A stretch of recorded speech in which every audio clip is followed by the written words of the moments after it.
Merry Christmas, gamers. Welcome back to Ace Attorney. I'm already eating. Well, we're here. The fourth and final case of Ace Attorney 1. It's been, what, 15 years? About that. It's a real good thing that when it doesn't show which character's talking, we can easily just speak in a normal voice. You can't imagine how much I've suffered. You've suffered. But now, the perfect opportunity has presented itself. At last, I shall have my revenge! What? Merry Christmas. Top tier animation. You see, that's the wrong hand. You knew it was that from the get-go. It's December 25th. Merry Christmas, gamers. We can hold off on these videos until Christmas. Nah. No. Nah. Let's just have a supercut of the entire chapter on Christmas. That's... Well, we'll be done with it by then. Yeah, like, because like, we won't be recording around Christmas. Yeah. Just combine all episodes into one. Maybe. Nah, that's dumb. Okay. Hey Nick! Do you know if there are any good waterfalls around here? Waterfalls? Dare I ask why? Duh, Nick. Isn't it obvious? I need a waterfall to stand under, preferably a freezing one. Oh. Is that part of your spirit medium training? Of course! Except I've been slacking off lately. I need to break the elements and be forging new under the rushing spring waters. Okay.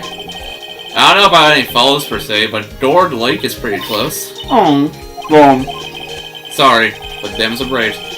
Couldn't you just take a cold shower or something?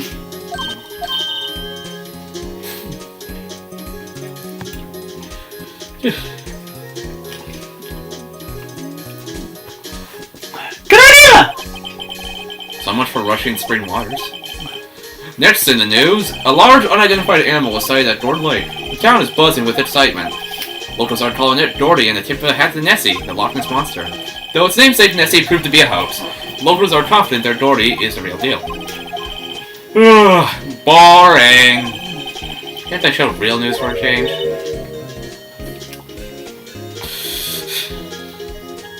Nick? Huh? The water pressure's kind of low in that shower. You want more pressure, huh? Why don't you go down to the fire department and have them spray you with the hose? Good idea, Nick! Apparently, Fabled is no aid in detecting sarcasm. We interrupt this program to bring you a special news bulletin. Strange occurrences continue at Dord Lake, but this time, it's murder. Dord Lake again? The body of a man was found in the lake early this morning. A suspect was apprehended. Sources inside the police department revealed that the suspect's name is Miles Edgeworth, age 24. Edgeworth was an up-and-coming prosecutor known for his skill and connections. He was guaranteed a law and rewarding career. Has he thrown it all away? Huh? Edgeworth? What's going on? Edgeworth would never do something like...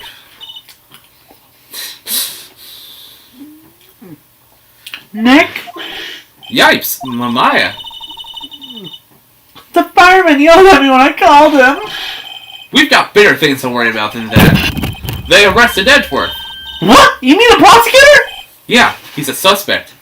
In a murder. What? When? Where? Who? Why? How? I don't know. Let's go find out, Nick! Alright. Let's examine everything before we leave. Because I want time to eat. Maya brought in a poster to Steel Samurai the other day. We had a big fight over whether to put it up or not. I know she's just waiting for a chance to sneak it up on the wall. Mia's favorite plant. Its name is Charlie. Maya's gotten a knack of watering it lately. She always been partying up these days. Looks like it's cleaning day at the hotel across the way. I hear they're planning a second branch outside the city. Oh my god. Getting the angle of the screwdriver just right, it says. Mia's desk. If we had more clients, I would probably sit here more often. Lately, I've been spending time on the couch, watching TV. Difficult looking legal books. Then my foot slipped. why would I present anything? Well, what should we do? What do you mean?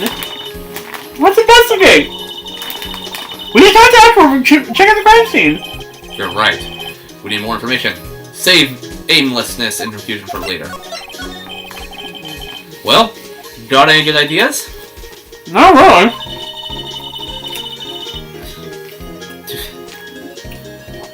I do my best thinking when I'm standing underneath a waterfall. So you do your best thinking in the shower. Sounds about right. Yep. Public showers.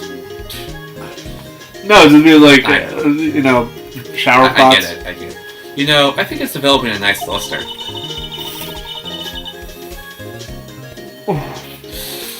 We'll get back later, Nick. We got work to do. I suppose you're right. Sad. No, I do this.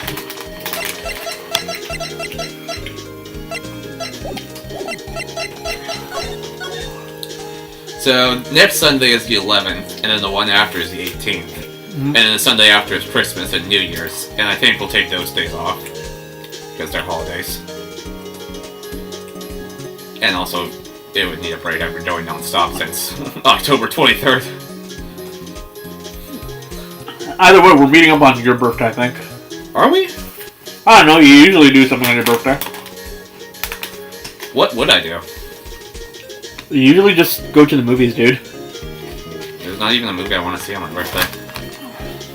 Although, I mean, there was that one birthday where you just had a Smash tournament.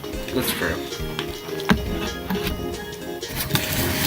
I had a thought just having everyone over and framing it as my birthday party. And you could do that on your actual birthday, but...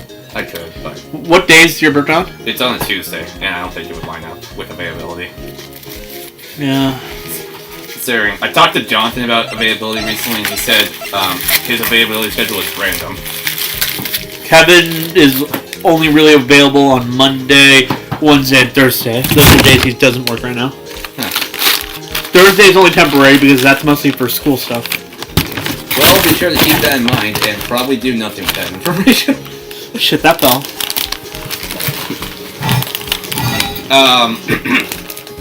Yeah. It's a weird thing, but like, thanks to a series of timeline videos, where like a guy basically tries to headcanon the Sonic timeline, I've gotten interested in Sonic Frontier. Oh no. That's concerning. Yeah. Touch its edge is probably the right way. Yeah. But yeah, if I do all 4 people on my birthday and frame it as my birthday party, it wouldn't work out. I would have to make sure. Day after is a Wednesday, though. I still doubt it. Because, like, you have to make sure 3 people are free at the exact same time on the exact same day. Mm-hmm. And also make sure this room is ready and all the controllers are charged and everything. Touch its center. It's a lot of work. But yeah. Which is why it's only happened once, and that was a year ago.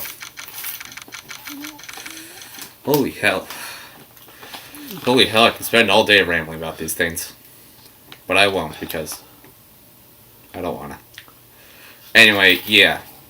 So like 18th, 11th, 18th, maybe 20th, I don't know if you have that day off. 2 in 1 week, would that work? Nah. I might have the 20th off, depending on if I have any work at the day. We'll get back to that later. We'll see. 25th and 1st we'll take off. Probably get back to business on the 8th. 15th, and by the 22nd, Persona 4 will be out, so. Because it comes out on the 19th, which is a Thursday. Anyway, let's continue.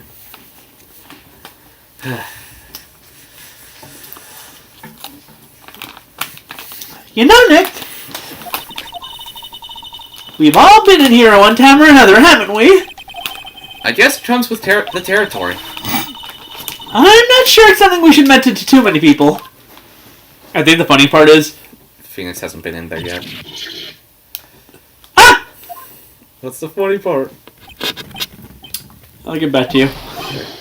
Hey! Edgeworth! Come back! What are you doing here?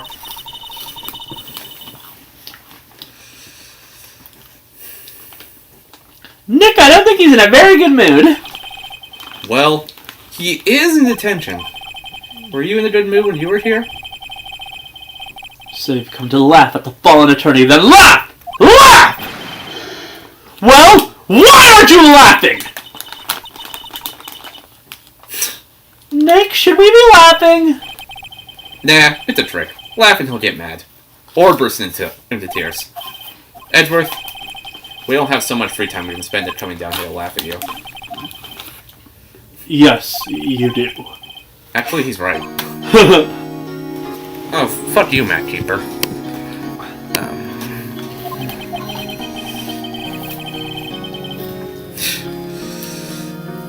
I hope you wanted to come. I didn't want to see you. Dude, not like this. I didn't want you to see me, he said. I didn't want to see you like this either, believe me. And I will flex my attorney badge. Your attorney's badge? Edgeworth, let me defend you. Good one, right? But I'm not that hard up yet. Not yet. What do you mean by that? Me? Just a wet behind the ears lawyer of only 3 trials under his belt? Never! What? My case is near hopeless, right? Every defense attorney I've talked to has turned me down. What? Simply put, they were afraid they'd lose. It occurred to me that it might be my fault that they lacked confidence.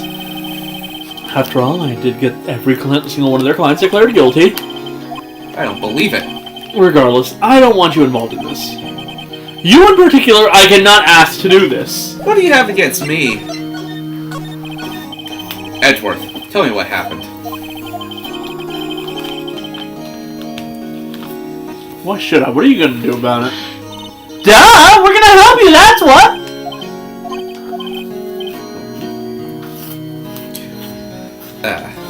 Help me? You? Don't be ridiculous. Sorry?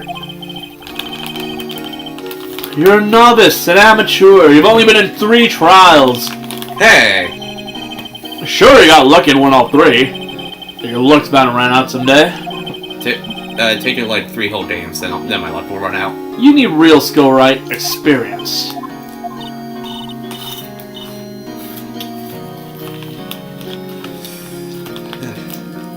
Nick, he's insulting you, Nick! Why not always the only one has to get angry? The murder took place at Ford Lake, correct?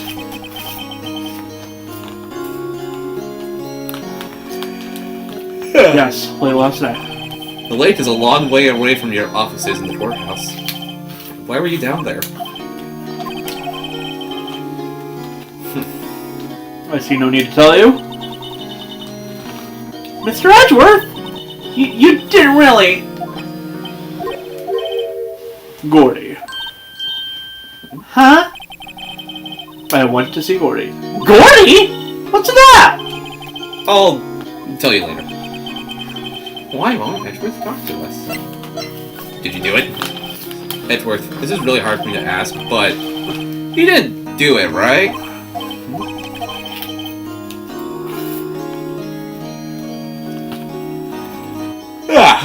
Say what you will. I have only one request. Huh? Stay out of this case. Why? But Nick has been trying to help you. I know that, but I don't want your help, okay? Why not? Look, just go away and leave me alone!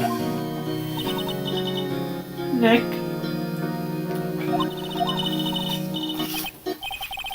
Maya, let's go investigate somewhere. Elsewhere. But Nick... It's time to move. To the entrance. This is what happened? Yeah, Gordon Lakes is in the middle of this park.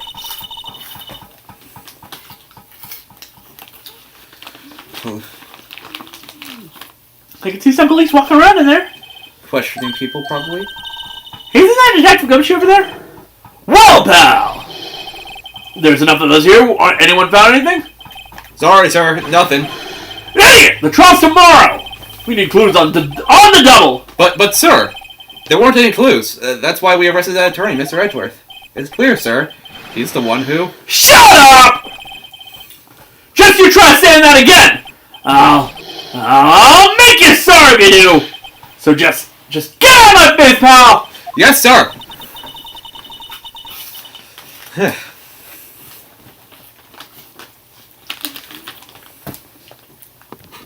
Detective Gumshoe's kind of scary today.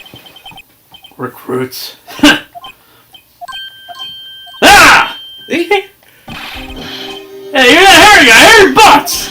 Right! Phoenix Wright! Will he ever learn my name? Just what are you doing here, pal? Investigating? Huh? Well, yes, I suppose. Well, I'm here now. Ask me anything you want. This is such Bring it! This is such a turn of events from when he refused to help us. He's very loyal to Edgeworth. He seems different than usual. I wonder what's up. Mr. Edgeworth actually hasn't asked to defend him yet. Huh? You don't say. Detective Gumshoe? Do you know what happened here? I don't know, pal. No. Well, okay, Mr. Head in the fluffy pink cloud's lawyer. Head in the... huh? Oh.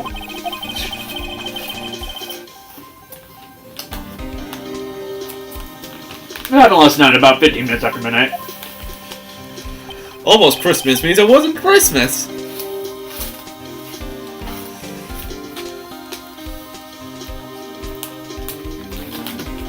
There was a boat on Gourd Lake.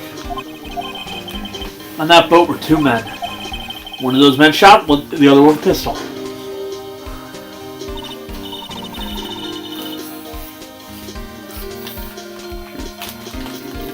And that's Maya. And the shooter was Mr. Edgeworth? The cop at the scene arrived, who arrived at the scene arrested him. How did they get here so fast? Well, there's a witness. Before we came in, we raced the lake. A witness? You don't think Mr. Edgeworth did is a murder, do you? Absolutely not! It's impossible! I don't care if there's a witness either. I don't believe a look of it. Right! Who cares what the witness says? I care!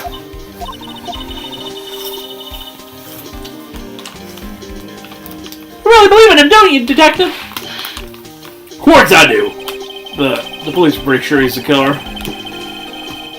Nobody's even really taking the investigation that seriously. Oh no! After all the help Mr. Edgeworth has been to us, hard to imagine that no one's standing up to take his side. Well, at least you are, detective. At least you are. I realize this is the first time we've actually done something in December. Oh yeah. Weird to think about. Last year we mostly just ended off that summer. Last year we did stuff into fall. Like, the 2 3-player sessions we did were in October and November. Not October. August and October. We did stuff in between. September. We did stuff in November. And we did the 4-player one in November. And then we just kind of dipped. We didn't do anything again until summer. January. Did we do something in January? January. We started Danganronpa S. And then in March we started Kingdom Hearts. I tend to write down when the stuff is done, so for reference. Yeah, but summer was like when it really hit us, like we were doing mostly weekly. Yeah. And with that we continued the fudging weekly into where we are now. And also, to be fair, having everyone over at once is incredibly tiring. Meanwhile, outside of certain breaks, we've been mostly continuing the weekly schedule. Wow. And we still haven't earned a single penny. I never expected it to happen. Yeah. We just need 1,950 more subs. Wait, no, that's all. We get demonetized fast. Probably. Actually, that's why you donate to, I don't know, I'll set up channel memberships or something. If they approve it. maybe set up a coffee or something, I don't know. Coffee? Another website. But I think it was mostly for artists. Patreon? Bring that back, but only if... I have a Patreon for my main channel, but... And I'll put one here if it gets popular enough. And I would need a reason to. Other than, wow, I'm giving 25% of my paycheck to this idiot. Who? It's Jonathan. Wait, why is he out here 24%? 25%, 100 divided by 4 is 25. So, like, ideally any profit from this channel will be split 4 ways. Oh. Evenly. So, like, say we get $100. Everyone would get 25. Yeah. You know, equality. That said, I don't... Technically, it's an inequality considering how little they show up. It's participation award. Once a year and you're set. I don't know. Kevin only showed up in April and then he just died. You got a job. I know. I would have asked him to come out more, but I just haven't felt like it, to be honest. I mean, last year we managed to get like once a month done. Somehow. Even the 3 and 4 player sessions that like counted as once a month. June through November. Maybe. Is it true?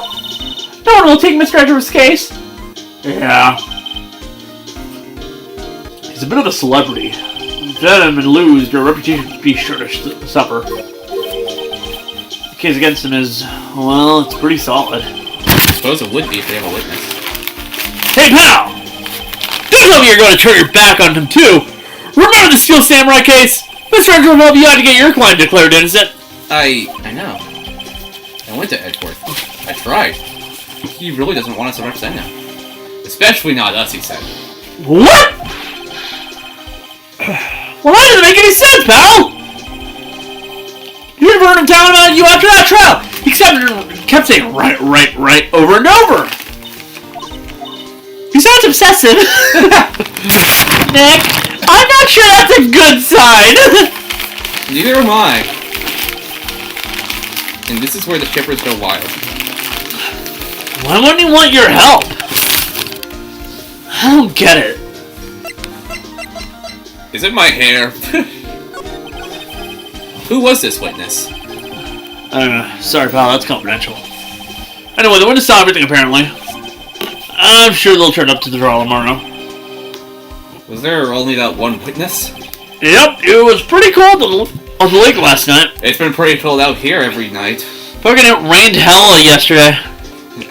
Dude, you know how it gets like hot in this garage during the summer? Yep. Well, it gets like freezing in this garage during the winter. So it's basically Nevada. Yeah, I've had to like put on a blanket when I go out here. Fucking. I mean, I've seen you come in with blanket. Meanwhile, I came in with like some of the warmest clothing I have. You noticed? Yeah, because it gets cold. To the point where the AC isn't even needed in here. And it was Christmas Eve after all. Still, we're being thorough. You never know when you're going to turn up another witness. That's what we're here today, checking things out. So far, we're coming up empty.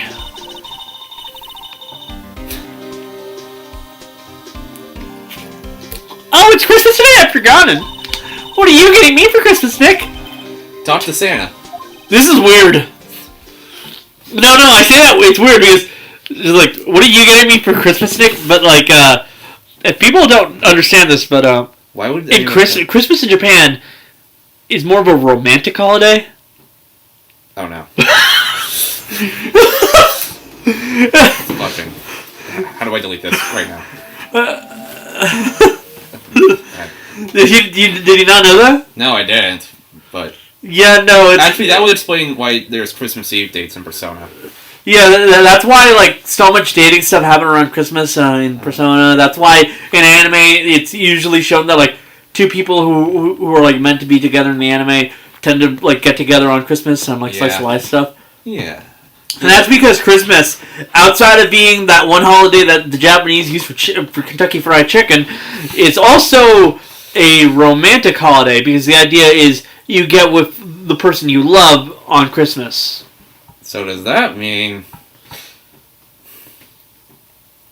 Meanwhile, here in America, it's more of a familial holiday. Yeah. That's what I know it as. But the thing is, considering how like splintered families are in Japan, what would people pay more attention to their work and stuff like that? Yeah.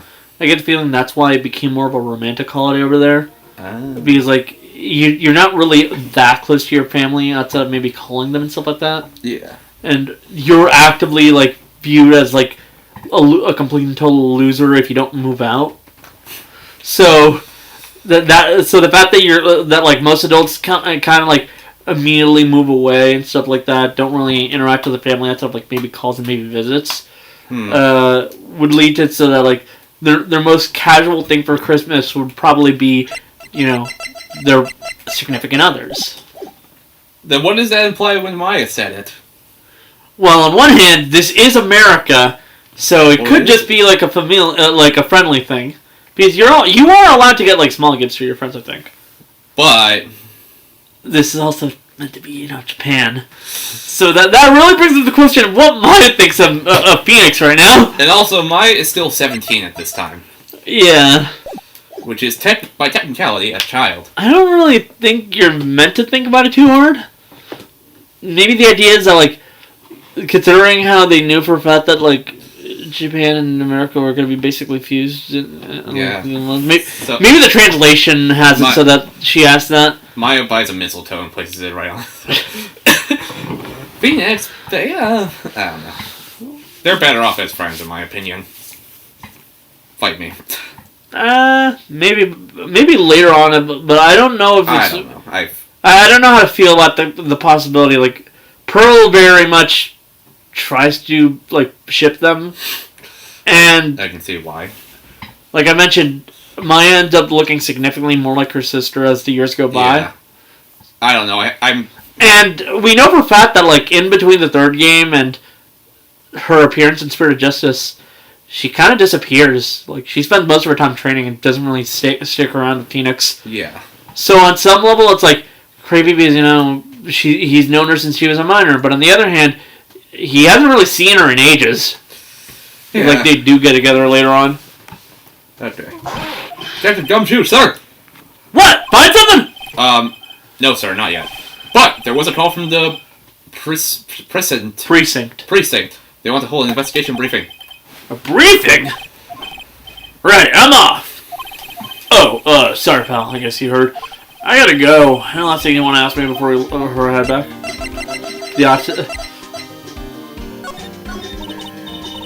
Well, yeah. Do you have any information on the victim? Sorry. They haven't worked up the autopsy report yet. I'm still waiting for myself, actually. See, if you got time, drop by the precinct. We can talk more there, pal. You're not coming back, detective? Probably not, pal. So what do we do if he has something to talk to you about? Oh, right.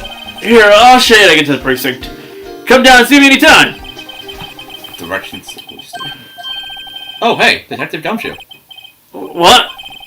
We'd like to take a look around the park. Can we walk around? Yeah, no problem, pal. You got my permission. Nick, I think there's something to be said for talking to other people when they're busy. Yeah, they don't have time to think about not giving you information. Alright, now let's get to investigating. Alright, wow.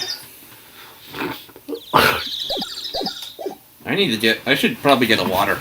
Yeah. Now that I think about it. I mean, we're probably only doing the investigation today, but... Yeah. And I don't know how long it's gonna last. It's already been 30 minutes. Yeah. Well, we've been talking, rambling about unrelated stuff.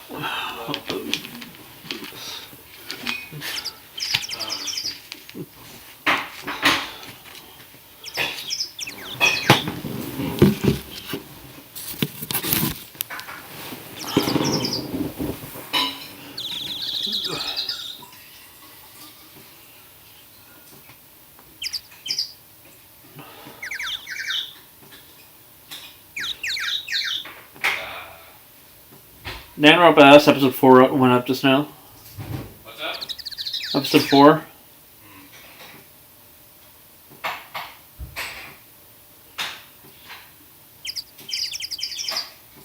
Oh shit, One Piece. I just realized there were new chapters to read.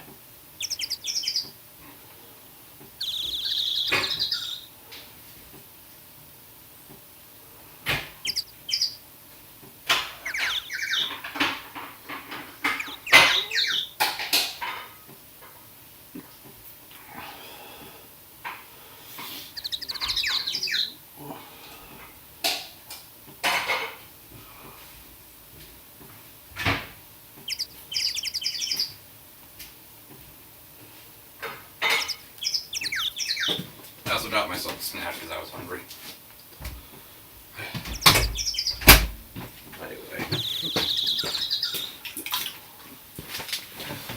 Anyway.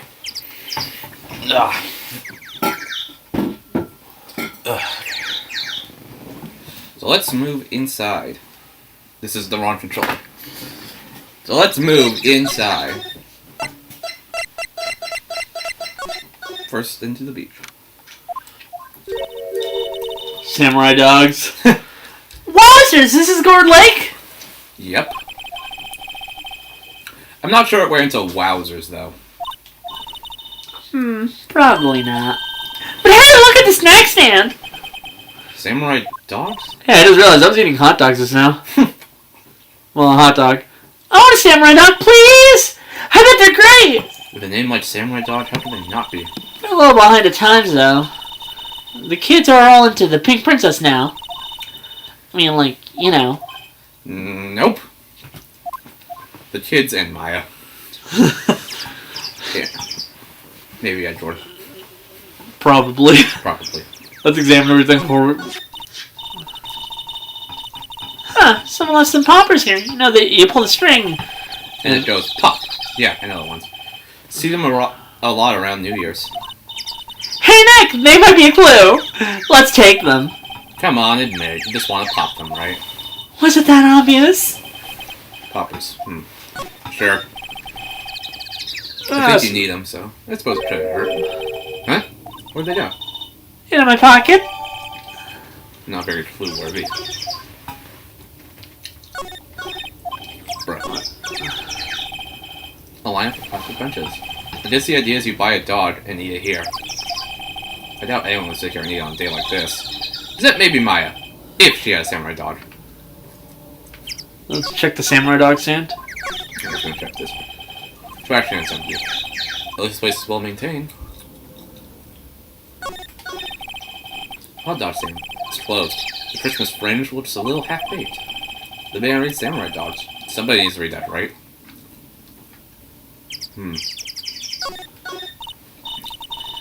Wow, Gourd Lake is really big. Yeah. I can't keep up the high-pitched voice, actually. Say, Nicky, why is it called Gourd Lake? Oh. Well, a long time ago, they used to do gourds here. Whoa, no way! I was sure it was because the lake looked like a gourd run viewed from above. You know, like an hourglass shape. Well, it is shaped like a gourd, actually. But that's just a coincidence. Oh, okay.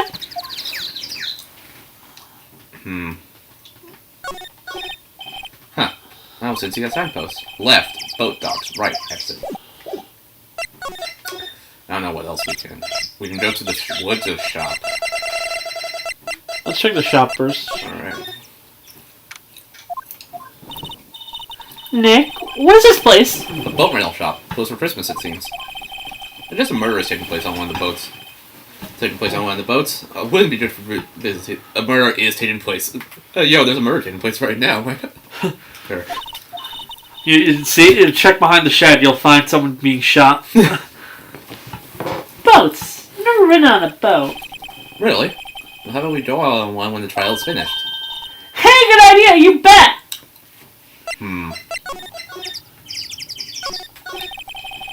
There are some boats floating in the dock. Is one of these boats using the murder, I wonder? Nick? I changed my mind. I don't really want to go for a boat ride. Small boat rental shop. Doesn't look like anyone's around.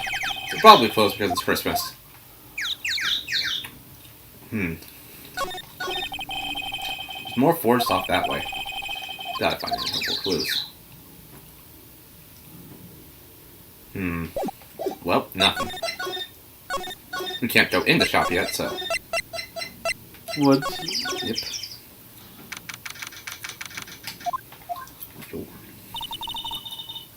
I don't like it in here, Nick. Look, someone's camping! They've got guts camping at the scene of the murder, and also that sign right there. Hey, Nick! If they were camping here last night, they might know something about the murder! That's true. Good call, Maya. Let's go talk to them. Sign says no camping. Funny place, bitch. Wait, what is the sign said no tents on fire? That said tents on fire. I don't think they have signs like that. Oh.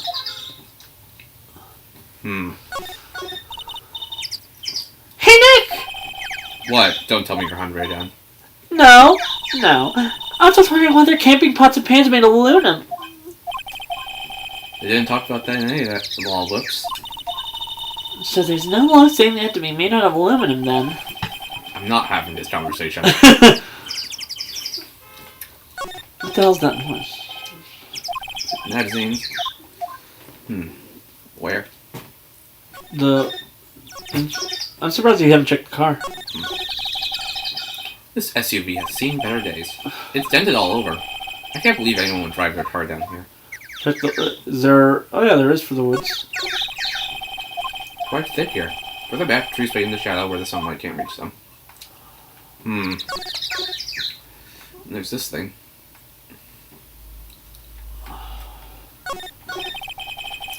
This camera has a mic and some sort of attachment. It must take pictures when triggered by a noise.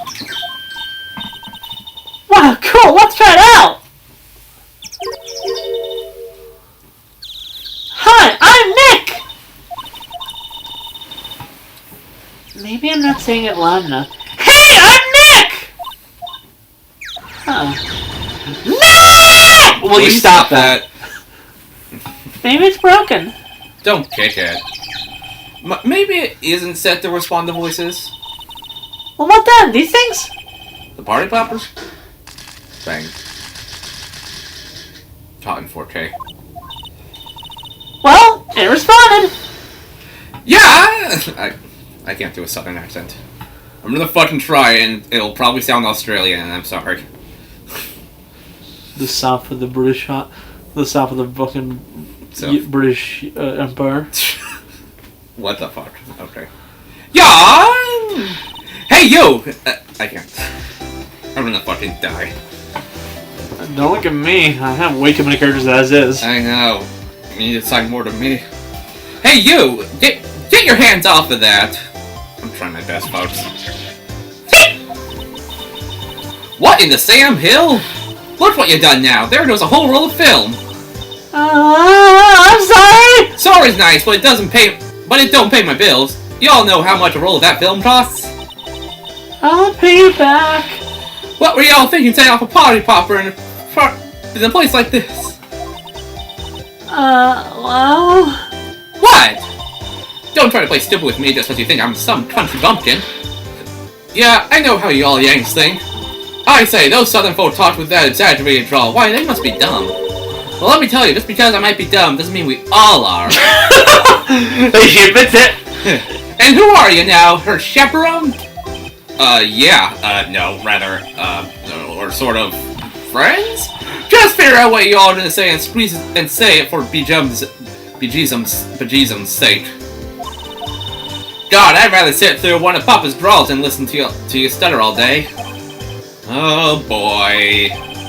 I guess we should pay her for the film. The amount of people who've brought up the fact that she probably should be black is weird. Why? It's weird because this is like the reasoning they're saying is because she has like an afro and has like a southern drawl in the American version, right? But in the Japanese version, her accent's not a southern accent. It's probably something more along the lines of like Okinawan or like someplace more rural, but still not like the American South. Well, that's what localization does to you. It makes people southern. Take King Deity from the Kirby anime, for example. Like, that's actually something I've noticed quite a bit. For, like, especially considering how she brought up, like, how, just because she's from the South doesn't mean they're all stupid and all that, right? Yeah. The thing is, in Japanese, when it comes to more rural accents, people do look at those people and think they must be fucking stupid. Because, like, they're not speaking in, like, proper Japanese. They're using, like, their cultural colloquialisms and stuff like that. But because of that, it means that, like, translators look at these rural accents. Like, if you actually stop to, like, watch drama in Japanese and, like, read the subtitles and hear what they're saying, you'll actually notice that the only 2 characters with rural accents in that show is Goku and Chi-Chi. Like in the original Dragon Ball.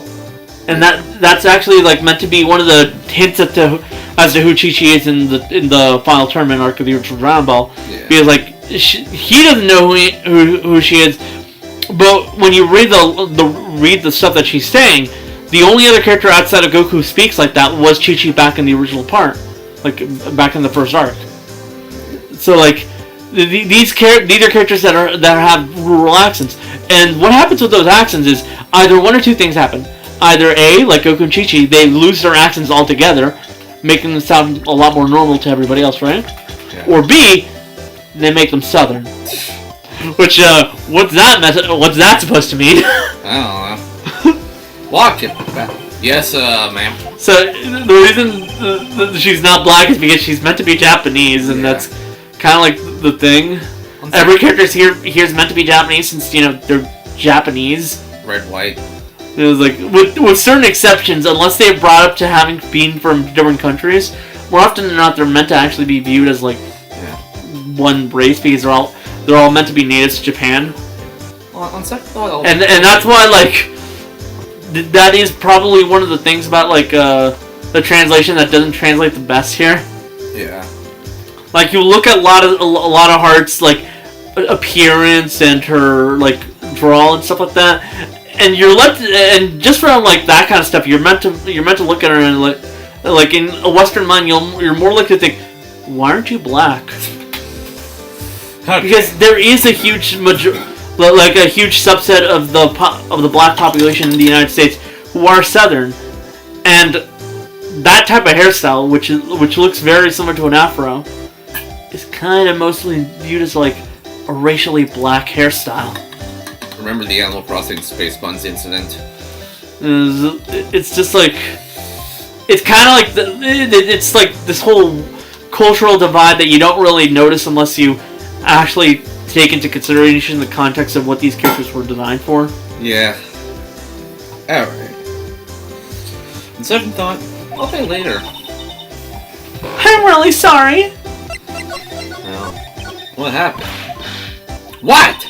Also, is it just me, or would it not be a good idea to have, like, considering this game, if they actually did change her to be black in, like, the American version, would it be a bad idea to have the only black character be the equivalent to a moron who constantly gets angry at people? No, it wouldn't. Because that's kind of a bad sign for how you. This is why I don't like coding things. Okay. Because like it feels more like you're stereotyping people. Yeah. Anyway, can't you see I'm changing the film on my camera here? But Lotta is a fucking moron. Someone, I'm not naming any names. Even if she admits it, no, she's a fucking moron. I know, I'm not naming any names, but someone used up a whole roll. Sorry. That didn't work. I wonder if I have anything to show her that would get her attention. Basically, he's saying, check your inventory, like, present. Yes? This is my badge. Huh? Our badge is supposed to be all shiny and impressive. You a cop or something? I'm a lawyer. What? Y'all ain't gonna try and pull one of those lawsuits on me over that film now. Cause I'll have y'all know I'm a fighter and I wrestled meaner looking things than you. No, that's not it at all. We're here investigating a murder that took place here on the lake. There are actually black characters in Ace Attorney though. Yeah.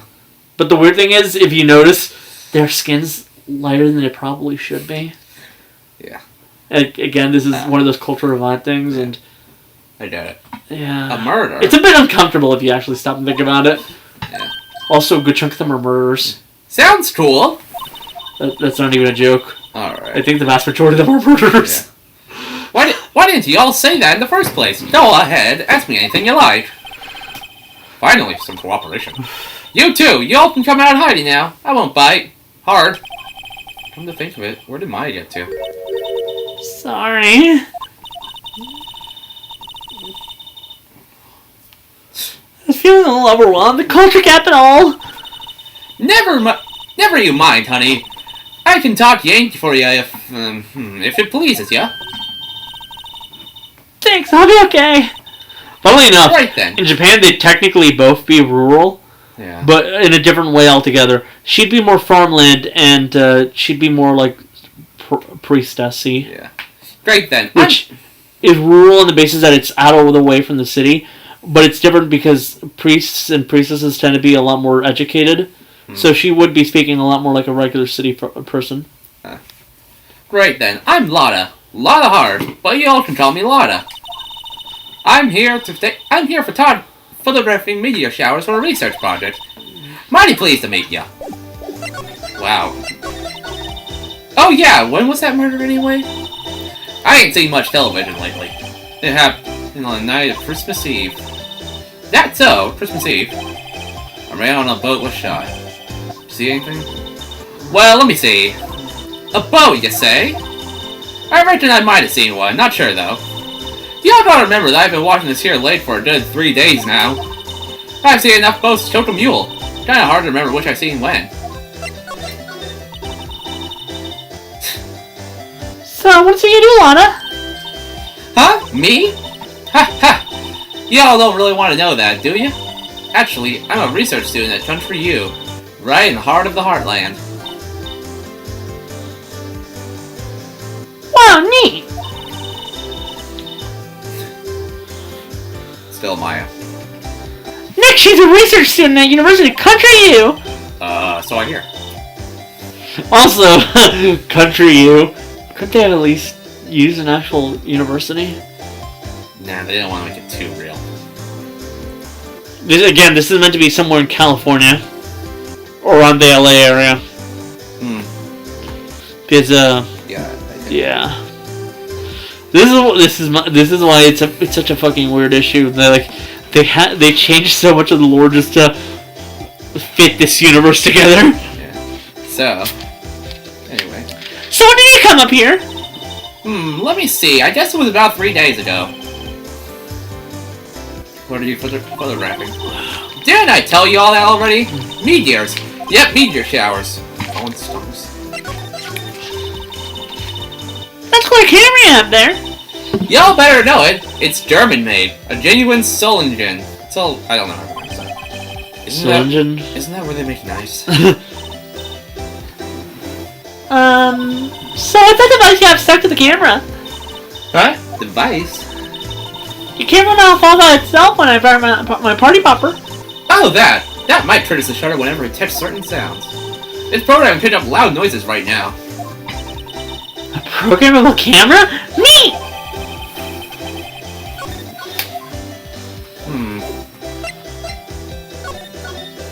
Well? I think that's all. Yeah? So your camera, it triggers on loud explosion noises? Hey, yup! Actually, the victim in the case we're researching, he was shot with a pistol. A pistol? Right. Now, wouldn't a gunshot make a similar noise to our party popper? I guess it would. Your camera. Did get a picture of the murder, did it? Hey! Y'all are pretty bright! Huh?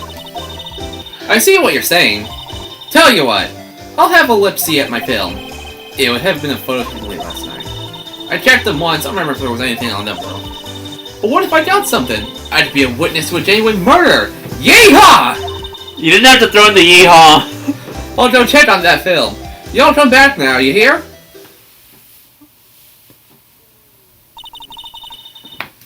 She went inside her SUV. I guess we should come back later. Later, they say. Boat rental shop, maybe? This shit is so confusing. It happens occasionally. We're just like... Nothing.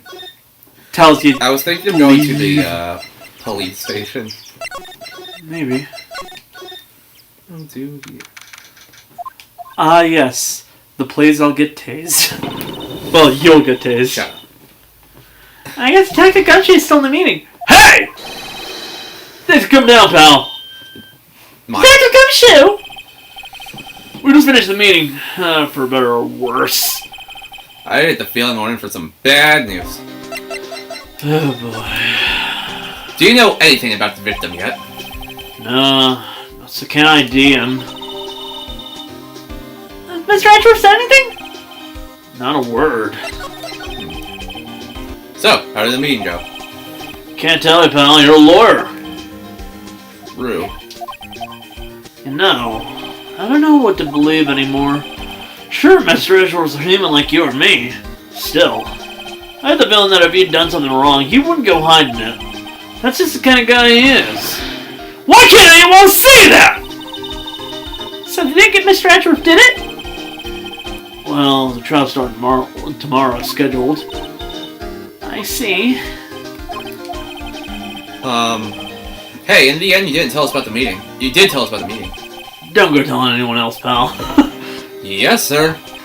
And do me a favor. Stand by Mr. Edgeworth. He needs help, and you're the only one to help him. I'm sure he's got some reason he won't talk to us.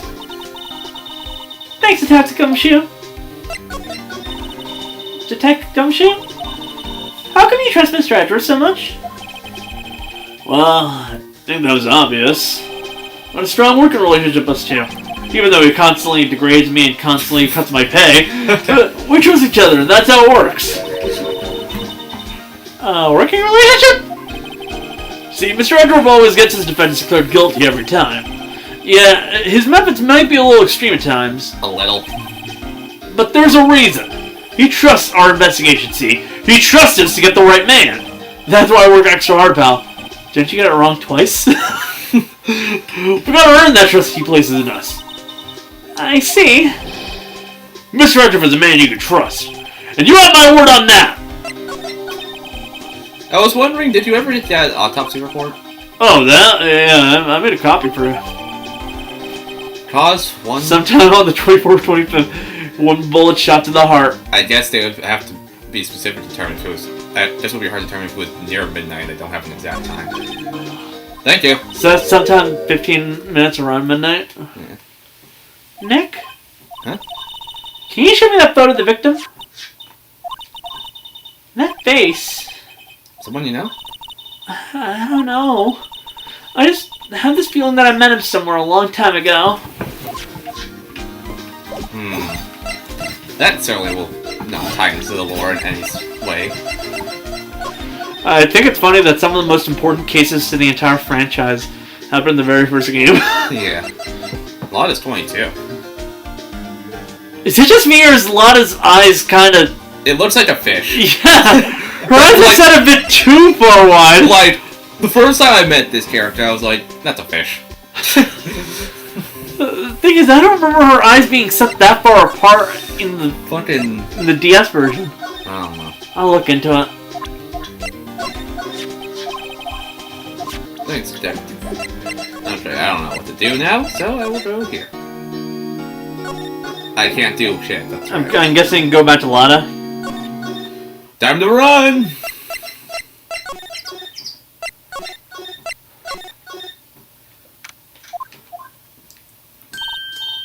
Hey, y'all! Lotta! Wait up a sec, we got Blingo. We got Bingo. I really almost said Blingo. We got Bingo! Let's see... Bingo? My automatic camera took 2 pictures last night. Hey! This is them. Take a look. Pew pew. Wait. See? See? He's shooting him with a pistol. Just like that, yeah. Smile. But you can't really tell who that is shooting. Yeah, I guess her eyes have always been slightly that far. I just never really noticed it. yeah, well, there was enough fog out there last night to strangle a bullfrog. But, you know, seeing these photos reminded me of something. What? I saw the murder happen. I'm a witness. What? Are you serious? Of course. How do you forget? Never mind. Y'all reckon I should tell the cops? I reckon. So. I reckon I should save my game before pitching an answer, mate. I say so because she's gonna be a witness anyways. I reckon so. What's that? Now don't y'all go trying to mock my accent. I'm a sensitive lady, like everyone on Twitter, you know? Hey, so I'm off to talk to the cops. Y'all can have this photo. Later. Wait! Lotta, what? Can't y'all see I'm kind of busy? Tell us what you saw, too, please. Nice try, honey, but I wasn't born yesterday. I'm a witness, and that means I'm on the side of justice. And that means the cops. I'd sooner reach the south side of northbound skunk than tell you. Lotta! Don't let it get your skivvies in a bunch. Friends today, enemies tomorrow. Or was that the other way around? No matter, I'm gone! Hey, maybe they'll let me do some testifying. Hot darn! She left. That's one more witness. What do we do now, Nick? Take the car. Well, if she saw something, there's not much we can do about it. The question is, what exactly did she see? She'll find out in the trial tomorrow. 12:15 a.m., so it was on the 25th. Well...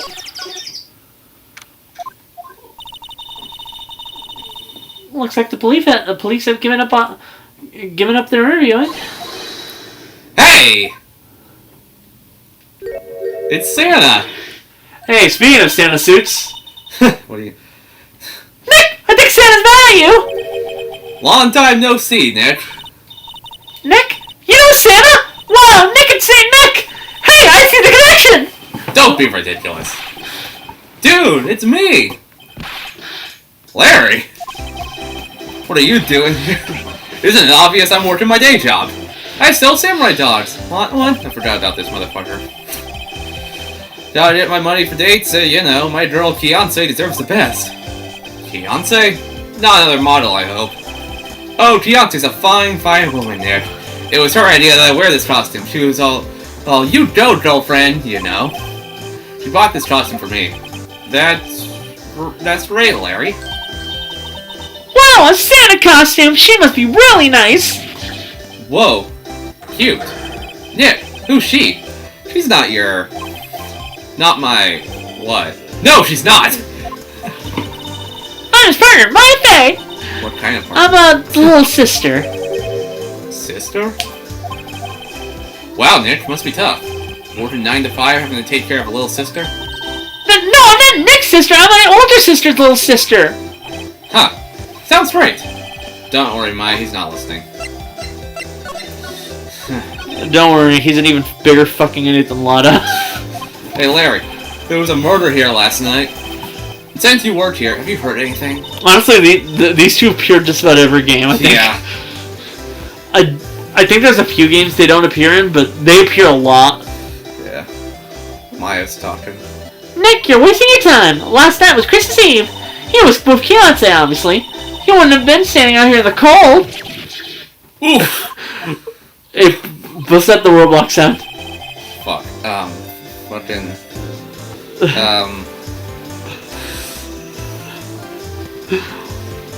Like the really long drawn out one, because let's be honest here, Larry's entire life is a fucking oof. I got a YouTube ad on it. Fucking hell. 15 seconds.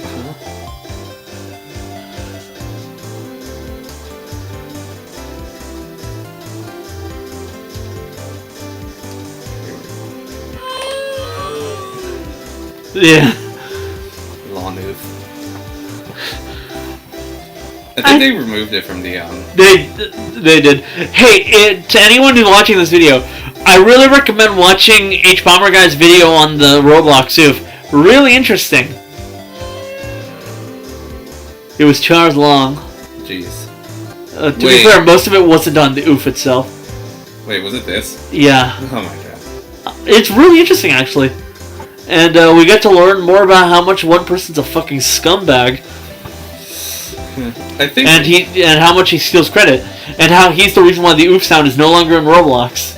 Sad. And he's making it so, and thanks to him in a deal with Roblox, the only way to get it is to pay him multiple dollars just to get a fucking sound pack. That's my response. Yeah.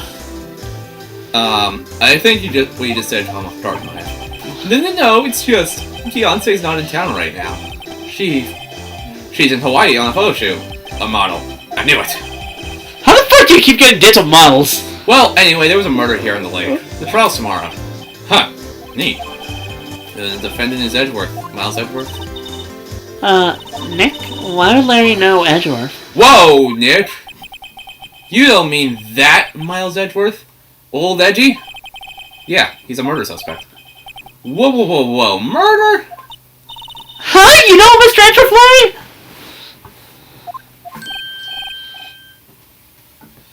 Yeah, of course. Edgy was in the same class as us as grade school. What? Tell me about the dogs! Huh? Oh, you mean the samurai dogs? Why are they samurai dogs? I mean, they kind of look gourd-shaped. Oh, well, originally they were gourd dogs, you know, like guard dogs. Ouch. Samurai thing was Beyonce's idea. Oh, she's my woman, you know? She was all, change the name and you go, girlfriend. She made me that banner. Man, the kids can't get enough of those samurai dogs. So that just seems wrong. Oh, and guess what? We're getting a ton of customers here at the lake. With the big news?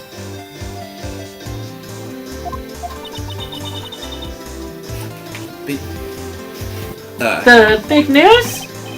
Yeah, Doherty! Gordy?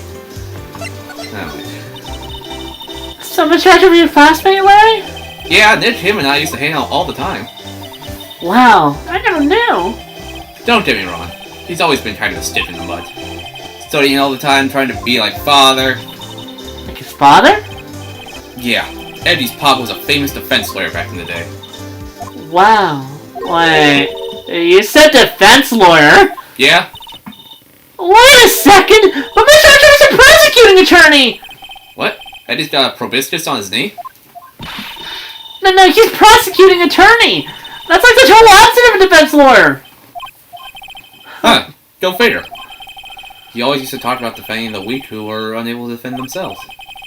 Man, he used to go on and on about man's duty, society, and all that. What a bore. I wonder what changed his mind, though. Do you know, Nick? Nick?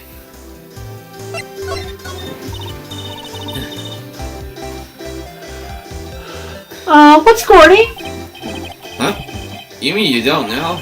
It's here in this very lake. A giant, mysterious monster. Gordy. Monster! Yeah. Check it out. This is an article from yesterday's newspaper. There's a photo.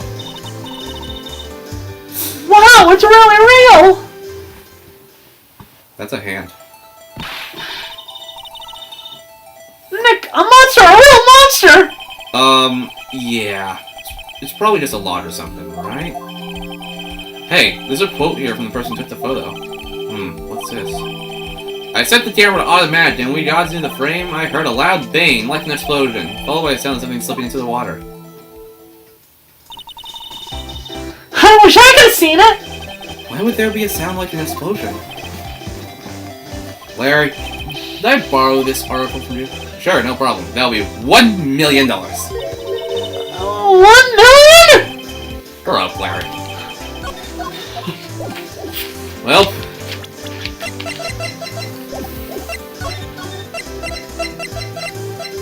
what now?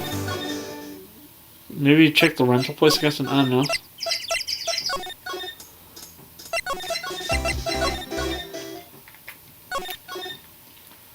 Okay. I guess check with Edgeworth. Maybe he's finally done. Wait.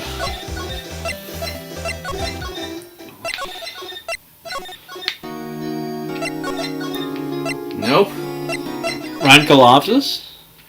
Oh. Oh. Not a gumshoe in sight. If you're looking for Detective Gumshoe, he's in the questioning room. Apparently, an important witness turned up. He'll be there for a while. Lotta Hart. It has to be. Uh-oh. Well, we can't do anything about it. Yeah. What is it? Oh! Nothing, just something's been bothering me. Could you show me that autopsy report once more? Hey! I remember now! This guy! He's the lawyer that was at the office Mia worked at! I met him once when I went there to hang out with Sis! That office? Wait. You mean Grossberg's office? Right, that guy! That was the last name I expected to come up. Well, they definitely didn't have to create that one room for one place. So. Maybe I should go talk to him for old time's sake.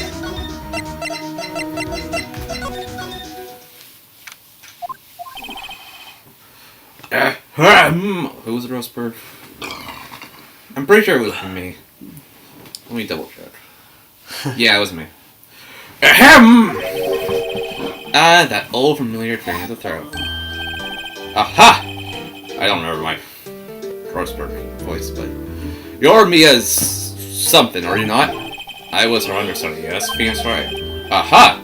And you're Mia's something too, are you not? Her little sister, yeah!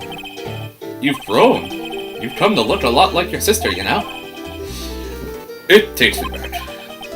Ah, the days of my youth. Like the scent of fresh lemon, you see. Mr. Grossberg, sir. Hmm? Ah, yes, I beg your pardon. Of course you came here to discuss something. What is it then? Something the matter? That painting is still gone. It was murder last night. You haven't heard? I just got up, you see. Well, Miles Edgeworth shot someone with a pistol. Edgeworth? What? Who did he shoot? Well, the identity of the victim is still unknown. This is terrible news indeed. Because they hadn't heard anything. Mr. Grossberg, whatever happened to that painting? Oh, yes. I do not think it shall ever be coming back to the home in this office. I can't exactly claim it as stolen. I suppose it's my just desserts. Old, bitter desserts. You have to present them. No, the autopsy. So this is the moment crime took place, man. You can't really say for sure that's Edgeworth. I'm not sure whether that's a good thing or a bad thing. I'm sure at all. Strange. I feel as though I've seen this man somewhere before. Ah! Did you remember? He was a lawyer, here, in my office. That's Hammond. Robert Hammond. Mr. Hammond. And you say this is the man Miles Edgeworth shot? I think you're now allowed to talk. Who is this Hammond guy, anyway? Mr. Hammond. He was a defense attorney in that case. That case? Yes. The DL6 incident. AKA, the one time we know we figure out what year this game takes place. Why does that name sound so familiar? Perhaps you remember. I'm sure someone mentioned it during the trial for Mia's murder. That was the incident where the police were so at a loss they used a spirit medium. Wait, you don't mean... Was that medium my mom? Yes, my dear. Spirit medium, Misty Faye. Your mother. Oh, Misty Faye's dead, that's right. Wait, no. Not yet. Not yet. Not yet! Shit, I might have spoiled him for something. What the fuck? Misty Faye dies? Well, you presume... Most people presume she was dead already. Oh. Well, okay. Spirit victim, Misty Faye, your mother, contacted the victim. Spirit. But, the case was a loss. No conviction was made. The DL6 incident, yes. Happened 15 years ago. A very strange case indeed. They never caught the criminal, right? Correct. Misty Faye used her power to talk to the spirit of the late victim. Her testimony led to charges being laid against one man. But Mr. Hammond won the case and the suspect was declared innocent.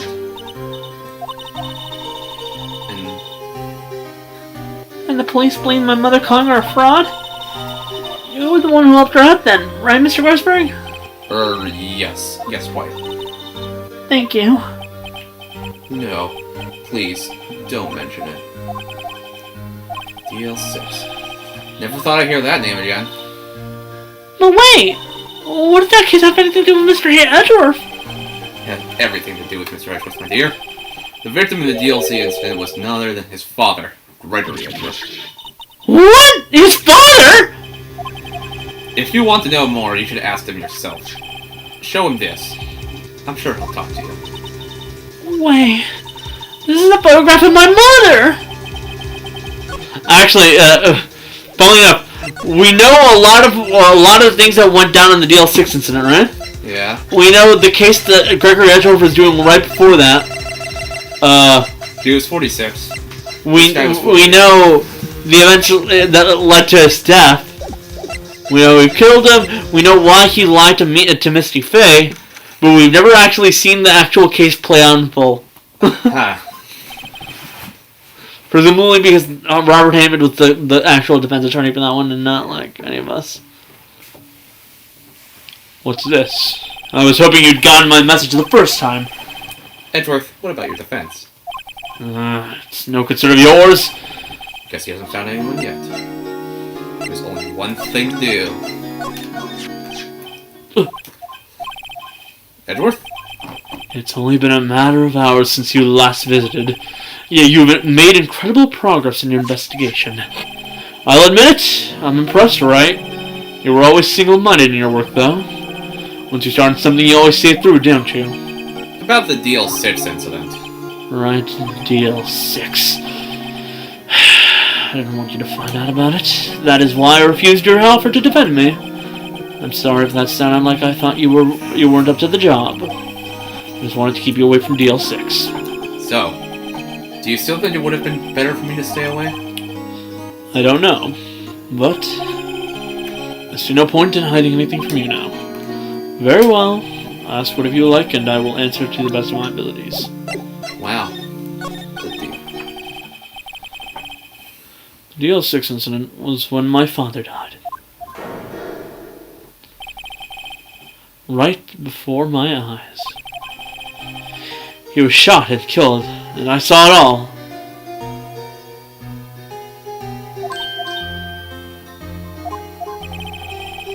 The memories from that time are foggy. I suppose it's a self-defense mechanism.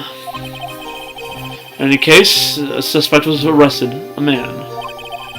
It's pretty clear he was the only one who could have killed my father. The spirit medium they used to talk to my late father said the same thing. It was an attorney by the name of Robert Hammond that cleared the suspect's name.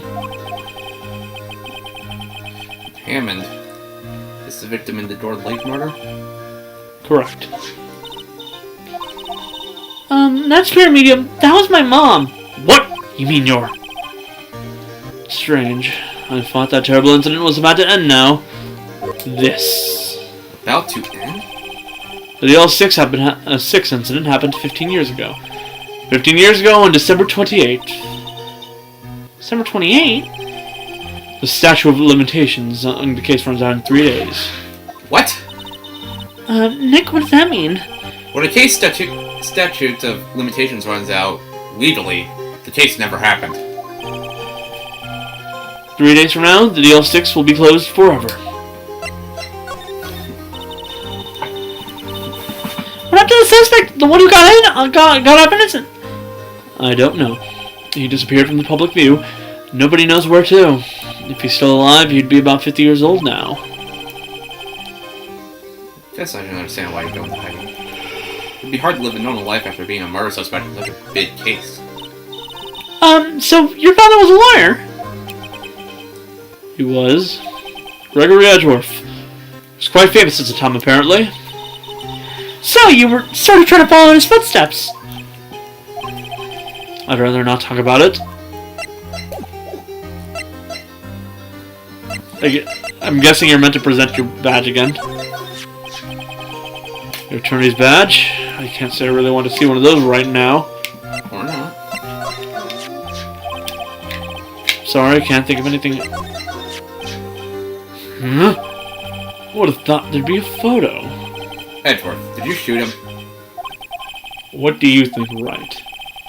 I don't think you're the kind to point a gun at anyone, no. So you didn't shoot him? No, I didn't. It wasn't me. Right. It pains me to ask you this now. I know you want us to defend you! Yes, will you? Of course we won't. I'm just kidding. Who could have guessed this day would come? Not me. This is my chance to finally pay you back. Pay him back? Pay me back? For what? I don't remember ever doing anything for you. Never mind. I guess you don't really need to know. Huh? Another request. Please give it to Detective Gumshoe. Proving well, I guess we should.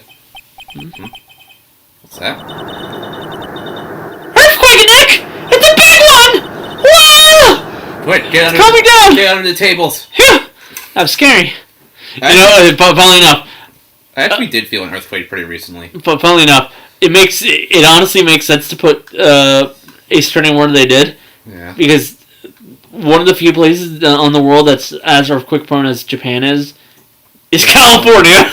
Yeah, I felt an earthquake like a couple weeks ago. I was sitting on my couch and I just felt it shake, and I'm like, what? Huh? Where's Edgeworth? There! He's on the floor and the ball shimmering. I guess he doesn't do so well for earthquakes. I've heard of running, but curling up in the ball? It's called trauma. Well, I guess we're done here. Mr. Edgeworth doesn't seem like he's going to stand up anytime soon. Let's go, Nick! Right. We have to give Edgeworth a request to Detective Gumshoe. What's going on here? What's wrong, Detective? This small lady comes in here just a while ago. So she came to talk to you all after hearing what Mr. Wright had to say. What's all this about, pal? Lotta Hart. We're going to run by more witnesses. You want to give Mr. Edgeworth the death sentence, Bill?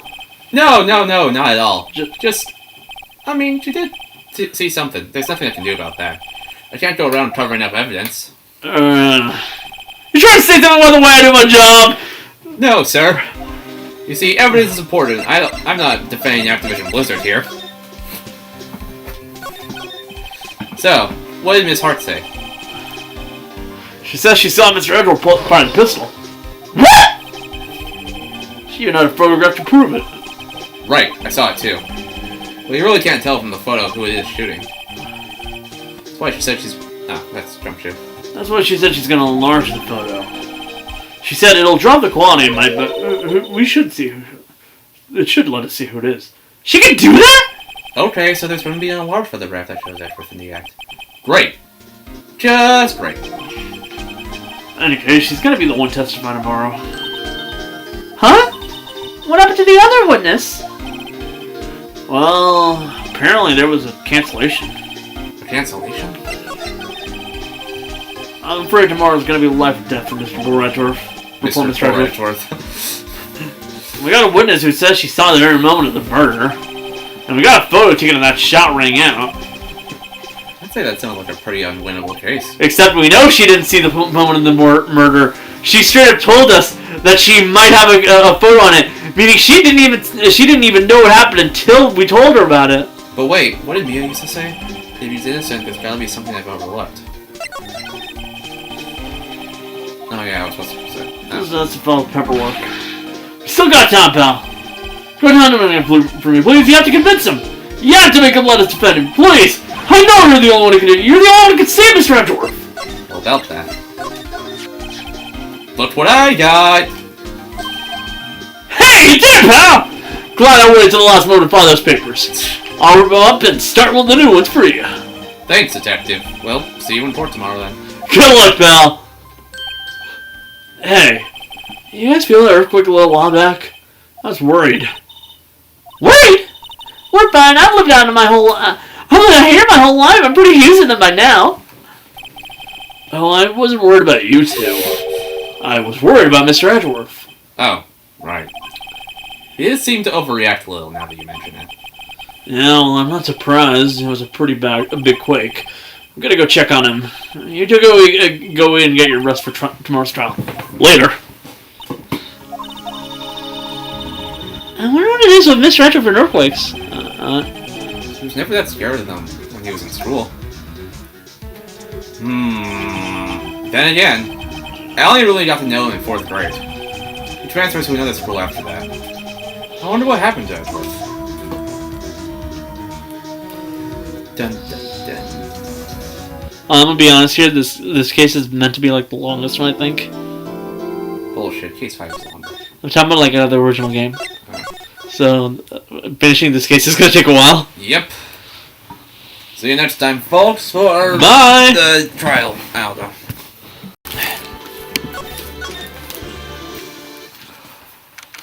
Welcome back, folks. Hey, my birthday! It's Steven's birthday. Wow, happy birthday. Woo. 26. Shout out to the first day of court being on my birthday, apparently. This was 2016, so you'd be 17? 16. No, yeah, 17. 17. Yeah. Karma. How would I would be 50. No, I wouldn't. Yes, I would. Would I? Yeah. Very quickly, I play Von Karma. And, yeah. That's right, Manfred Von Karma. He's the best prosecutor there is. You play all the prosecutors. Except for the Paynes. Payne.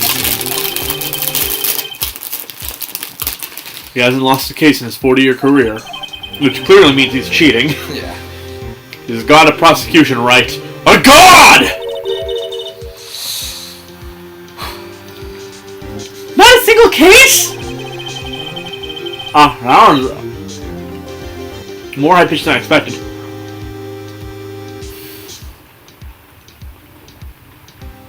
He'll do anything to get a guilty verdict. Anything. Sounds like someone else I know. Edgeworth. You don't understand. When he'll really do anything, Manfred Von Karma is a man to be feared. That's quite a claim coming from someone who forges evidence. I like to point out, people constantly point out how, like, Phoenix, like, not so subtly accuses Edgeworth of forging evidence at the beginning of the game. No one really brings him to the fact that in case 4 he outright states it. Yeah. Like, in his own thoughts, like, this fucker cheats. Like, straight up, he forges shit. Yeah. He taught me what it really means to prosecute. What? Just picture a prosecutor as vicious as me, multiplied by a factor of 10.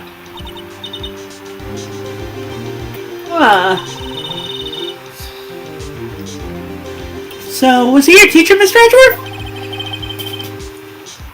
Something like that. And now he's trying to get you found guilty? What a creep! Oh, wait. Maybe he's planning on losing a purpose to help you out! Not a chance. He hasn't lost once in 40 years. 40 years! He's as ruthless as me, times 20. That's pretty ruthless. Like I said, he's a god amongst prosecutors. I guess that's something that Mia... I've basically all but given up on trying to give Edgeworth an accent is what I'm trying to say here. Speaking of Mia... I mean, it's so much easier just giving him my regular voice, essentially, but, like, a bit deeper and, like, more confident. Maya? Uh-huh? We could really be using Mia's help right now, don't you think? Oh. Huh? I can't. Sorry, I tried. I really tried, but I couldn't reach. You couldn't reach? I think it's because I haven't been training. My powers are weak again. Oh man, what bad timing. I'm really sorry. I'll try my best. I hope so. What are you whispering about? Oh, it's nothing. Well, it's time. Let's head in. I really couldn't do a big British accent at all times. That would have been painful. I couldn't even fake it, like, even attempt to fake it, like I was eating so often. Court is now in session for the trial of Mr. Miles Edgeworth. The defense is ready, Your Honor. Downside, this means that his voice and the judge's voices are very similar. Mr. Von Karma, is the prosecution ready? Fool!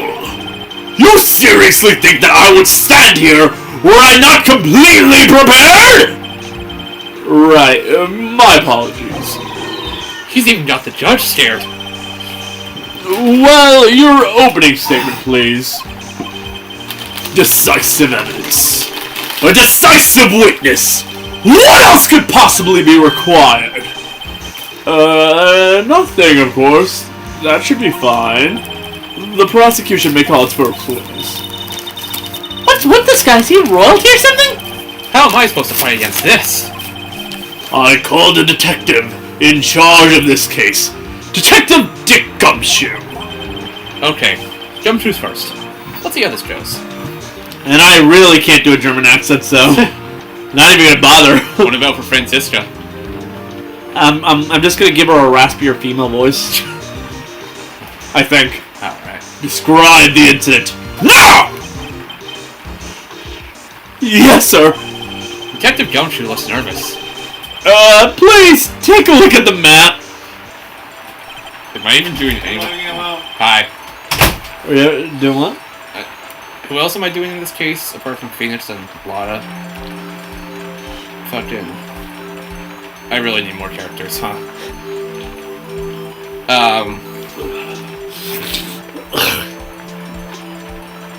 Downside. Is that really This voice is gonna be hell on my voice.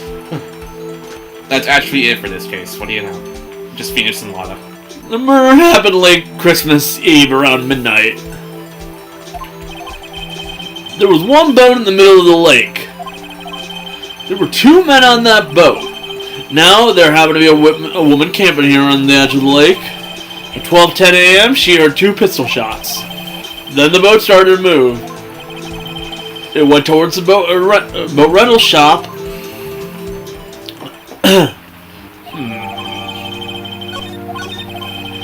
Testify to the court about the arrest now! Wait, Mr. Von Karma? Yes. Actually, I'm the one who's supposed to be handling these proceedings? Wrong. There's only one thing you need to do here. You will slam down your gavel and say the word guilty. That is your role. Yes, of course, you're quite right. No, he's not! The arrest... This entire case was going to be hell on me, and I knew this ahead of time. You had to get every character except for one, huh? Man called into the station around 30 minutes after midnight. We headed to the scene of the crime as fast as we could. That's where we found Mr. Edgeworth. Now, I didn't suspect him of anything at all, but the next morning a body was found in the lake.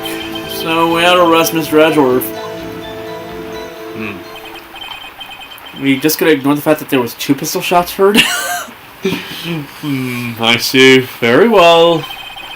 Begin your cross-examination, attorney. Now!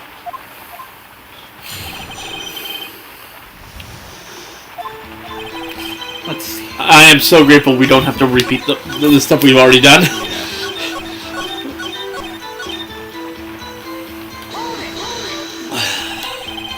You received a call from a man. Yep. But you said there was a woman camping there.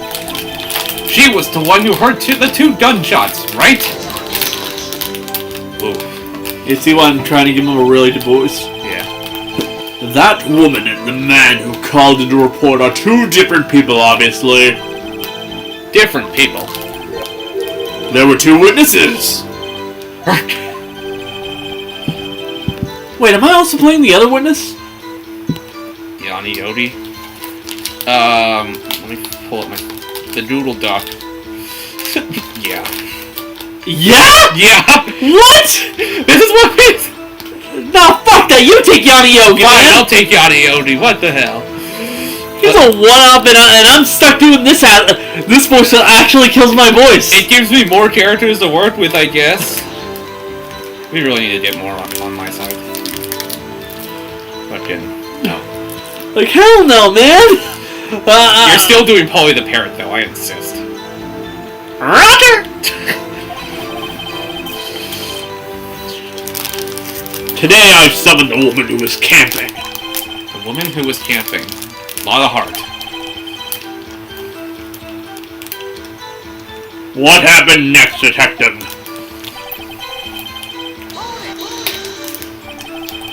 How long was it between receiving the report and your arrival at the lake?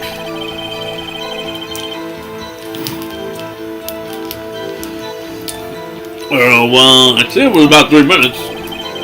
That's pretty fast. Our motto for the month is get there quick.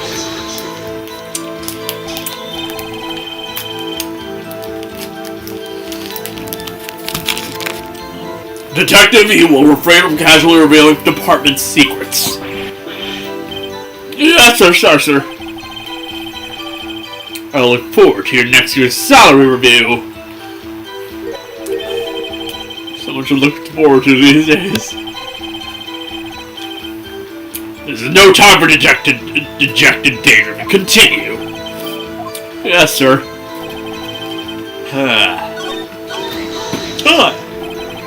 What was Mr. Edgeworth like when you saw him then? Well, from what I saw, he looked pretty relaxed. Not like a murderer at all, really. Detective! The court requires your facts, not your opinion. How many years have you been on the force? Facts only, Detective. Hard, cold, objective facts. This guy would make a great news anchor for Fox News. That's an insult and a half, my friend. I mean... That's my voice. Yes, sir. Man, he's got a share of objections. Why didn't you think he was suspicious? You should know! We had a deep trust relationship with the prosecutors. Detective! The court isn't interested in your musings. Deep, trusting poppycock! I've never heard so many flippant comments from an active detective on the force. Detective Gumshoe doesn't look so good. Continue now.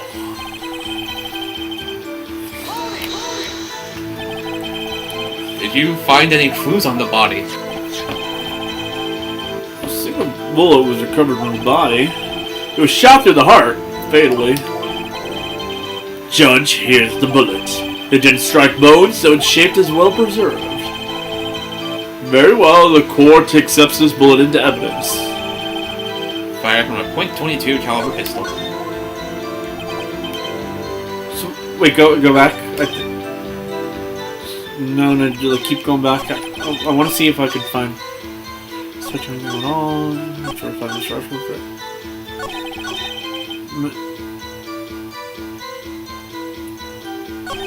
Actually... Press about that. We already pressed that. Oh, did we? Yeah, we pressed on all of them except for the last one. I was gonna say because, the crime didn't happen 30 minutes after midnight. Maybe it took that long to notice? Like, go... Press again. Oh yeah, we definitely did this one.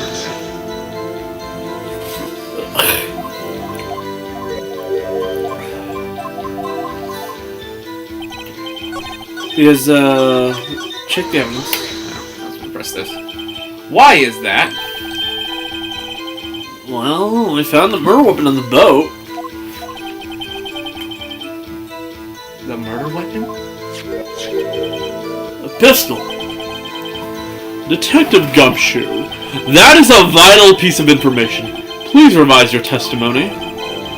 Right, sorry, Honor. The murder weapon we found on the boat was decisive evidence.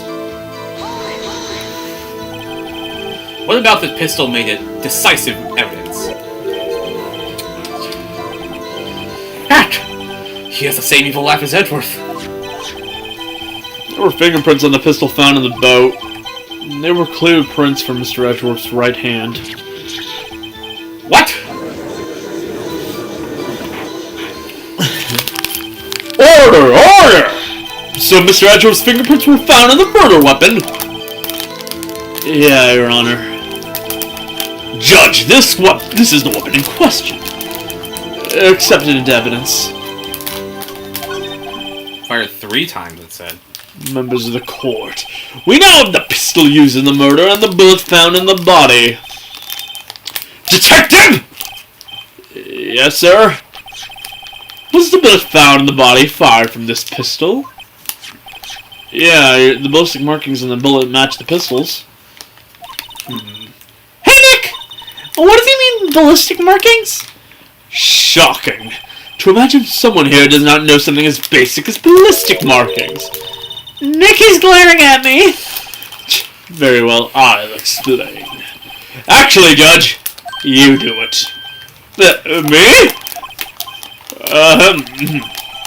Ballistic markings are like the fingerprints of a gun. The barrel leaves distinctive marks on each bullet it fires. You can examine these ballistic fingerprints to see which gun fired the shot. It's quite accurate. Indeed.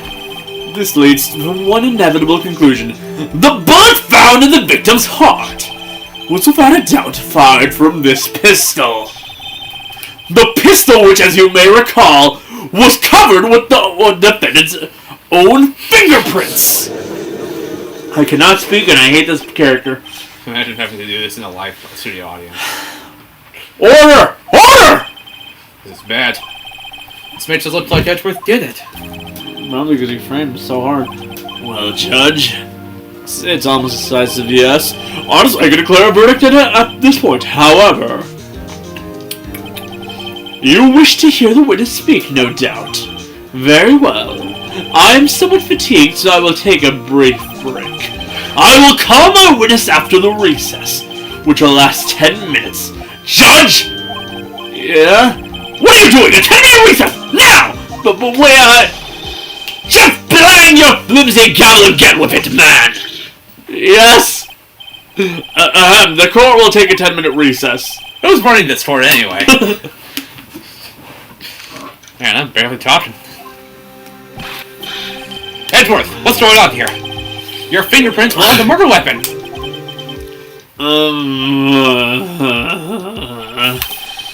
And that body photo makes one thing clear. The only one who could have shot that man was the person in the photo. Was that you in the boat? Yes, it was me. What?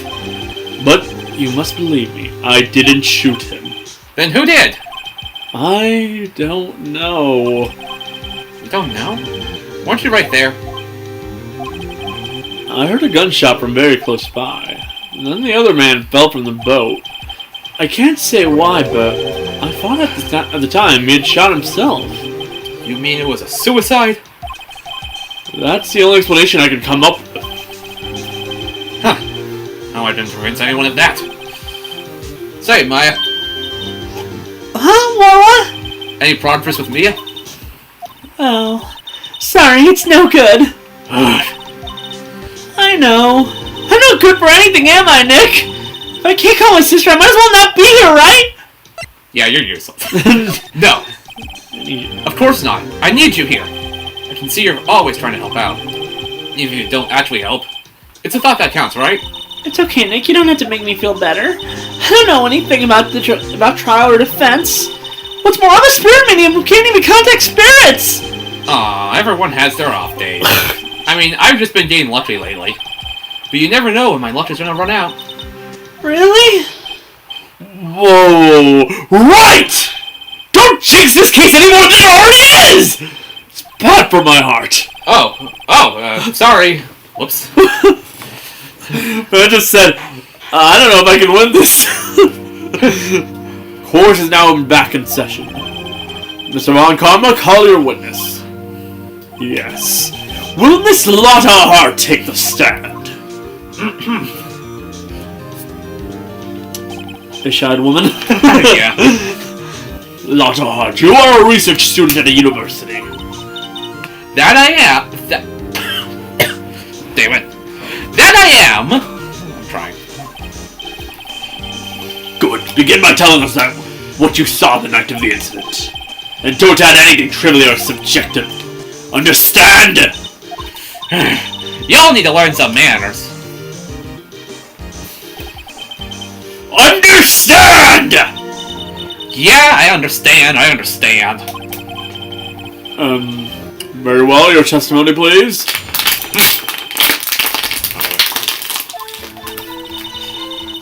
It was Christmas Eve, just after midnight, I reckon. I was in my car. I heard this bang come up from the lake. When I looked out the window, I saw 2 gents in the boat. Then there was another bang. There wasn't nary a thing on the lake but that boat.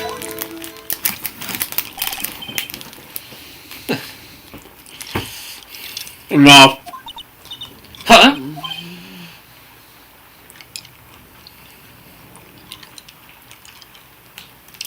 Judge, she happened to take a photo of the incident. This is that photo, accepted as evidence. Oh, I don't know, surprised. This looks like the very moment of the murder.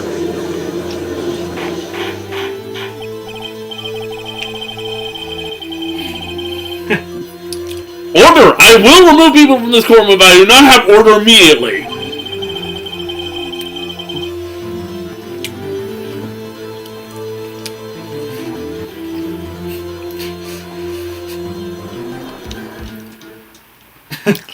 Sorry, people. I expected that just one to be a lot longer.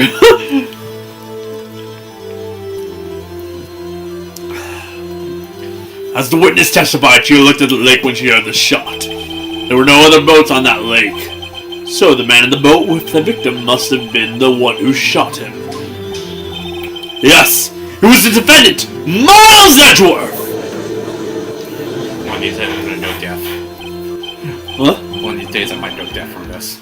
I'm sorry, but that's just my voice. It's fine. It's just... Order! Order! I will have order! I feel bad for anyone watching this with headphones, though. Yeah, I shout a lot in this game. And in general. Yeah, but usually I'm a lot more subdued in other games. Yeah. Especially in Kingdom Hearts where I barely talk thanks to me focusing on the game. Unless we have something to say. No. Well, Judge. The evidence is decisive. I have very little doubt about this case. Very well, the court defines the defendant. Wait! Your Honor! I haven't cross-examined the witness yet. A cross-examination? We have photographic proof! What question can there possibly be? The photos worth 1,000 words and they all read guilty. You lose, or do you claim to have found a contradiction in her testimony?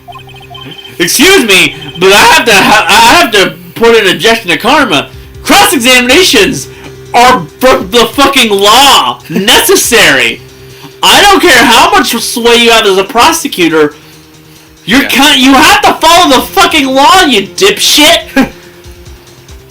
I know that the law ain't perfect in this universe and makes more questions than it actually answers, but there's one thing that's been very upfront that's very similar to our world. You have to cross-examine the witnesses. Yeah. Very well, if you have to, you may cross-examine the witness. You will only flounder and ask meaningless questions. You will fail to find anything. And then I will have you held in contempt of court. Nick, contempt? Contempt of court, you know? I guess I understand. Well, what are we gonna do? Do you really think there was contradiction with the facts in their testimony? I think there was. I think I noticed one little thing. Well, I'm impressed, Nick. I didn't notice anything. Right, let's take him on. Yeah. I had a bad feeling about this. That might have been a mistake. I understand. I will cross-examine the witness. Very well. I pray for your sake this wasn't a waste of your time. Yeah, we know when Phoenix Wright's gonna fuck up, so, That also means I'm pretty sure you're not allowed to needlessly press. Well, I saved. I was in my car. Why were you camping there anyway? I'm a research student at my university. I was taking pictures of using my research. What research? This all sounds suspicious. Miss Hart, could you be more specific about your research?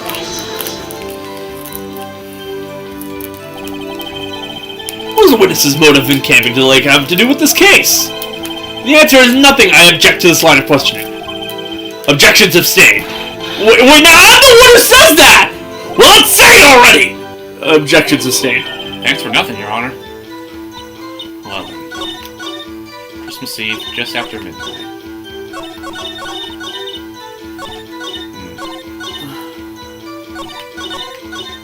Wait a minute. Could you clearly see the two men? Just look at the picture. Clear enough for you? Uh-oh. Wait a second. I wasn't asking you about the photo. I was asking if you saw the two men. Yeah, well, of course. The witness has testified she saw him. There's also a photo! But have you seen the photo? We could. This is it. Wait, I don't think it's that one. There's another photo over there. Oh, wait, no. That's just a map. Wait, how old is this guy? 65. God. Wait a minute. How old is his wife? Isn't Francisca 18 by the time she shows up? Dead. Francisca's around the same age as Maya, yeah?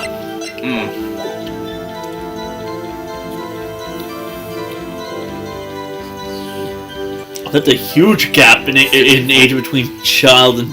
47 years. Again, how old is the wife? Because unless she had Francisca well after menopause... That's...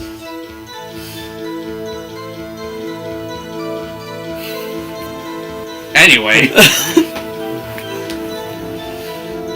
Continue. He jumped in quick. He's hiding something. You might want to present the photo. Actually, save before you do that. Yeah, save. that is smart. Don't fuck this up. This is one where shit happens like this all the time. Nope. Load. We don't want to have needlessly. Okay, another thing. There weren't any contradictions. Why did you press on that one? I did. Let's see.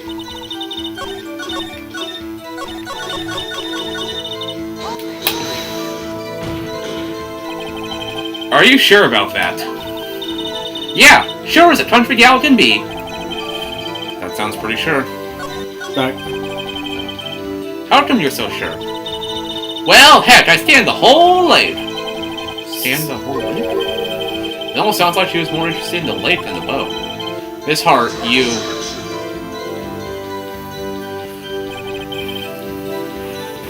Mr. Wright, the witness has answered the question in full.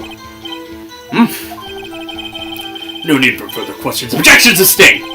That's what I'm... Sustained! Yes, of course. Oh, great. What am I supposed to do now?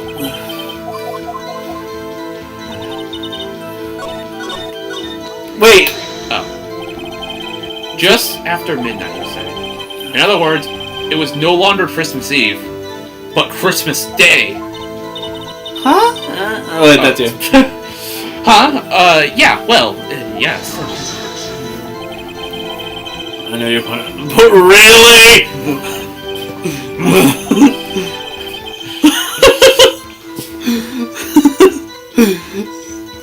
Okay, I hope your next contradiction is a little more relevant to the trial. We'll just continue your testimony. So, you weren't looking at the lake at that time? Nope! I looked after I heard that noise. She said that already. I asked you to find her contradictions, not leisurely chat with the witness. We did that. I think we can need to suppress everything. Were you watching the very moment the shot rang out? Well, yeah, sure. Meaningless! Meaningless! Meaningless! Not contradictions, Mr. Wright, not meaningless babble! Von Karma, I think I hate you. He's trying to keep me from talking to the witness. To what end? Yeah, and we've officially found everything, I guess. Yeah.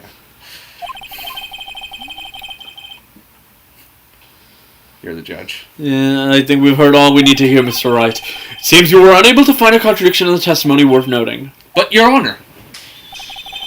You keep your promises! Mr. Wright, I'm afraid that I will have to penalize you with any further outbursts by holding you in contempt of court. And if that happens, you'll have to leave the courtroom immediately. Understood? Nick!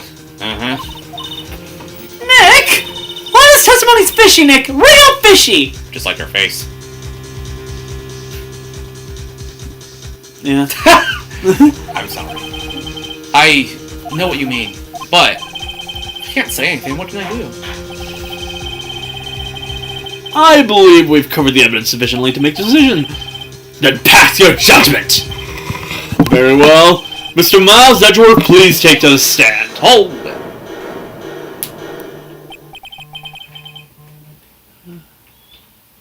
Someone is trying to call me on Discord.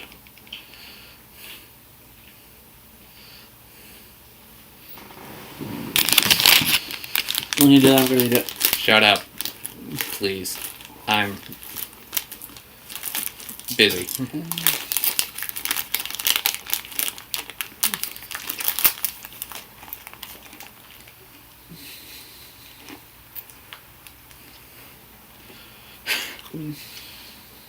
Who was that?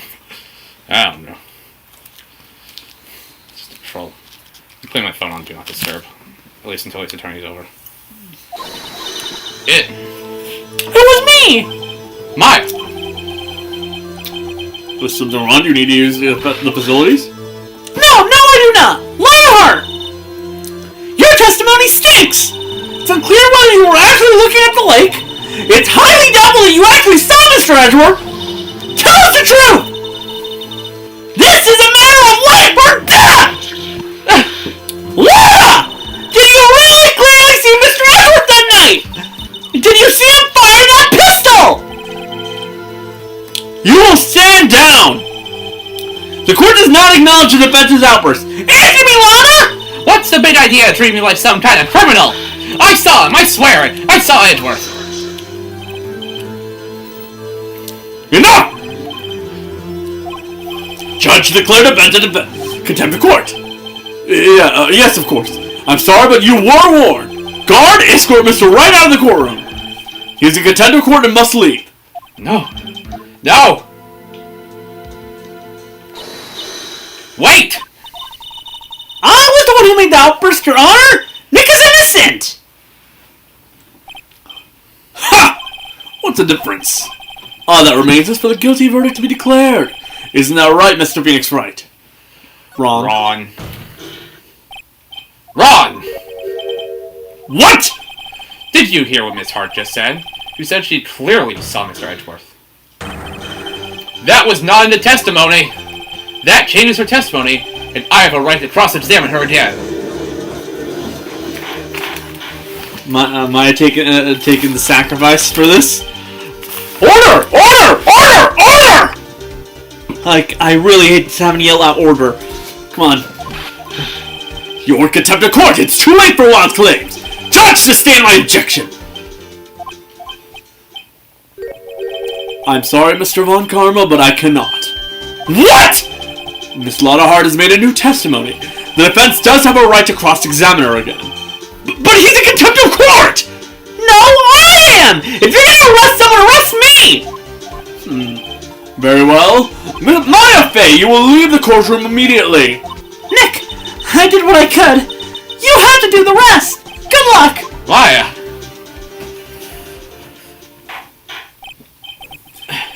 I care not for the melodrama. Listen well, Mr. Wright. I do not tolerate badgering my witness. I'm running out of time. I better find a contradiction here, or else. We've only been doing this game 34 minutes and my voice is fucking dying. In the cross-examination. That last statement. I saw it clear as day. The man on the boat was Mr. Edgeworth. That's it? Uh-oh. No. I don't know if I can find it. Except... But I can't squander my as ever. Object to that one because... Like present? Save. Yeah, of course. But yeah, present the photo. There's no way she could have... As day, you say? Got you. Got you, Miss Hart. Finally. What? You got what? Look at this photograph. The photo I took? The very same. There's something I want you to see in this photo. It's quite clearly visible. It's a recreation of that famous Nessie photo? The fog, Miss Hart. Fuck. So, this picture was taken with professional, high-quality film, correct? Yet even it could not capture the faces of the men on the boat. Yet you claim you saw Mr. Edgeworth. How? What? What? Mr. Wright has a point. That's why I told her not to say that in her testimony, please! Yet, now she has said it, Mr. Von Carmine. How did you possibly see Mr. Edgeworth? Explain yourself. Miss Hart? He just openly admitted Yeah, he legitimately just openly admitted to telling her to hide evidence. Oh, shit. Like, he straight up said, lie to the fucking court. What? Could you see the defendant that night? Of course. I said I could, and I meant I could. Then please testify as to the circumstances of your sighting. I did. I finally found a hole in Von Karma's carefully vague testimony. Carefully. Because, like, he basically told her what to say. You're right. It was a cold night, and the fog was thick as bricks. So once I finished setting up my camera, I got back in the car. Still, I brought my binoculars with me. When I heard that noise out on the lake, I looked at my binoculars. See? No problem. Use binoculars. Very well, you may begin your cross-examination, Mr. Wright. This one better be good.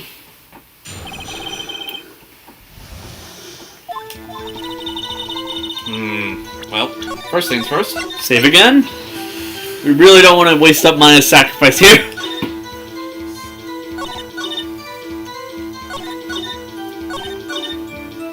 Press on the binoculars. Binoculars. Yeah, binoculars. Yesterday you mentioned that you were out looking for shooting stars, correct? Well, yeah. What, you need a telescope, not binoculars for that? I've got doubts about your camera too. Was it really to take pictures of meteor showers? The camera's irrelevant to the case. You can't say that for certain. Mr. Wright, is the camera really relevant to the case? If you believe it is, you may continue with this line of questioning. But know this. If you find nothing with this, there will be consequences. Well, Mr. Wright, save again. This is an entire game of safes coming. XCOM. Do you wish to press? Let's try pressing further and then back off by loading up a save. This is make it or break it time. The camera was of utmost importance, Your Honor. It is perhaps key to this entire case. Therefore, I will continue my line of questioning. Wow, maybe I went a little overboard there. And if we're fucked up, we can always reload. We'll testify to the court about the camera. Yeah, we'll testify to the court about the camera. Yeah, I hear ya. Camera was said to take pictures of a meteor shower. But sure about that. It goes off at like... What do you know? That was right. You were photographing shooting stars. That's a lie! Says who? I saw the camera you set up yesterday. It was pointed directly at the lake. You have to point the camera upwards to take photos of the stars, Miss Hart. Oof! Oof!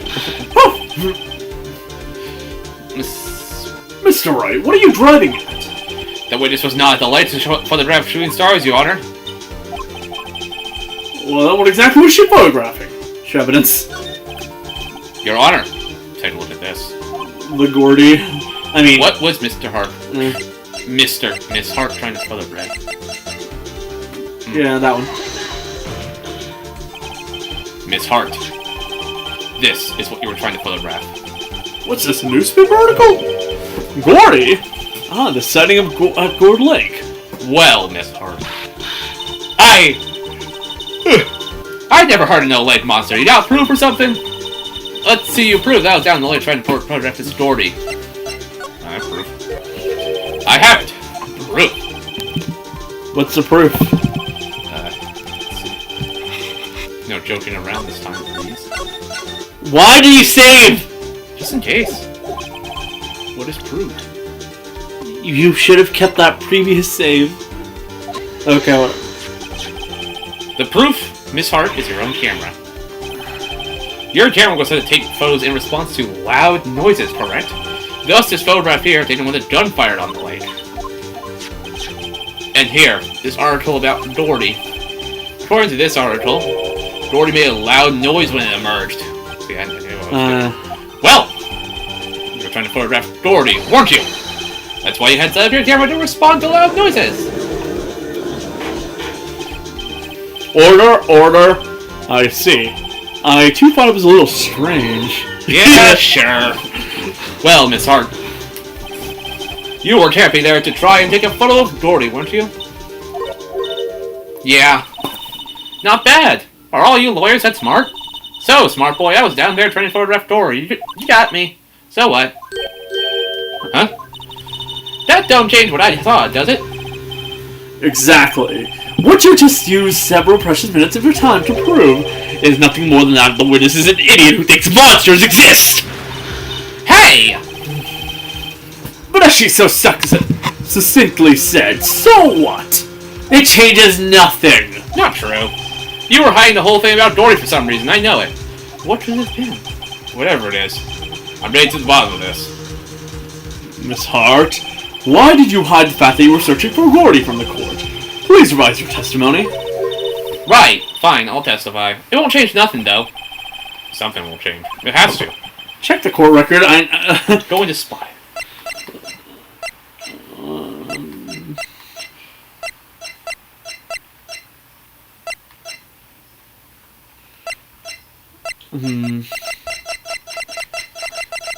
I basically just wanted to refresh what the fuck we have here. Lotta's new testimony. Actually, I'm not a research student at a university. I'm an investigative photographer. Shut up. Imagine what a stupid it'd be if I got a picture of that monster. That's why I was ramping out by the lake.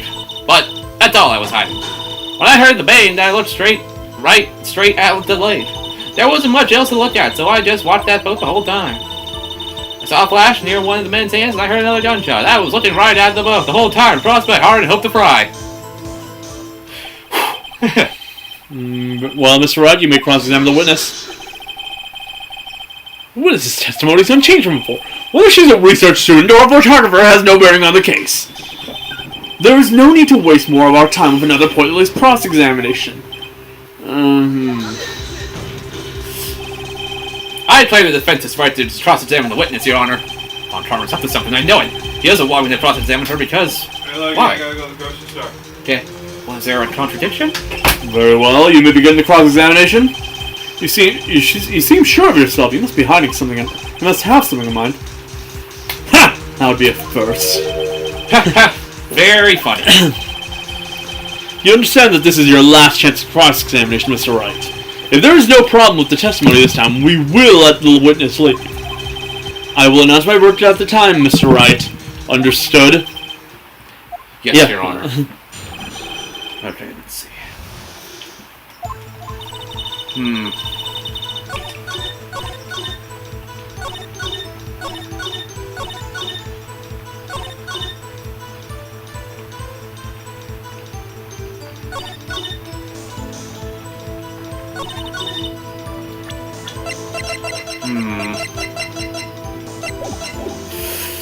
Save. Yeah.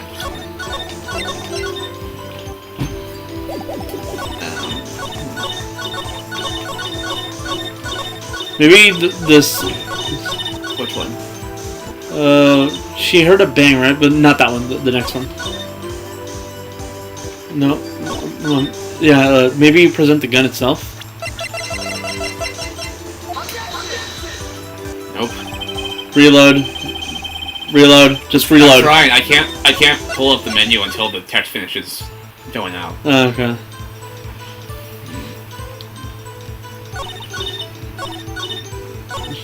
Maybe... I want to press on one of them, but I don't know if it's a good idea. The first bang. Exactly what sort of sound was it? Well, I never heard one before, so I can't say for sure, but it sounded like a gunshot. It was a lot sharper of sound than I would have expected. Oh! What? We sure it was a gunshot? Oh yeah, I guess we got rid of the pompers, never mind. Yeah.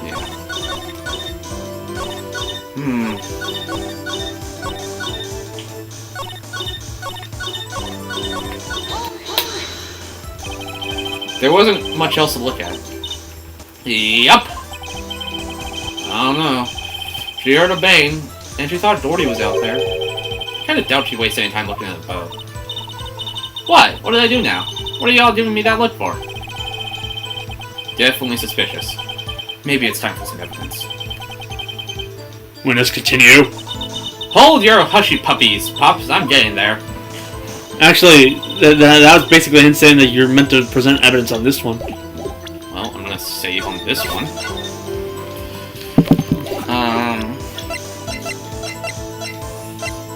Is it meant to be the Gordy thing again? Yep. Miss Hart, were you really looking at that boat? What's with you? Of course I was looking at it. It was the only thing out there. Any normal person would be looking at it. I agree. Any normal person would. But you are far from normal. Same thing could be said for every person I've met on this journey so far. Yeah. What? Y'all want to step over here and say that? You were camping at the lake to take a picture of Doherty. Think about it. What would you do if you heard a loud noise? You'd be standing in the lake for every sign of Doherty, that's what. You wouldn't give the boat a second thought. Ah! Order! Continue, Mr. Wright! You testified that you were watching the boat through binoculars. However, you wouldn't need binoculars to watch that boat. You needed them to search for Doherty. And that's what you were doing. Well.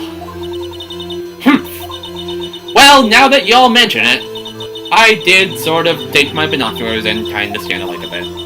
I mean, Doherty might be out there, and all. Miss Hart, are you saying that you were not watching the boat then? Sorry, y'all. I was fibbing, really. I thought, you know, I could be a witness to a murder and all. I kinda got excited. I was sure I was watching that boat. Till now. This is totally uncalled for. But hey! You got the photograph, you got proof. So, we can't see who's shooting in this. Right. That's why I took this photo and... Witness, that's enough! Because he's hiding the fact that the photo was getting maximized! Been a long day, shut your pie hole! Shut my what? What was she going to say? Took the photo and what? Wait a second. She had a photograph to prove it, but you really can't tell from the photo who was shooting. That's why she said she's gonna enlarge the photo. She said it'll drop the quality of mine, but she'll let us see who it is. She enlarged that photo. Why won't Von let her show it? I've got a hunch. I bet that enlarged photo saw something bad for Von Karma. This is my chance. If I'm wrong, though, you'll be in prison for Edgeworth, or worse. What should I do? Shit! Make her show the enlargement. Miss Hart, look at this photograph. You enlarged this photograph, did you not? Yeah, I did. Why has that enlargement not been presented to the court? Because it does not exist! What are y'all talking about? You were the one who told me not to show it in court in the first place. You old fool! What's the meaning of this, Mr. Von Karma? Miss Hart, show the photo to the court. Show us the enlargement. It's definitely gonna hurt us, but... The prosecution objects to submission of this evidence. Objection denied. The witness will show the enlargement to the court. Here it is. Wow. Still can't see who's firing in this. It would be the defender, maybe it's not. Regardless, I'll accept this as evidence. Clearly, it shows that it was a blind man who murdered him. Yeah. Not blind man, I mean bald man. Yeah. Happy now, Mr. Wright? There has to be something. You asked for the enlargement, you got the enlargement! And little good it has done to any of us. That's why I requested she not show it! I suppose this means that the cross-examination is over, obviously. Actually, can we look at that photo better?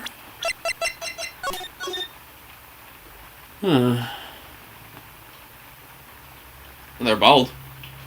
No, I was going to say the cuffs around the jacket. I also like to point out they found fingerprints of Edgeworth's right hand, but that's the left hand with the gun. Oh yeah, it is! That's the left hand! You're right! I think that's actually the issue here. Yeah. And none too soon. That was a flagrant waste of my time. Mr. Von Carver, do you have anything to add? I stated everything I needed to when this trial began. Decisive evidence. A decisive witness. What else could possibly be required? Nothing, of course. Then I believe it is time for me to declare my verdict. Wait. It's not supposed to be like this. There has to be a clue in this photo somewhere. This is bad. Real bad. What should I do? Object! Your Honor, there is something decidedly strange with this enlargement. What might that be? Mr. Wright, you will show what the photo is strange. Okay. What's strange about the photo? Here goes nothing. I'll show the judge what's strange about this photo. Yeah, I pointed it out. But funnily enough, I was technically on the right track by looking at the cuffs, not realizing I was meant to look at the hands. Here, Your Honor. The shooter? I'm not sure I understand. What's strange about the shooter? Look at the hand holding the pistol, Your Honor. The hand? That hand directly contradicts another piece of evidence. This man's left hand does... Oh, that's Judge. This man's left hand does what? Let me show you. I'll show you the evidence that left hand contradicts. The gun itself. The evidence is clear. The man in this photograph is holding that pistol in his left hand. However, the prints on the murder weapon were from Edgeworth's right hand. Ergo, that man shooting the pistol in this photograph is not Mr. Edgeworth.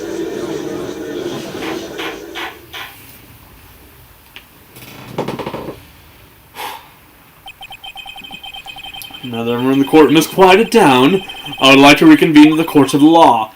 Mr. Wright? Yes, Your Honor. You have given us definitive proof today. We now know that it was not Mr. Edgeworth who fired that pistol that night. However, this leaves us with a rather large problem. If Mr. Edgeworth didn't do it, then who shot our victim? Precisely. As we have seen, there were no other people in the lake that night.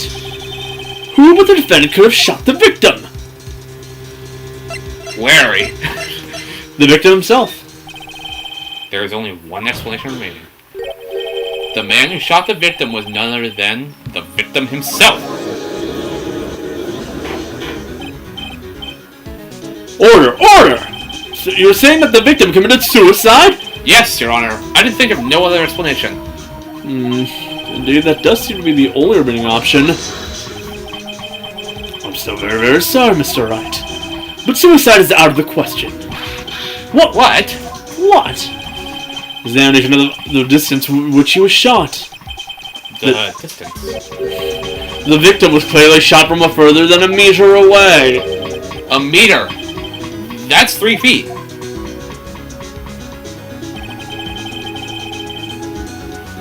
There's no way it could have been suicide. But, pretty sure that means there's no way it could have been on the fucking boat, too. Yeah. I don't think the boat's that long! Am I right? Yeah. Like, I feel like that there's some artistic liberties here. Order! Order! Artistic license, you know. Mr. Montgomery, are you sure of the accuracy of your data? Of course. I already considered the possibility of a suicide, you see. Yeah, because you were the one that fucking murdered the man. I see. To anyone who thinks it's wrong for me to spoil this game, I'm sorry, but I'm pretty sure the only people watching Let's Plays of Ace Attorney are the people who have already played Ace Attorney. Yeah. Yeah, I still need to get around to case 5, which is... Yeah, at this point, Logan's already knows what's going on in this case. So I'm allowed to say that shit because the vast majority of people... Everything after that is foreign to me. And also, we haven't exactly said this is a blind playthrough, have we? Yeah. Pretty sure I was pretty upfront about having already played this game before. Yeah. Very well, let me just state my opinion. And I've at least played the first 5 cases. Considering the situation of the shooter had to be the defendant, Mr. Edgeworth. However, the prints on the gun reveal the shooter was not Mr. Edgeworth. This is a conundrum. Therefore, I would like to suspend proceedings of this trial for the day. The court orders the defense and the prosecution to further investigate the matter. Understood? Yes, Your Honor. Actually, there's a very easy way to do this. It took the cops 3 minutes to get there. The call itself came from a man 30 minutes after midnight, and the shot that had happened definitely happened before 30 minutes. It's very obvious that someone could have shot him, gotten away from that, and Edgeworth just arrived on the time. Huh. That's another way you could think about this. Well, that involves math, and I don't like doing math. That is all. The court is adjourned.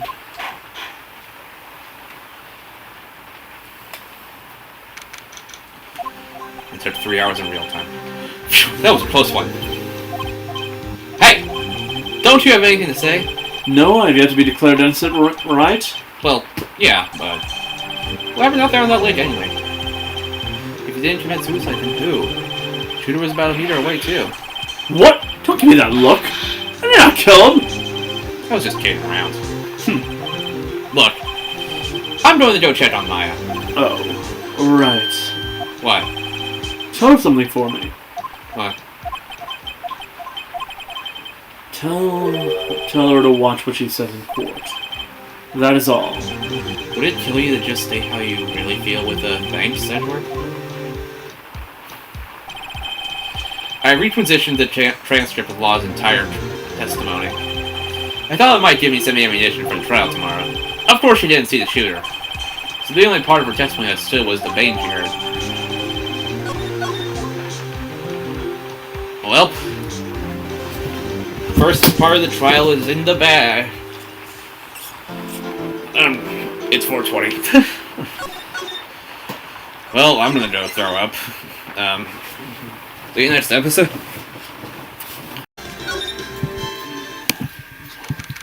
Welcome back to Ace Attorney, folks. Apparently today's December 26th. Again, that's my birthday. Yep.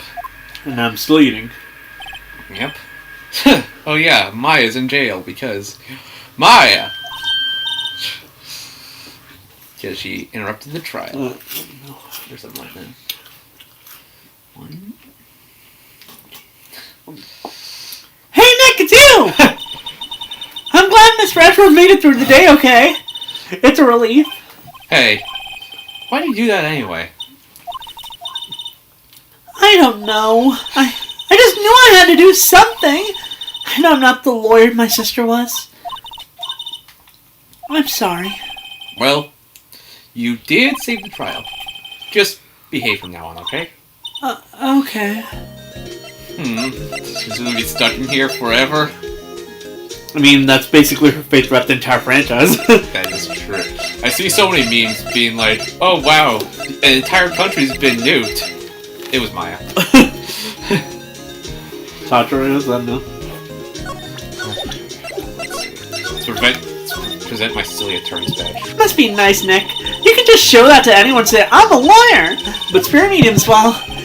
I don't know, with your clothes, I bet at least some people would recognize you. These are medium and training clothing!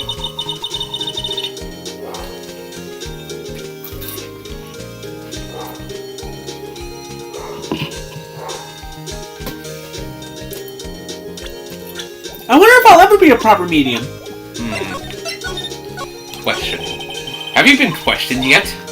No, not yet. Detective Gumshoe was just here just now. Such thing as this is your first offense. We'll let you go after questioning. First offense! First! Oh, and he wanted me to get bail money ready. You can pay for me, okay? Huh? How much? I don't know. I guess I'll send you a bill or something. Why do I picture giant bales of money every time I hear the word bail? Any luck with Mia? None. I can't get through her at all. I tried, I really did. I don't know what to do. I think I probably shouldn't have stopped my training. Sounds like she really did do her best. I should check and see if there are any waterfalls in the local area. I wonder if I'll ever see my sister again.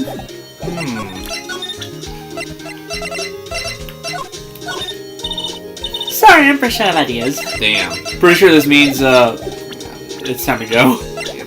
Okay, let's move to... Let's go here first. Sure is quiet here with nobody around. Right. I have to get my that detention cell soon. So, nothing. Oh, I was gonna go to, like, the police department, but no one. There are fewer than there were yesterday, but the cops are still around in the park. I wonder if Detective Gumshoe is here today. I want to check this area out first. Detective Gumshoe's not here. Gumshoe's at the scene again today? Huh? Oh, really? He's a live wire, that one. Got into a fight with the chief for not following protocol. Not following protocol? I bet he wouldn't help them build the case against Edgeworth. Yeah, we can explore Dord.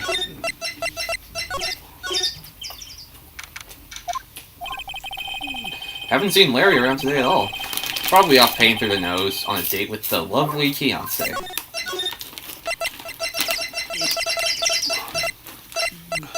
I checked the woods first. Yeah. Hey, Detective Gumshoe. Hey, pal.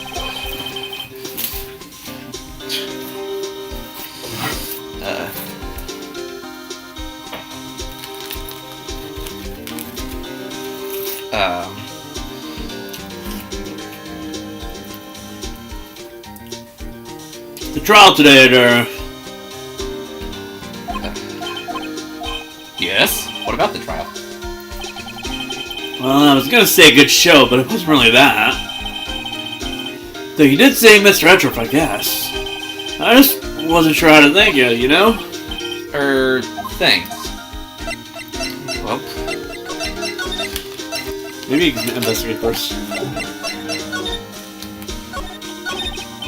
I don't think Lotta takes very good care of her SUV. It's probably dense. I can't believe anyone would drive their car down here.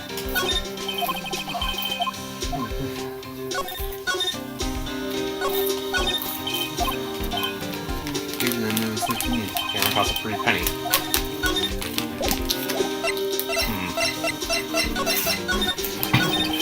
Detective Gumshoe, any idea what strategy Von Karman is playing for tomorrow? Sounds like he's bringing another witness. Another witness? Oh, right, he said something about time the trial today.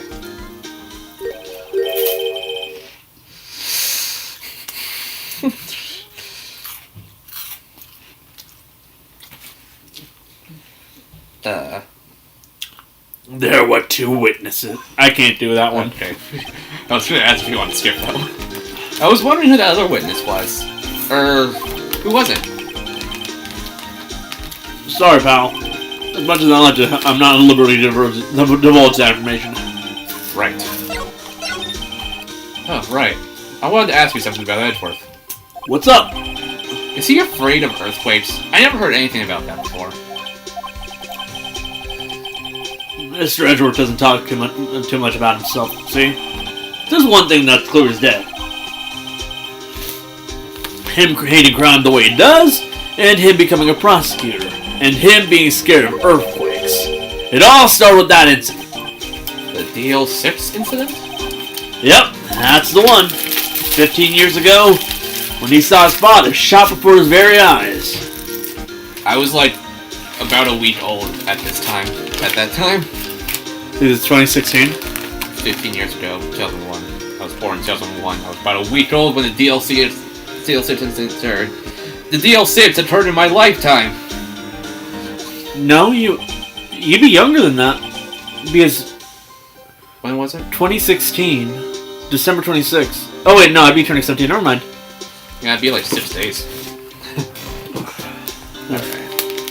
Still feels the pain now. You can see it in his eyes.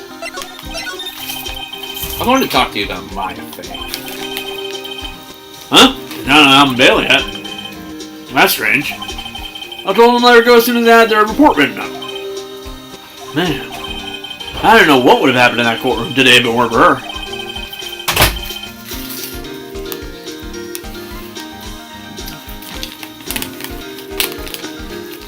Seeing her getting dragged out by that bailiff? I'll be honest with you, pal. I had shed a tear or two. Mr. Edgeworth, he was so moved I saw his lip turn a little. Really? Cold as ice, Edgeworth? He was really grateful for what she did, you know? I'm gonna head back to the station. Head the report of mine and get her out of there as soon as I can. Thank you. Oh, wait. I was wondering, how much is bail going to be? Don't worry about it. Mr. Edgeworth was posting the whole amount. What? Edgeworth? Didn't I tell you? He was grateful to her for what she did.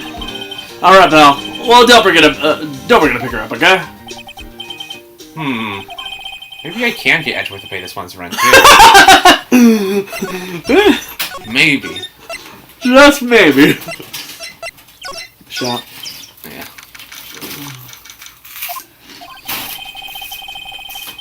Such boat rental shop is closed today, too. Guess we go back to the detention center? Because, you know, mine is free.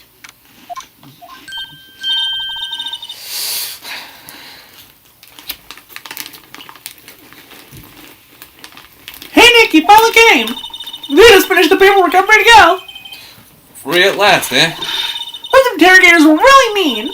They were like, okay, what did you do this time? I got some kind of criminal, can you believe it? Well, they let you out in the end, didn't they? Oh, never mind, you thanks for the bail! Thank Edgeworth. Huh? He posted bail for you. Say he was grateful for what you did. Mr. Edgeworth did that? How'd you make it up to him? You've got to win this case, Nick! Well, what to do? What do you think we should do next?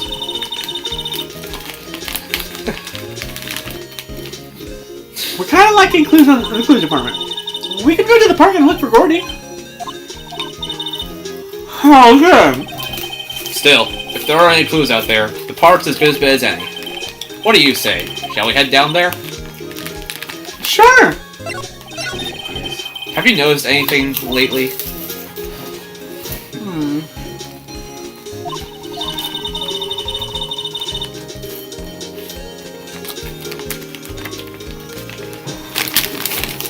You know, I did notice one thing while I was in here in detention. Let me see what's going on.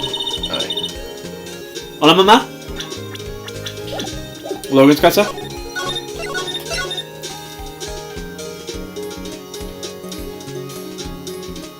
Oh, sorry. Quiero say, maybe ganas de...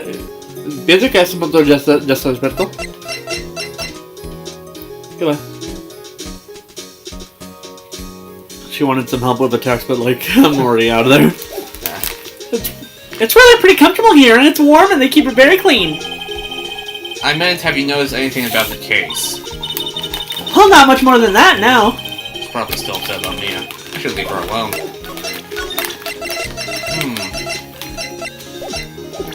Nope. Maya can leave. Oh! Felt a muscle pull. Ah, fresh air. I gotta say, freedom feels great. Behave yourself in the courtroom tomorrow, okay? Misbehaving's much more fun. It's not going to be so much fun when Edgeworth refuses to pay your bill again.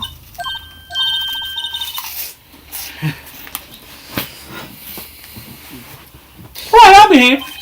Oh dear. What to do? Well, what should we do? I don't know, I've been in heaven the whole time. I think they'll let you decide what we should do, deal? Well, any thoughts you want to share? Well, I was in detention all day. I think I like much more time to think. Poor Maya, she probably thought about me the whole time she was in there.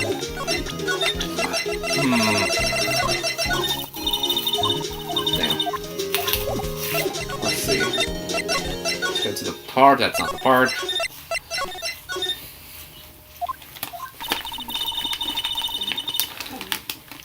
There aren't many cops around here today, are there? They're probably back at the precinct, working up the case against Edgeworth.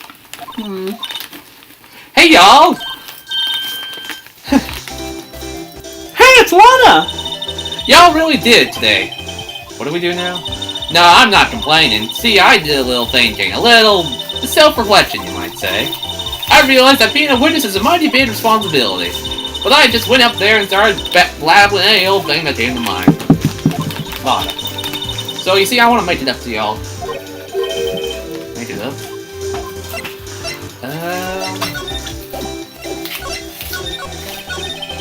What do you think of the trial? To be honest, I was doing it half just to say I've been a witness, even though I didn't really see anything. I tried to convince myself I had, though. I'm sorry, I know I caused y'all a lot of trouble.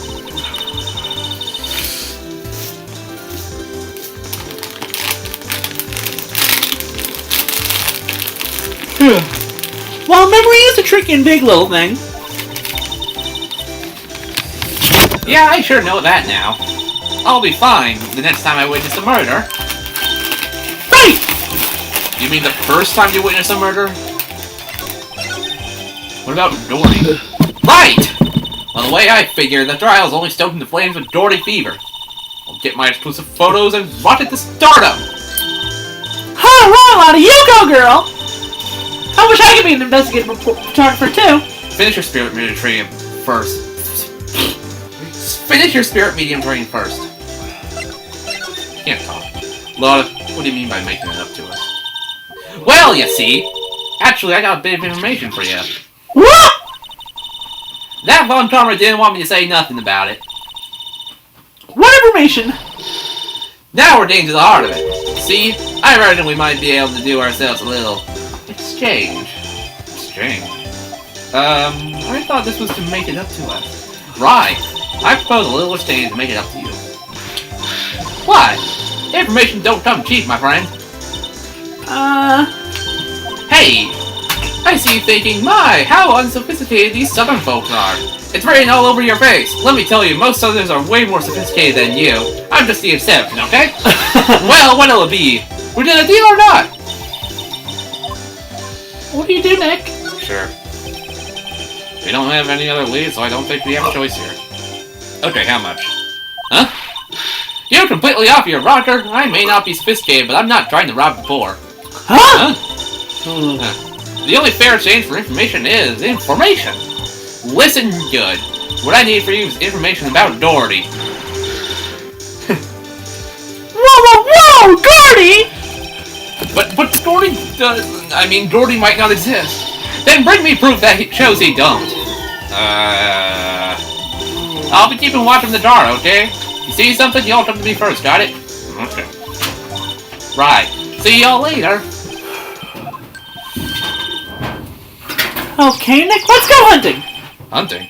You don't seriously mean it. Corny, I sure do. What about Edgeworth? We're searching for him, Nick. Don't you get it? Okay. How exactly do we search for a make-believe monster? Maybe we can find a monster myth specialist?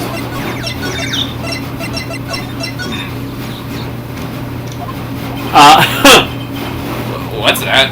I just noticed. The Steel Samurai, Nick! People still say that case was filler. Yo, Maya! Larry! What the heck is that? Oh, it was my girl fiance's idea. She was all, if you like, put this here. It would be like... I think Keonce's a really huge Steel Samurai fan. It would be like... So that brings up the question, how old is Keonce, Larry? Oh no. Oh no. I mean, Edgeworth likes it, so... I guess, yeah. Dude, she gave it to me along with the banner. Wow! That's really impressive she could find those for you. Well, she knows a lot of people. That show's finished now, so she got them for free. Let's see. Yo, Dad! What happened with Edgy? Well, we made it through the first day in court, all right. I don't know how good our prospects are from here on, though. Huh. Hey, Larry, did you know Mr. Edgeworth's secret weakness? He's terrified of earthquakes. He acts like a little boy. Huh? That's weird. I don't think he was ever like that in school. No, really? Well, we were only in the same class for a little bit. He transferred schools pretty quickly. Transfer? Right. When the DL6 incident happened. Doesn't look like Larry knows about it, though. Hey, Larry, when did you get that big thing? Huh? Oh, big guy. I've had that for about a month, yeah. It's a big hit with the kids. Why wasn't it there yesterday? Huh? Oh, right. The compressor was... You lying. What? I see that twitch in your eye. The compressor is busted. What?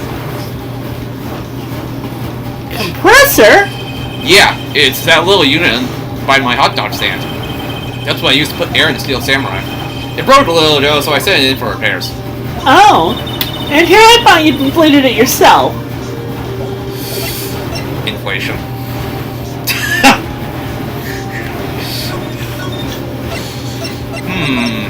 What do we show this food? We'll show him Gordy. That's the guy that's selling my dogs faster than I can cook them. You think Gordy really exists? Nah, I think somebody probably saw something else there. They just thought was Gordy. But I'll keep selling samurai dogs until the truth's out. I'm pretty sure we all know what Gordy actually is here. A log. No, If I look at the... That's a hand.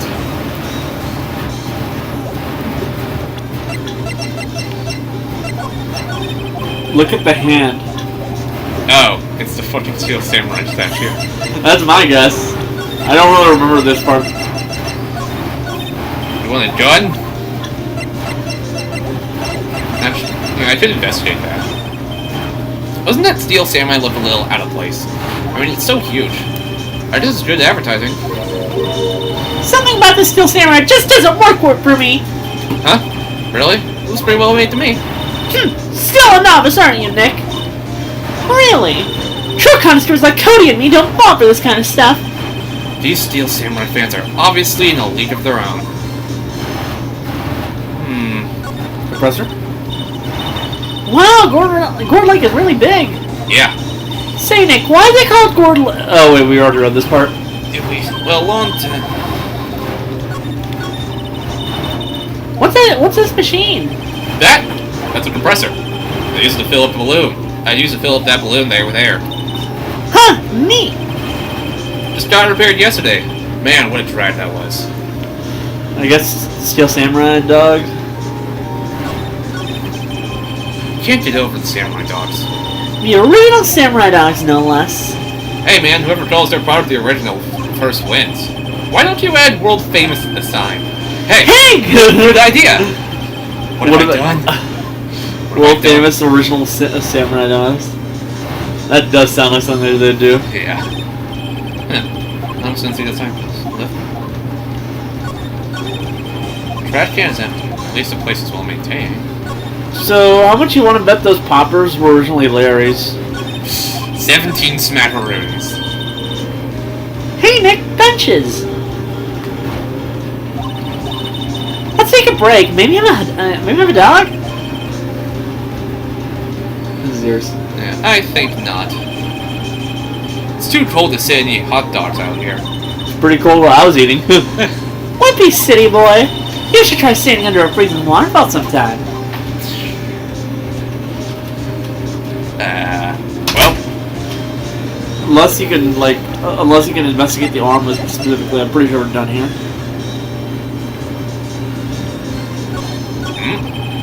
Oh, it's just its flaps. If we read this. Shop? Yeah. It's always so quiet here. I wonder if the boat shop is closed for good.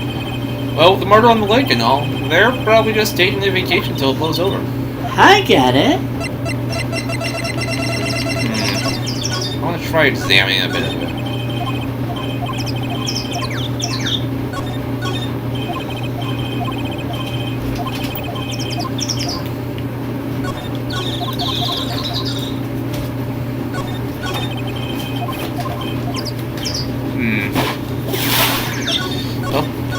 to visit the lake. Hey, y'all! Well, y'all find anything about Doherty? No, nothing. Well, keep moving. It's cold out here at nighttime. It is a little chilly. I think I have to sneeze. Whoa! No, you don't! No sneezing! Achoo!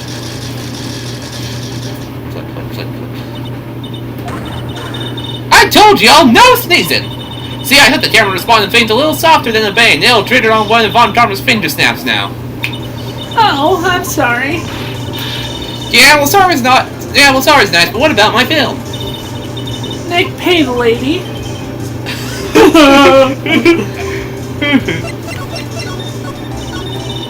I learned something in today's trial, that's for sure. Justifying a serious business. That's why I decided not to talk about that case anymore. Huh? Whoa, didn't you say you had information about the case? Tell us that, at least. Like I said, trade it for the dirt on Doherty. What are you gonna do if Gordy doesn't exist? I'll quit being an investigative photographer. What? After all, I only have one photo to my name so far. Was it a good one? You bet! A UFA! UFA? Anyway, if I can't get a rear-making photo this time around, then that's it. I'll quit and go back to school. Huh? So you're really a university student? Yeah, well, I'm taking a break for a bit. Right.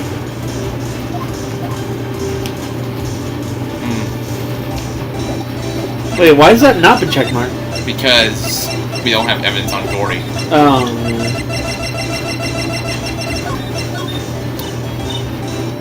You know, I was wondering, Yeah?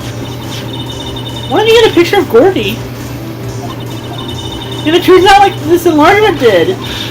Y'all crazy? A blurry picture like this doesn't make a hit story.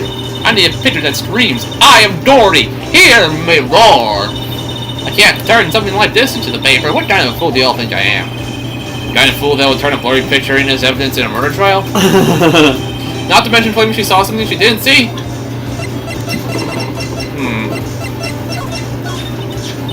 I'm glad I did that enlargement. No kidding. If you didn't have that, Edgeworth would probably be in prison now. Or worse. There's never like a drama when on a case, is there, Nick? What? Are you always on the verge of horrible failure like this? Careful, and the stress will send you to an early grave. Thanks for the cheerful message of support. That's accurate, though. What to do? Go looking for more Gordy shit? Let's see. Alright. Let's try and present some of this stuff to Larry. Nope. This? Damn it. Shit. You think Gordy really exists? Oh wait, we already did this one. We did that. Maybe the boat, the docks are available again, or available now. Doubt it, but Maybe go to the police station. Either there or the detention center.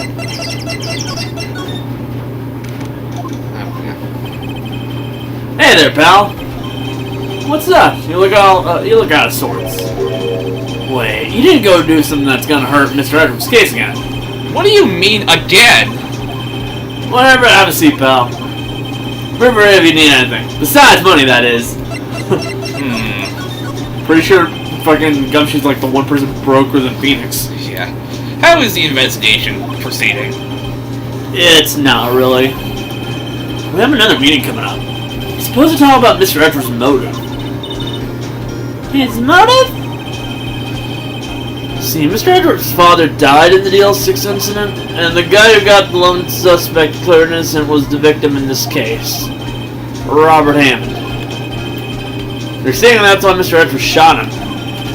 And Edgeworth never talks about his past. I bet they'll drag that out and hit him with it in court tomorrow, too. Poor Mr. Edgeworth. You gotta admit, it doesn't look good, pal. Say, Detective Gumshoe, do you know Gordy? Monster down Gourd Lake? Not personally, no. Well, we're looking for it. Huh? We're out of your minds! Hey! You gotta go... You got time to go wild monster hunting? How about doing all the questioning for me, then? Oh. Detective Gumshoe is scaring me, Nick. I told Detective Gumshoe about the deal with Lotta. Nick, try telling them sooner next time! Sorry. That was a nice fourth wall break. See, pal. Sorry for shouting at you. Better than Family Guy fourth wall breaks. Okay. Detective Gumshoe will aid your search for Gordy. Huh? I'll loan you one of our newest secret weapons for finding evidence. Really? Oh, there's a trophy for this. You take whichever one you want. Okay, get us the goods! Hold on now, everything in due time first. Let me show you. Stay first. Yeah. So, we can take we can reload after getting the trophy. Yeah. No, I think you can just switch in between. Here's secret weapon number 1. Missile! Missile? He's a canine police dog, still in training. Missile! Missile! Here, boy! So that's what the dog was doing. Here it is. Hey, he's cute! Look at the cute dog! Cute dog. And this will help us... How? Next, secret weapon number 2, a fishing pole. Ooh, this is my own personal pole. Detective Gumshoe, we're looking for a monster. Yeah. How are we supposed to catch a whole sea monster with a fishing pole? Never know till you try, pal! Ugh. Okay, the next one is the last one. No, please. I'm already overwhelmed by our choices. Secret weapon number 3, a metal detector. That's the one. Here. Detective Gumshoe. We're looking for something alive. Right. How are we supposed to find it with a metal detector? Hey, you never know, it might have been eating soda cans. Well, which will be? I can't make up my mind, Nick. They're all seasonal perfect. I can't make up my mind either, for a totally opposite reason. Oh well, I suppose it can't hurt to borrow one. If I can we borrow a missile? Sure thing, pal. Think of him. He's so cute! Oh boy. Very cute with shiny eyes. And if we go back... I have to... I take back the last one I lent you. Department policy. Which will be? As far as the fishing pole. Do you want to borrow that flimsy looking fishing pole? Sure thing, pal. Oh, great. Be sure to dispose of it properly, okay? Right. Sadly flimsy and of dubious utility.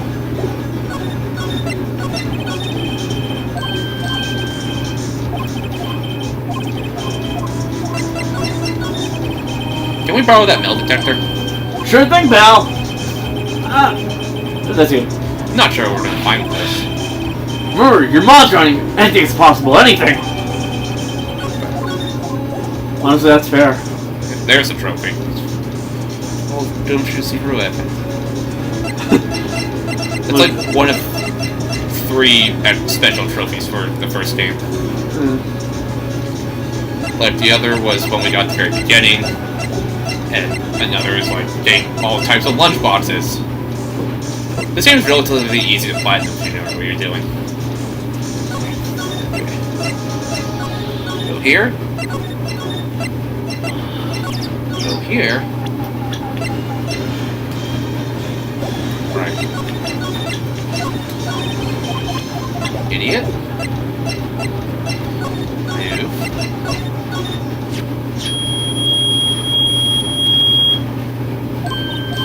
Nick! It's beeping! The metal detector's found something! Sure is loud enough about it. Whatever it is, must be in those bushes. Go check it out, Maya. Why don't you check it out? Nick? Look! Huh? An air tank. Huh. The valve looks broken. I thought it was Gordy. Maya, first of all, why would Gordy be in the bushes? And second of all, why would a metal detector... She starts looking like worse when you start yelling at her. And second of all, why would a metal detector react to a sea monster? Oh. Huh? There's something wrapped around this air tank. Looks like a string of flags. Well, we might as well take it with us now that we found it. It's heavy. Those flags look oddly familiar. Like they're right next to a huge idiot. What? An air tank? What about it?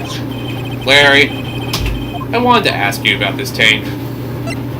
Is it yours? Is it yours? Say, is this air tank yours? Why would I have a thing like that? Look! See how there's a string of flags around the tank valve? It's just like the string of flags here around your steel stand right there. Must be a coincidence. There's strings of flags everywhere these days. Like elementary schools. And used car dealerships. Look, why would I need a tank anyway? To inflate something. You used this to inflate that, didn't you? I inflate what? What else? That big puffy steel samurai. Now why would you go asking me a question like that? Looks like I hit the nail on the head. Right. Actually, see, the compressor I always use was on the fritz, so I tried using the tank to inflate it just once. And it did go so well. As I suspected. Just didn't go so well? Yeah. Do you think you could be a little more specific? Come on! Look. Come on! Look, it's embarrassing, and so I don't really want to talk about it. You really did try to pull the hole, and it's like, well, let's just move on. Yeah. Tell us! Fine. Whatever. It's like I said, the compressor was busted. So I took the tank and tried to fill the samurai up with that. And then... Blam! The valve busted open and made this incredible noise. And that tank there took off like a rocket. And I took my poor deflated steel samurai with it. What? Off at Jaguar Lake? Sure scared me out of my door, that's for sure. Oh, we've done this a billion times. So the tank and the steel samurai you were trying to fill up blew away. What happened next? Well, all that happened on the 20th or something. Hey, that's my birthday.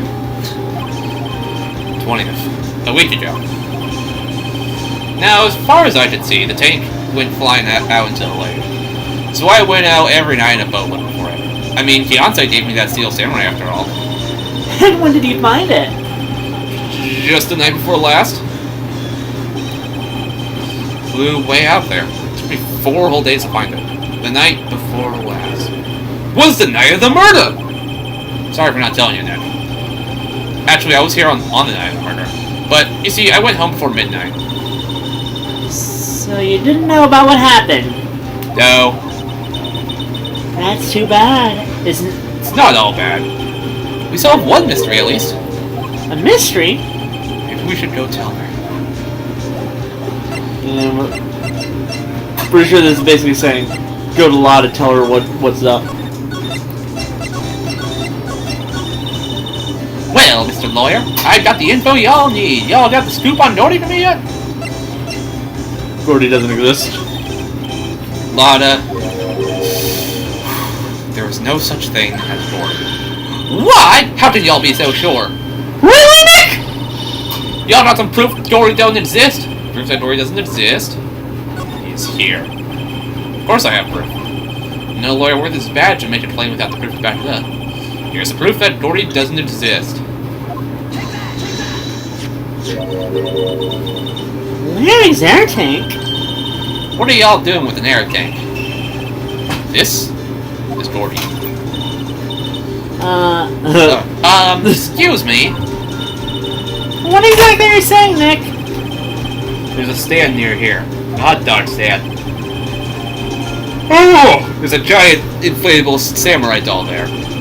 About a week ago, an idiot, who happens to be a friend of mine, tried to fill it. He used his air tank, and when the valve blew, the tank flew into the lake. Apparently, it made a pretty loud bang when it flew.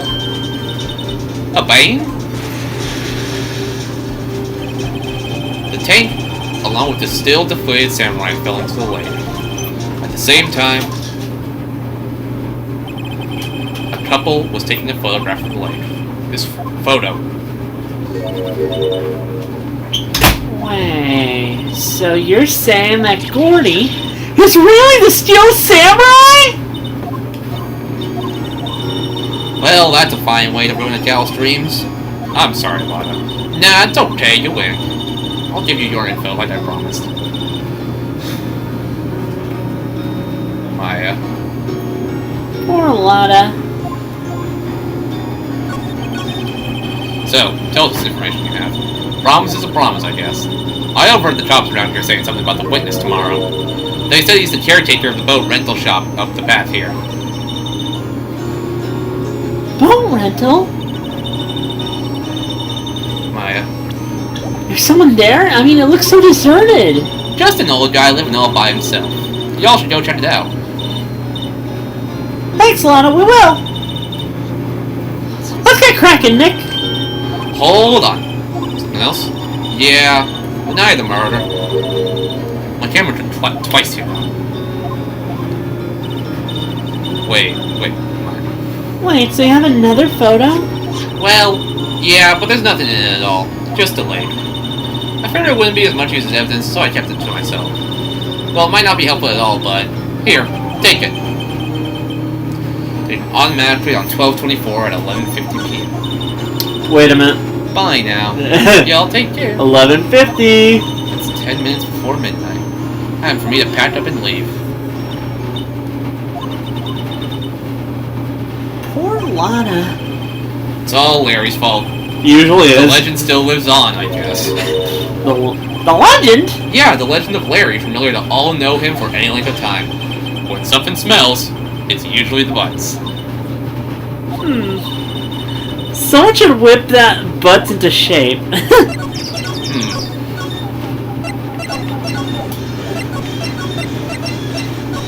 Boat rental. Hey, Nick! This is the boat shop I was talking about. You're right. Doesn't seem to be anyone walking around at all. Well, let's go check it out anyways. First, I want to see if we can check out that lake photo. Damn it. Can go inside. Oh, yeah. I think you've lent your Yonni to me. Yeah. Just one. It was horrifically unbalanced. Yeah, I need more characters, and two, you already have Von Karma.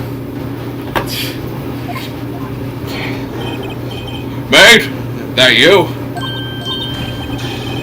Hey, is that Keith with you? Where have you two been? I've been worried sick. Nick, you handle this! I think I'll leave this one to you, Maya.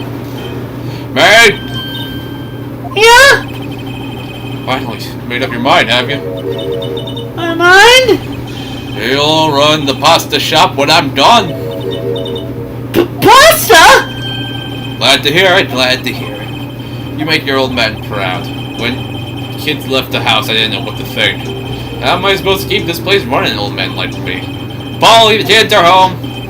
Hello! Nick, what was that? Parrot. Well on the perch. Keith? Yes? I leave the wet noodle in your capable hands, Sonny. Nick, what's a what noodle? Based on the available evidence, I'd say his name is Pasta Shop. That's a relief, isn't it, Polly? Hello! Hey, up.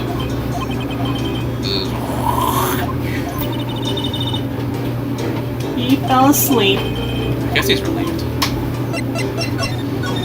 Let's examine first. Yeah. Look, Nick has an electric blanket on his table. It looks warm. That's a great idea. We should do that at the office. We could sit down with our clients, snug and warm, drink hot cocoa. And what? Talk about murders? Oh, you're a party pooper, Nick. How do you lighten up a murder? This fishing pole looks expensive. Wow, he has a television in here, too. Apparently. Shit. Look a little safe. It's locked. Miami, you're trying to rob the guy. Wow, there's lots of fish here. Various fish in North Lake, aren't there? Something's funny, Nick. All these fish are saltwater fish. What? Lakes aren't salt water? No, Alright. no. It's like a kitchen unit. Pretty clean. Funny, doesn't look like the type to keep this thing tidy like that. Not forgetting, Nick. He's running a pasta shop here. Is he? Wow, what an amazing parrot that is. Good morning.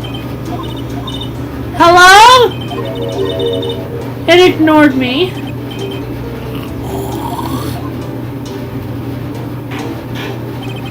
Oh, what? You forgot, mate. Gotta call her name first. Her name? Polly, how you been? Hello. See? Me. So the parrot's name is Polly. The erstwhile companion. The answer's the name. Too bad all she could say is hello. Oh, ha. Old Polly can say lots of things. She just need to know the secret words. The secret words? Polly, what's your name? Polly! Cute. Maya's found a new friend.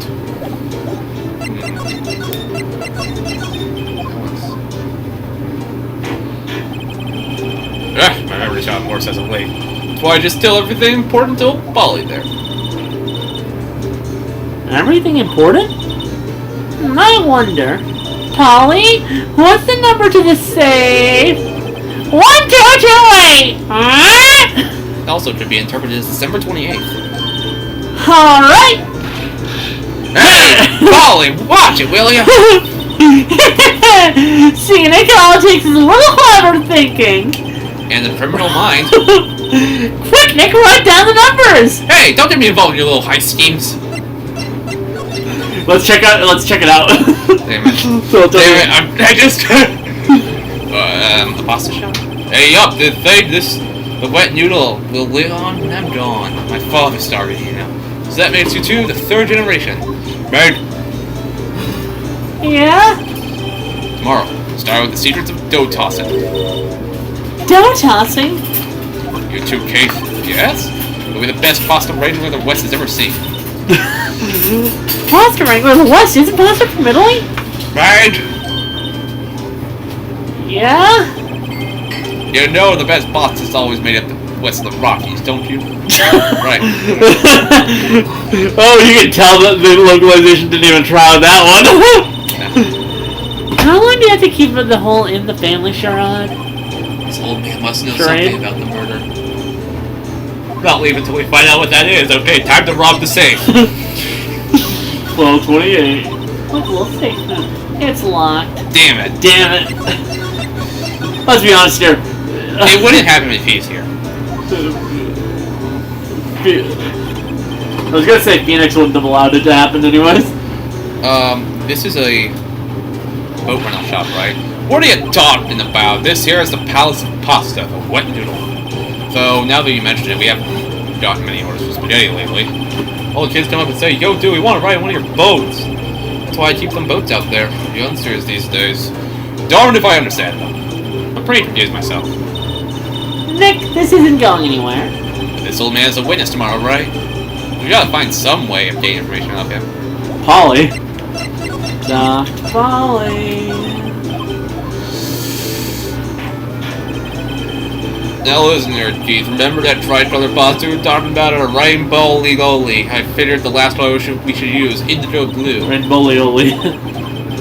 It didn't seem to work. Alright, let's talk to the bird. Okay.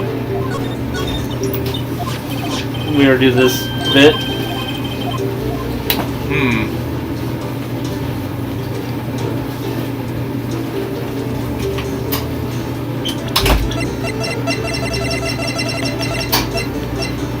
Maybe we just have to keep showing him stuff. Yeah, that would make sense.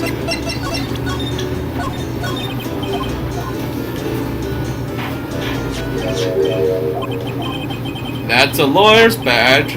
Yes, it is. I don't believe it. This old guy is the first person to recognize my badge. I get it. Huh? Hey, I got you figured out now. You're not Keith. Nick! Now's the chance to clear things up. Sir, no, I'm not Keith. And I'm not that either! We're here investigating a murder that took place on this lake the other night. Please help us. Lawyer, huh? Please, mister? Alright, I'll help. But, on one condition. What's that? When this case is over and done, you'll run the wet noodle. Fucking. Okay, we promise. Nick, are you sure about this? Hey, anything to get this case on. Hey, also, who wouldn't want to eat Phoenix noodles? I guess so. That's my boy, good for you, Keith. Wait, did I just say, you too, mate? Mate. Tempted to do this guy Peter Griffin's voice now. You bring tears to your old man's eye, you know? Now, what was that you wanted now? Sorry. Speak up, Polly. Hello! Alright? Now it's talking to the bird again. How do we get him to talk to us? Just gotta present. Let's put his gun in him. He fell asleep. Okay. Hey, DL6.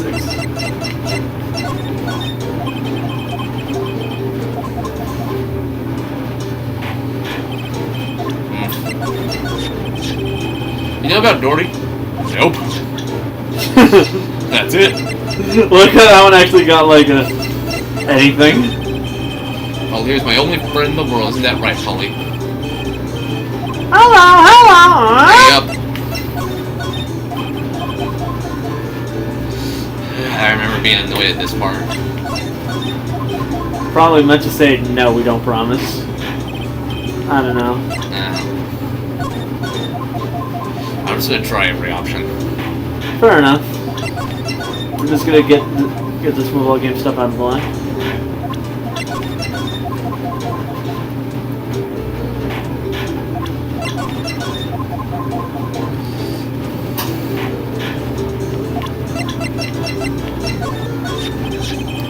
Hey, yup, I've seen this. You know something about this, sir. Keith? It's okay. You can call me Dad. Dad! You know something about this? Hey, yup. The other night, out here on the lake, Yes, yes? I know all about that. I've seen it. What?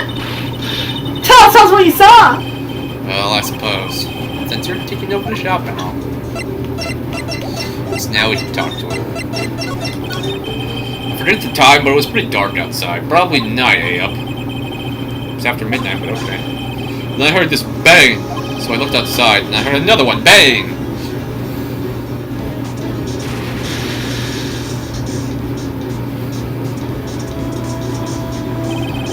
A little while later, this boat comes back, and then the young man walked by my window here. He muttered something about himself, yup. What did he say? Yup. I forgot. I'll remember tomorrow by door time, promise. Need to know earlier than that. You know what? Little Terry was just here. Terry? Way up the kid next door. You always used to make him cry, remember? He was wearing this tattered old coat. Got himself some whiskers growing out his face. Must be talking about Detective Gumshoe. He comes up and tells me to come down to court tomorrow. Really? Somehow, I don't think we're going to get much useful information from this guy. Maya, maybe we should be leaving. I think you're right. Oh wait, I have one more question. Huh? Polly, have we forgotten something? Alright? Don't forget DL6! Alright? Huh? What did you just say, Nick? One more time, Polly! Don't forget DL6! Alright? What? The DL6 incident? Hey, Dad! This is getting weird. Who is this old guy? Why would that bird Polly know about DL6? We have to figure out who that old man is. Oh. What? You locked the door from the other side! Who could that old man be? I think I need to do a little more research on this DL6 incident. Maybe I should ask Detective Gumshoe. And it never ends. Keep going the wrong way. This attorney have good navigation challenge. I think it improved by the time of 6. 6. Spirit of Justice. Sure. Yeah. So long. Hey pal, long time no see. You don't look so happy. What's wrong this time? Actually, I wanted to ask you something. Yeah? You know the boat rental shop down in Jordan Lake? Oh yeah. The old man runs it as appearing as a witness in court tomorrow, right? Huh? How'd you... that was supposed to be top secret. You know who that old man is, Detective? Actually, I don't. He's been an odd bird. I haven't been able to get a straight answer out of him. I thought at first that he wasn't persuasive enough to stand and testify as a witness. And that's why we called Miss Lotta Hart yesterday. The idea that Lotta was the better witness is hilarious. As for who he is, we have absolutely no idea. Sounds suspicious. Sus. Oh, speaking of Among Us, Logan will back this up. But when I was at GameStop, Oh yeah. I noticed that the 3 versions of the Among Us Nintendo Switch Edition are there, and I took photos and sent them to Logan. I actually have a fucking PS5 version physical copy. Because I thought it'd be really funny if I owned it. Yeah, but the back. What? What? Okay, you were saying? What was your answer? What are you saying, Dad? Okay, what were you saying? Just like the fact that all 3 of them were there. Yeah, crewmate, imposter, and ejected. Ejected was like high up in the on the wall too. That's like $100. $90. Comes with a plushie and a steel case. This is a $5 game. Detective Gumshoe, please help us. And it's free on mobile too. Yeah. Huh? We need to know about the DL6 incident. That was when Edgeworth's father died. Oh, but the retail probably does come with some exclusive skins and stuff. Yeah. And a poster. I can't help but think that has something to do with his current case. God, it is cold. To tell the truth, I don't know much about DL6 either. Mr. Edgeworth forbade us from reading that file. So, I'm afraid I can't show them to you either, pal. What?! However, if you could convince me somehow that DL6 is related to this case...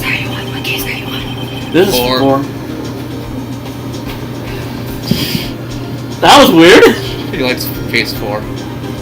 Well, I guess I consider opening the file up. Pretty sure this means we're about to get tased. Give him Polly. Sure. Did we take the little bird with us? What's that, a parrot? The old man Butz rental shop Parrot. Parrot knew about that incident. An incident? DL6. What?!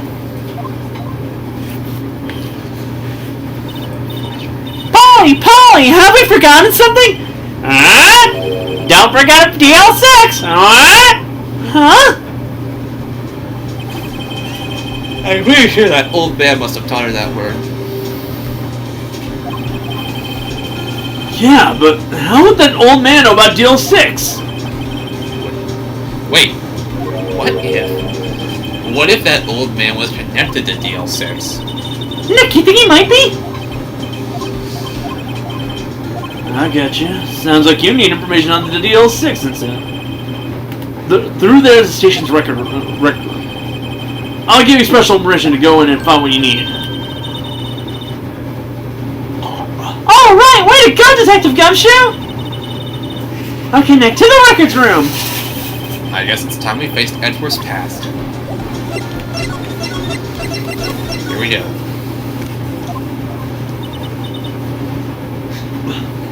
Wow! It's amazingly dusty. 10 years of files and 10 years of dust, I guess.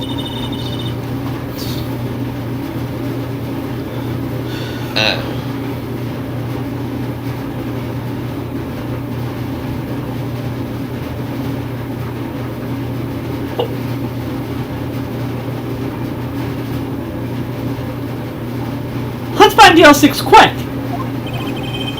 15 years ago. Both me and Edgeworth were 9 years old. They're almost through with 4th grade when son transferred. So, DL6?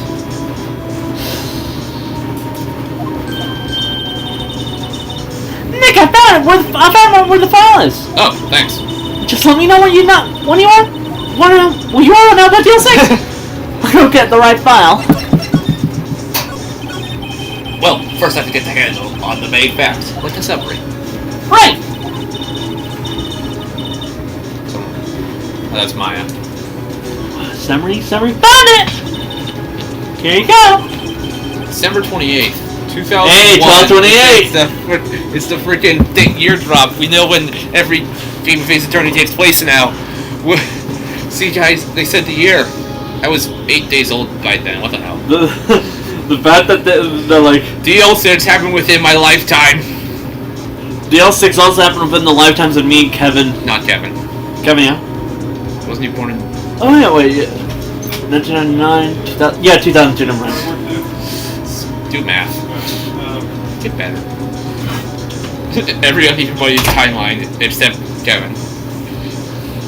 December 28th, just one. Was Jonathan... Jonathan's birthday was on the 16th. Yeah, 2001. He came over that day. That's exactly 15 years ago from the day after tomorrow! So in 2 days, the case is closed. The incident took place in the elevator of the district courthouse. What?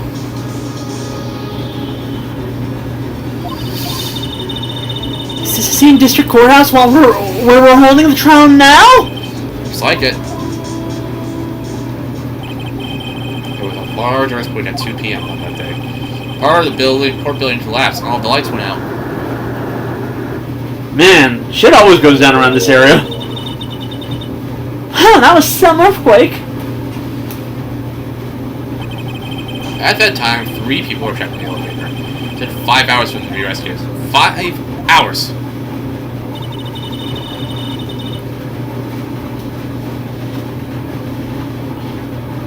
That would be scary like that in the dark.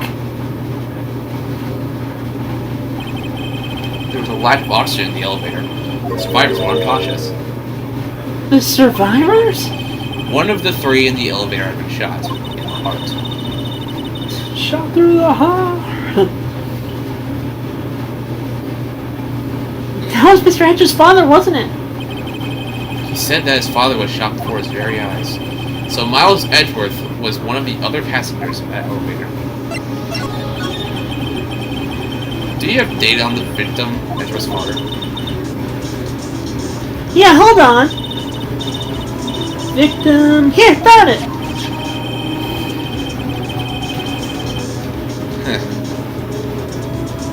Gregory Edgeworth, 35 defense attorney.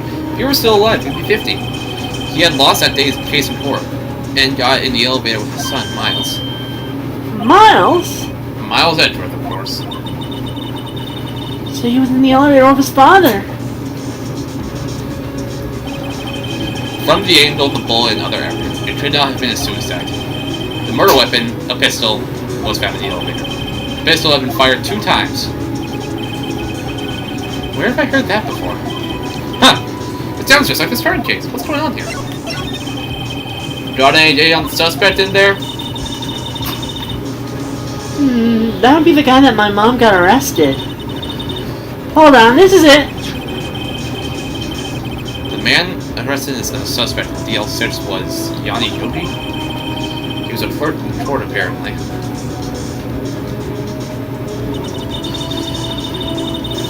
So he must have been the third person in the elevator. Well, then, he had to have done. Oh, that's my mind. Well, then he had to have done it. But he was found innocent thanks to his defense lawyer, Robert Hammond. Hammond, the victim in our case. Right. Suspect, Mr. Yonni, was oxygen deprived so much they had brain damage. He lost all memory of being in the elevator. After he was declared innocent, he disappeared. Where could Yogi have gone out to, I wonder? He may be closer than we think. Okay, Lily, so... I guess I know generally what happened in DL6 now. I think he's trying to talk to you. He's talking to my sister. He said loads. He said Lily. I heard Lily. I heard loads. I heard Lily.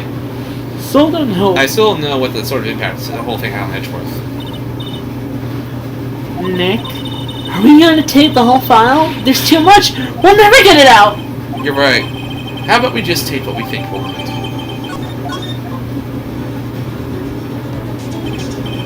Right. That's probably all we'll be able to find here. Now let's get the trial tomorrow. I wonder how Dad will do testifying in court. To be continued. So next time we show up. Yeah. We did not get tased today, folks. I actually did not have to drink this water. What the hell?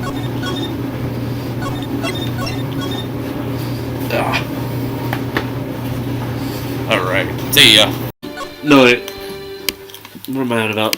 I don't know. Is the last day December 27th? Nope, I thought not. Welcome back, by the way. We're back. And fuck this guy. Nickelodeon All-Star Brawl is getting a sequel. I just wanted to bring that up.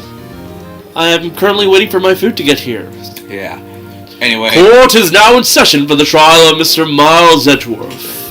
Also, I want to point out real quick, as you know, we have declared our intents to put Ace Attorney on hold to play Persona 4 Golden. Which sounds oxymoronic, but in reality, it just means that we want to play our favorite games. Yes.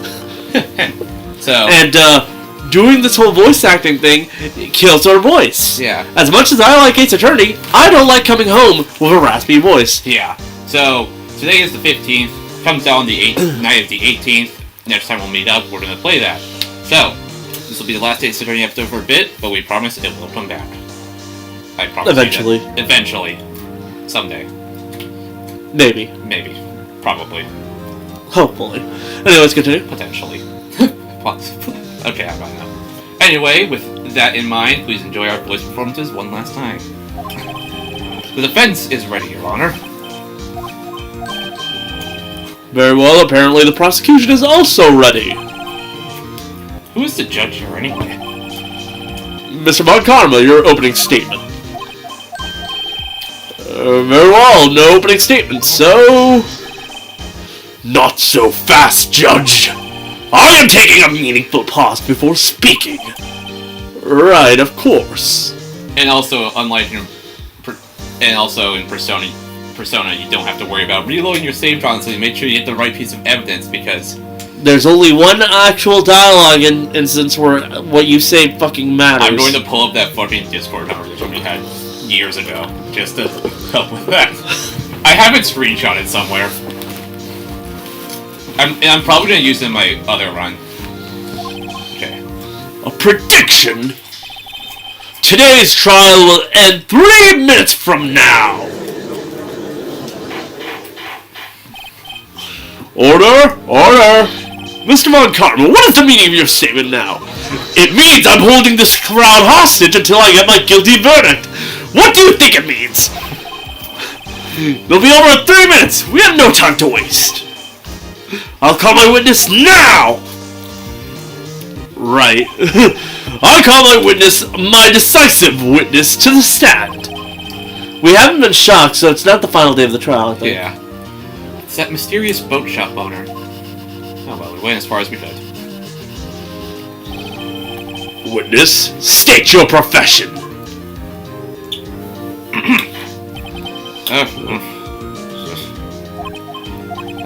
I am the... Oh, hello, we can play that instead.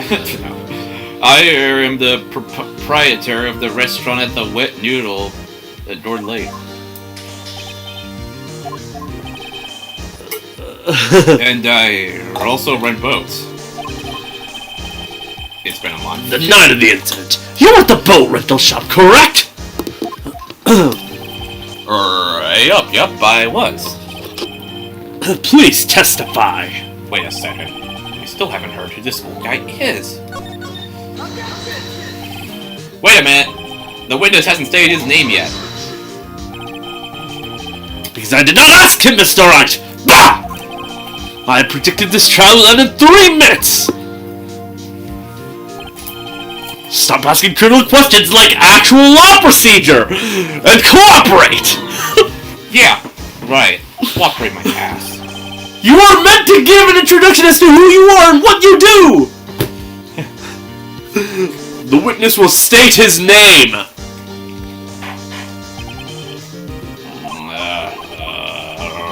Well, I'm not really sure, yep. What do you mean? My memory. Your Honor, the witness does not remember anything beyond the last several years. Ergo, he cannot recall his own name. That's not how dementia or Alzheimer's works. Judge. Can't recall, you say? Yes, but the incident in question took place 3 days ago. He can testify. Very well. Let's hear his testimony then, shall we, witness? Night of the murder. It was the night of 24, just after midnight, yep. I was in the restaurant where I rent boats as usual. Then I heard a bang, yep. When I looked out the window, I saw a boat just a floating on the lake. Then I heard another bang. It's about then the boat comes back to shore and a man walks by my window. Very well, I'd like to begin the cross-examination. It's also been 3 minutes since he said that. There is nothing to question in my witness's testimony, ergo no need for cross-examination. Besides, there are only 10 seconds left before our 3 minutes are up. Judge, your verdict now. Mr. Wright? What are you saying? Of course I'll cross-examine the witness. It's the law, bitch. Very well, you may begin. Excuse me, Mr. Von Karma? 3 minutes just passed. I see. Well then, let's take our time. You may cross-examine the witness.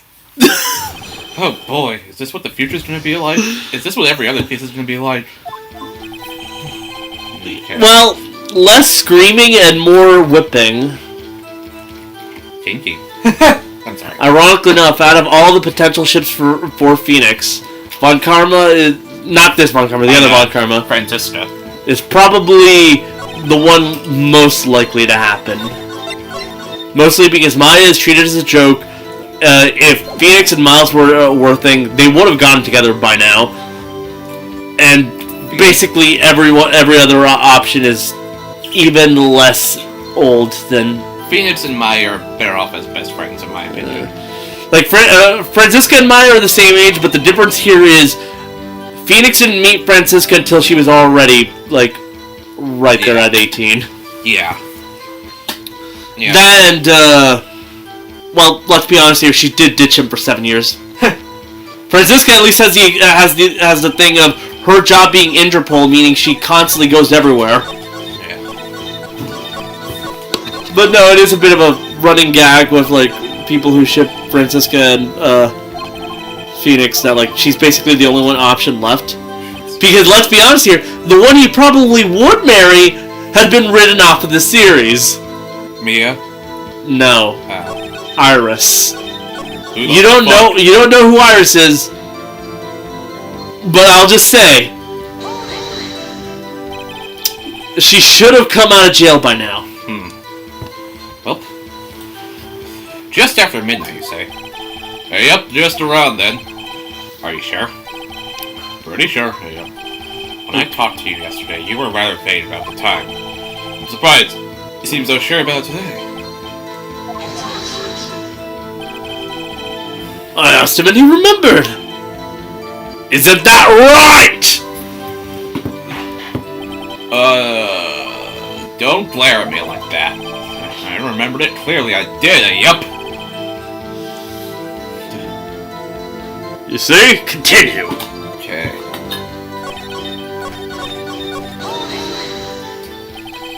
Is there anyone who can verify that? Well, I guess Polly could. That's not good enough for a court of law. Ironically enough. It is! Mr. Wright, exactly what's not good enough?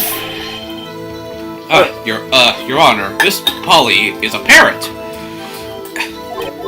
And how are we supposed to get anything out of this goddamn parrot?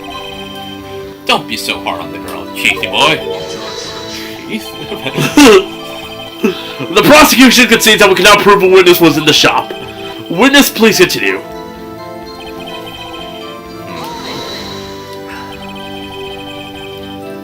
Like here's like an actual like listing of the probably like the most popular Phoenix Wright chips. Okay. Like they have a few lines of fantasists are gay, but if they were actually in love, they would have already gotten together by now. Yep. The possibility of a relationship is relegated to a mediocre running joke. Briefly hinted at, but never followed upon. Go directly to jail. Do not pass go. Do not collect 200. They actually have one for Apollo too, who's the next character. Yeah, I know that. It's like, cute idea, but Clavier is not committing. That's his sister. Who the hell are you?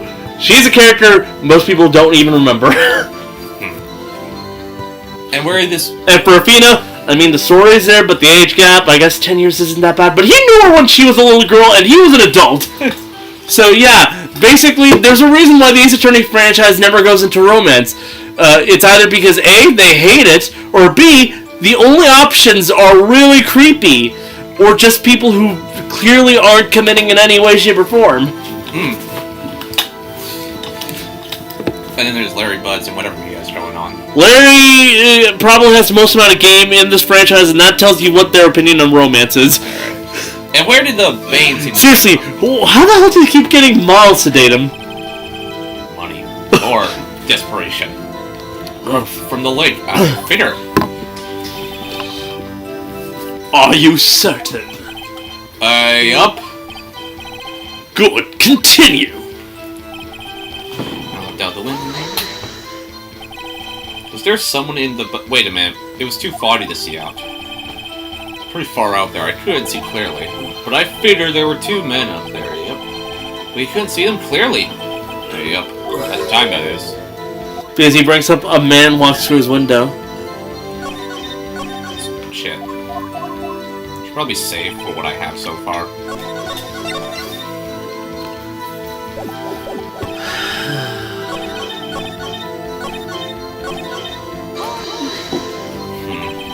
By your window? Yep, by my window. Right outside the window of my little shack. And did you see the man's face? Well, the fog was pretty darn thick, but he was right there in front of me. I saw him. That is a rather important detail. Please add it to your testimony. I have a bad feeling about this. And was the defendant? He was saying, I can't believe he's dead. Are you sure?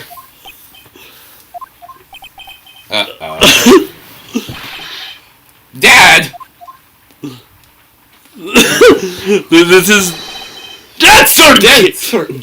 Just fucking... I love that. Like, he uses the dad thing. He said, I can't believe he's dead, as he was walking by too. No one gonna question the whole dad? Witness, are you sure that person you saw was Miles Edgeworth? It was him, that Edgeworth boy!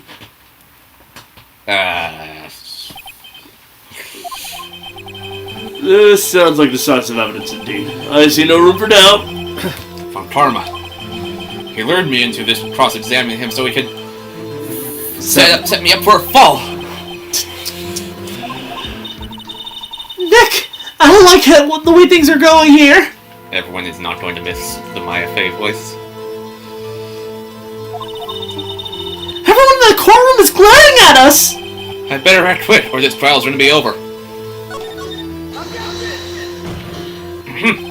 Your Honor, we proved in yesterday's trial that it could not have been Edgeworth who fired that gun. So we're just gonna completely just got the idea of an assassin or someone else shooting him or I guess. suicide? Yeah. Or, I don't know. Maybe the fact that, someone could easily be meeting up with someone and then like, I can't believe they're dead is something they don't say when they murder, they say when they just saw a murder! Yeah.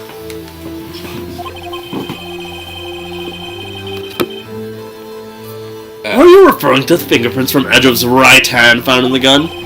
And the photograph showing a man firing of his left hand? Exactly. That is explainable. He could have wiped his prints after he fired.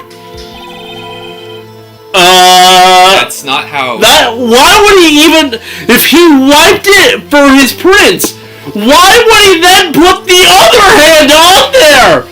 Wouldn't it have been easier to wipe the prints and just leave no prints? I don't know.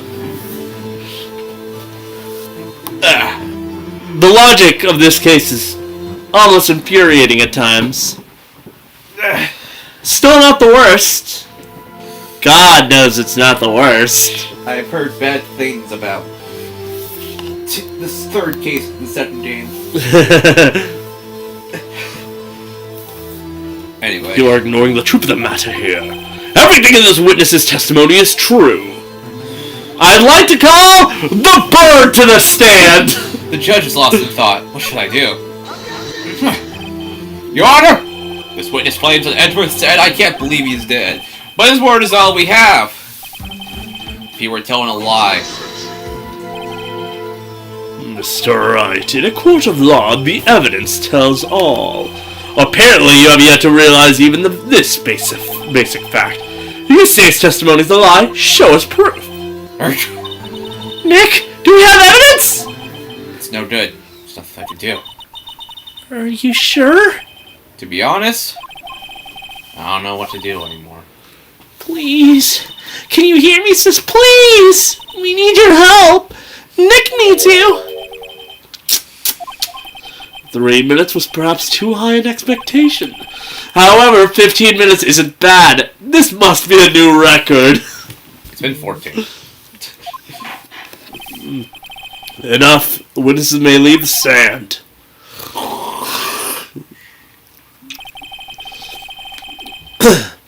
This court sees no reason to further prolong this trial, nor is there any need for more time to decide the case against the defendant. This case is extremely clear. I have no room for misinterpretation of the facts. What? No! This court finds the defendant, Mr. Miles Edgeworth, guilty! The accused will surrender the court immediately, to be held pending trial at a higher court within a month from today's date. That is all. The court is adjourned. I really hope you didn't save. I didn't. Wait! Huh? Am I again? Who was it? Me! Huh? What? Well, Larry! what are you doing here? Listen!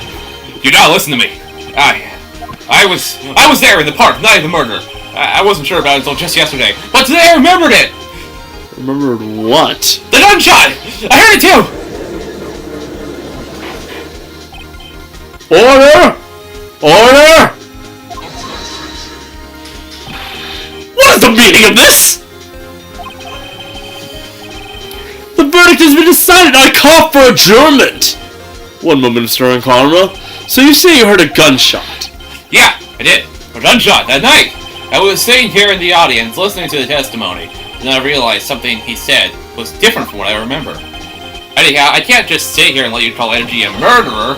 It's just not right. I'll testify. Let me testify. It is shockingly weird just how often Larry will get into trouble, and then he'll do something ridiculously stupid that somehow extends the life of these fucking trials for Phoenix. Oh, this is the first time something like this happened like this in the court? And it certainly won't be the last time. I'm not quite sure how to proceed. Judge, you've already given your decision. The trial's over, I keep my winning streak. Nick? This is it! Larry's giving us one final chance! She's right. If only it wasn't Larry. He could make things even worse. If only it wasn't Like that time Larry. I set up a... I'm not saying that the family guy cutaway gag. Mr. Edgeworth was just declared guilty, Nick. It doesn't get any worse. You're right. Okay. Man, this is worse than that time. No. This is... No. This is worse than that time. Here, I'll give you an example of something that canonically happened to Phoenix. This is the worst kind of time that I rolled up to court with my bike, and it turns out Edgeworth has a fucking Lamborghini or something like that. He literally has a like a red sports car. God Phoenix damn. has a bike. I know Phoenix has a bike. Your Honor! If there is another witness, it is our duty to hear him speak. Right here, right now. A waste of time. The verdict cannot be overturned. Allow me to speak my opinion. In all court proceedings, it is our duty to prevent an inaccurate verdict. In order to make sure no mistake has been made, every witness should be heard. What is this? The fucking law. I withdraw my previous verdict of guilty. Oh man, this went better than that time. No. Okay. Judge. Mr. Von Karma, I order you to call this new witness to testify. Now! What?! The court will adjourn for a 5-minute recess. After that, we will hear this new witness. Court is adjourned.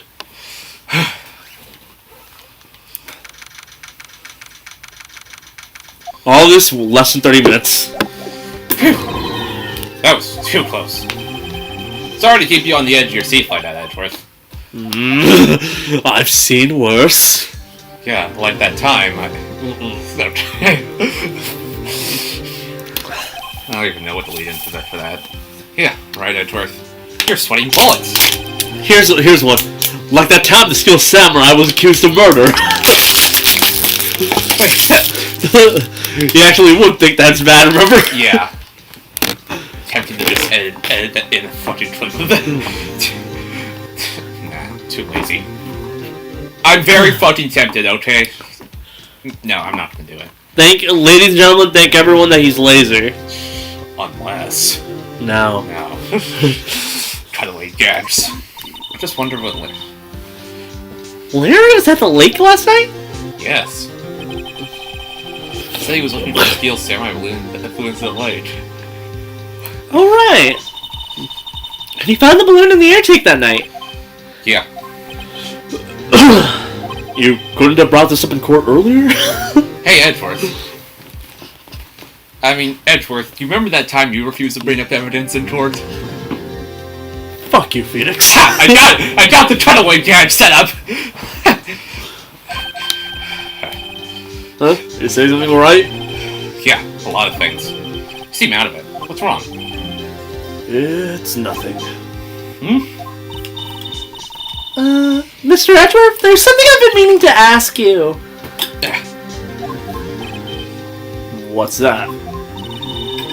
Why are your fingerprints on the murder weapon? Oh.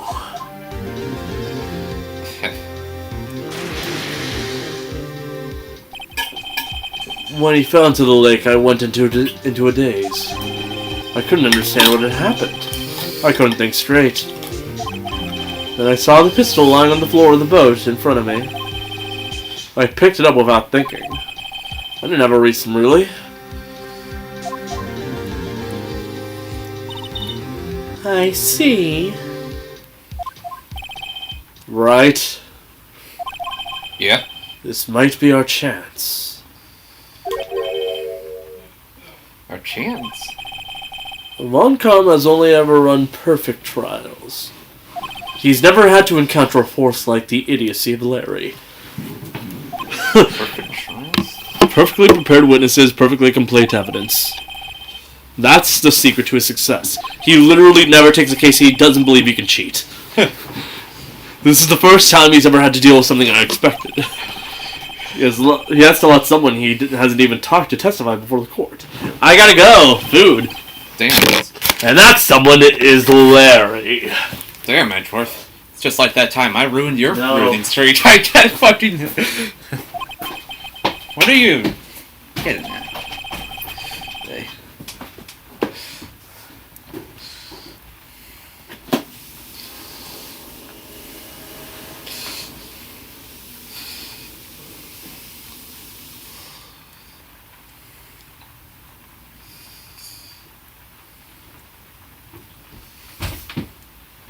How's it going, Logie? Good. What's going on?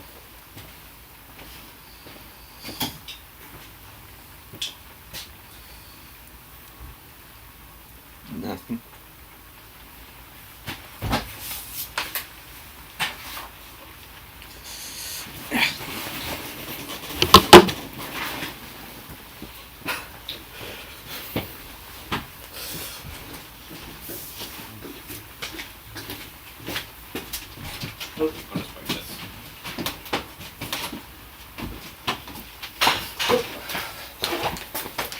Try all you want. You can't escape me from saying I'm totally gags.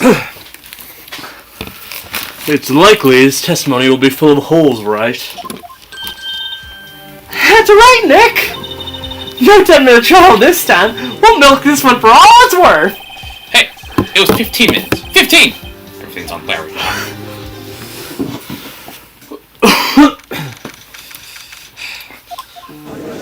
Larry somehow manages to make it all worse. Like that time. Court is now back in session, and I have my food, so prepare for not me reading. Witness, please testify to the court about everything that you saw on the night of Christmas Eve. December 20. Fuck you, I'm just saying Christmas Eve. Right, leave it to me. Please, Larry. Don't mess this one up. I hate to admit it, but you're our last witness. Larry's our only hope, which means we have no hope at all. Von Karma didn't even have time to prep his witness. I just hope Edgeworth is right about this being our big break. Fun fact, the last episode we did was set on December 26th. So I deliberately had it so it went up on December 26th. Fun fact, that's my birthday. Yep. I put So as a birthday episode, so as a birthday gift, Time in the Shadows uploaded his Worst of the Year list, which was honestly probably the one of the few things I cared about that day. Yeah. Night of the Murder. That night, I was out on a boat in a boat on the lake. I was looking for something, and I found it. So quietly, I slipped the boat back in at the rental shop dock. Then, just as I was thinking about going home, I heard this bang. I looked out over the lake, but I didn't see a boat. So after I heard that single gunshot, I went home. That's it. There actually is a thing there. That was unusually vague for testimony, even for this case. In any case, Mr. Wright, you may begin your cross-examination.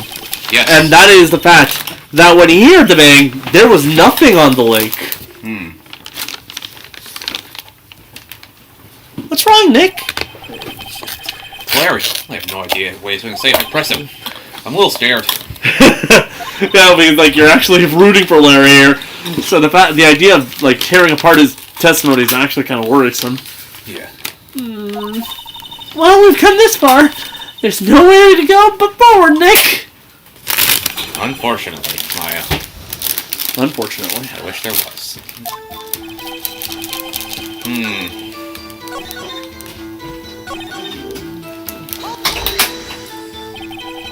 Where did the sound come from? Yeah, well, I wasn't too sure about that. I looked around, you know. Did you look at the lake? Yeah, I looked. Looked over the lake, but I didn't see a boat. So after I heard that No. gun... That's probably the thing we were meant to focus on. Wasn't there a boat on the lake? Order? Oh, wait. Order. Well, Mr. Butz? Whoa. Everybody just calm down, okay? I mean, it was a real foggy that night. I'm not sure whether there was a boat out there or not, or whether Persona 4 is crossing over with us. No, okay, no problem. That's just the most important part of this case! So after I heard that single gunshot, I went home. So you only heard one bang, correct? Yeah. Huh.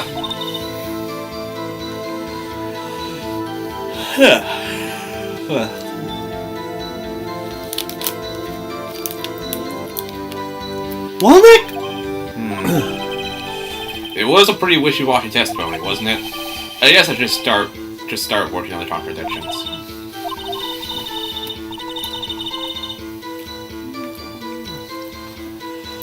I wish I could be more helpful. I wish I could call my sister.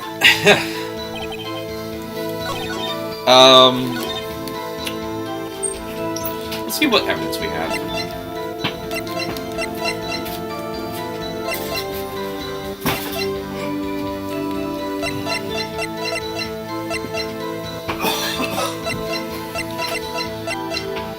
Ooh, fired 3 times. 2 gunshots.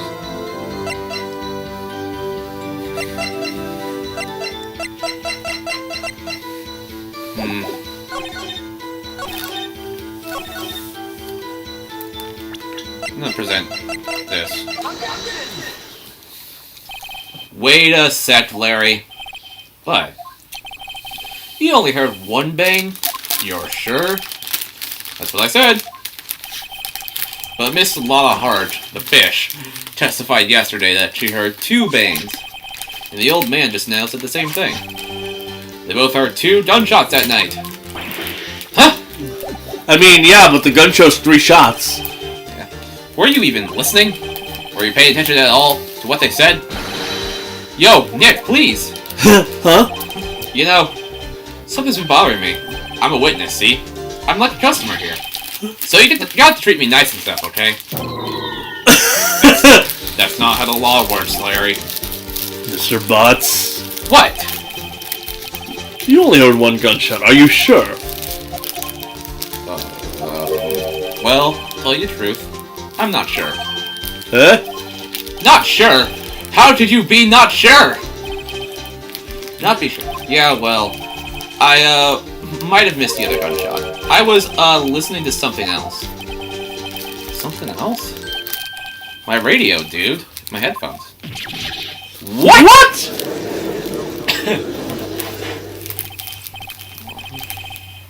And stop that booing! Mr. Butz!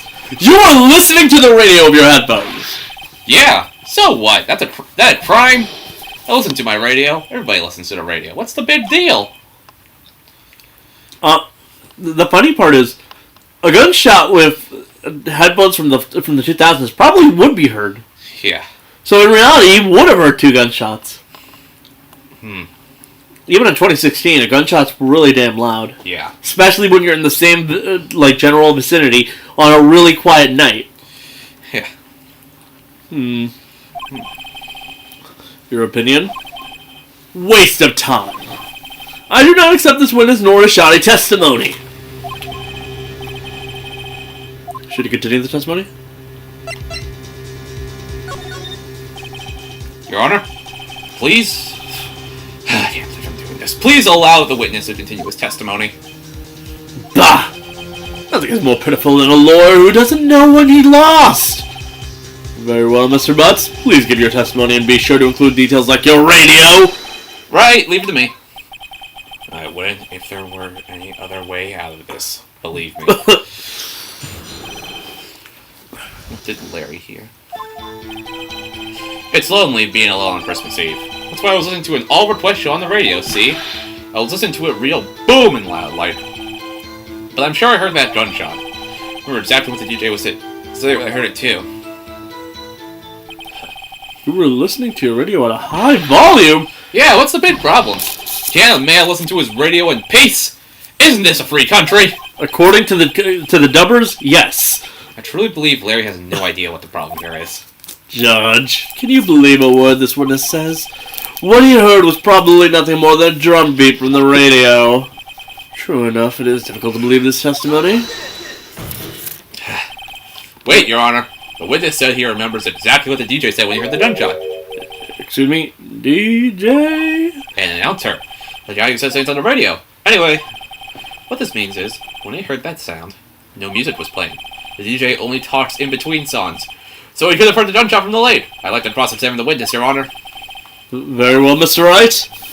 Can't believe I'm continuing this charade. Even he calls it a charade. Charade. Whatever. Tomato, tomato. Tomato, tomato, potato, potato. I have heard people say potato. I have never heard someone actually use tomato. I gotta go to the store. I'll be back. Okay. Although I have seen it, like, talked like in olden times. Danganronpa, Danganronpa. Whatever.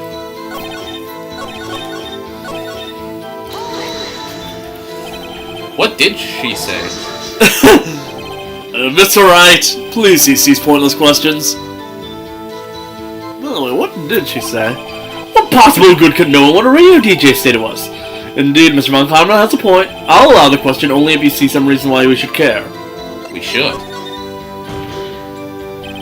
We should care, Your Honor. Of course we should. Why? Well, how do you know if we don't ask, Fine, very well. Mr. Butz, please testify to the court. What was the radio announcer saying when he heard the gunshot? Just what she said. Hey, it's almost Christmas. It's almost Christmas! Almost Christmas. I'll say it. Wait, the gunshot. This? Take it immediately, 12:15 a.m. Almost Christmas isn't... I sent that photo to you on Christmas Eve. Larry, are you absolutely sure what you're saying is correct? Huh? What's in that face? You look scary, dude. What's with that face? You look scary, dude. Hey, if you're trying to scare me, you better know I don't scare that easily. Something the matter, Mr. Wright. Your Honor, did you hear what the witness just said? The DJ said, hey, it's almost Christmas, when he heard the gunshot. Indeed, and? Almost Christmas means it wasn't Christmas! Do you realize what this means? When he heard the gunshot, it was still Christmas Eve. That would seem to be the case, yes. But he should have heard that gunshot after midnight. This photograph is irrefutable proof of this fact. Let's see what time was on the photo when the gun triggered Miss Hart's camera. 12:25, 15 minutes after midnight on Christmas Day! This is a clear contradiction, Your Honor. Order! What does this mean? That two prior witnesses heard gunshots after midnight? A what? Oh. You want me to get over? Or he can do it, I don't know. I'll get it. Here, pass me because it's just the judge talking. 4. However, this witness says he heard a gunshot before midnight. Judge, the answer is simple. The current witness is plainly mistaken. Just look at him, suspicious. What? Just in time. Well, Mr. Wright, Alright. what do you think about Mr. Butz's claim he heard the gunshot before midnight? Yeah? I have the controller back.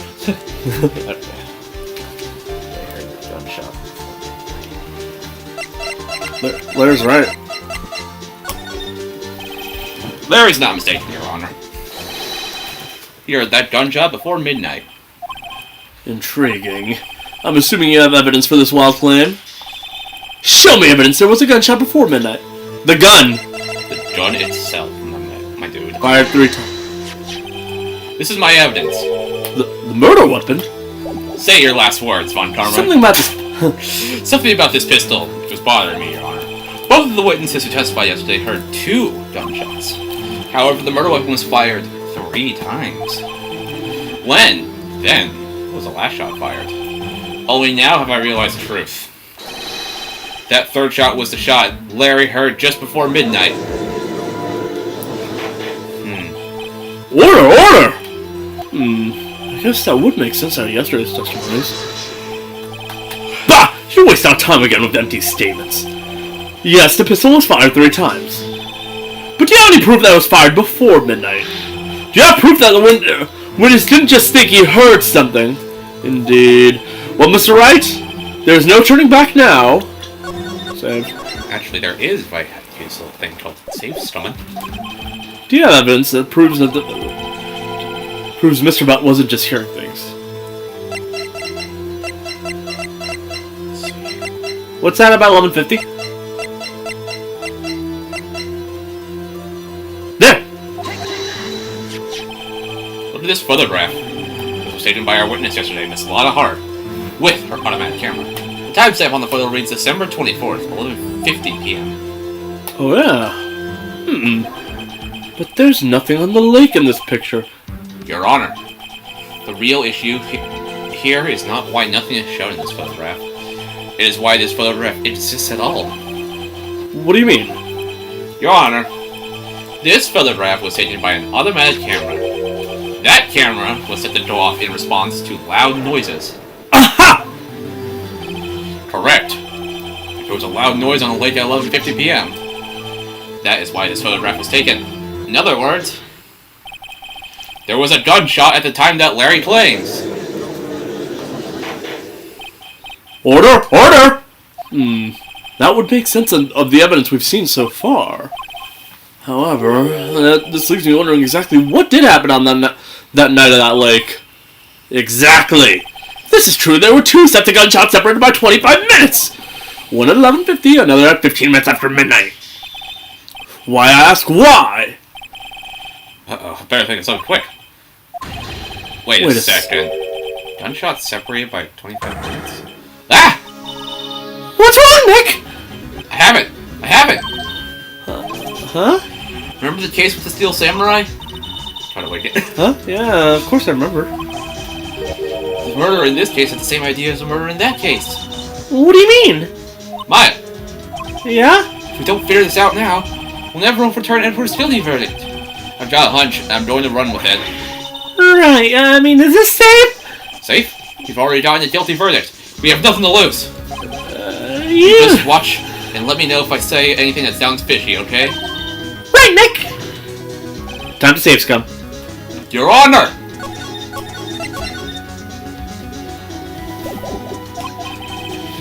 Yes, Mr. Wright? The testimony just now has cleared up this entire case. Turns out, What do you mean, Mr. Wright? So you finally realized the truth. There could be no other murderer here than Mr. Miles Edgeworth himself. wrong, Von Carmen. A man was shot that night, but it wasn't Edgeworth who did the shooting. Listen, rookie. Take a deep breath and consider the facts. At the time of the murder, 1 boat was at that lake. This was shown by the witness's photograph. The defendant, Edgeworth, and the victim, Robert Hammond, were on that boat.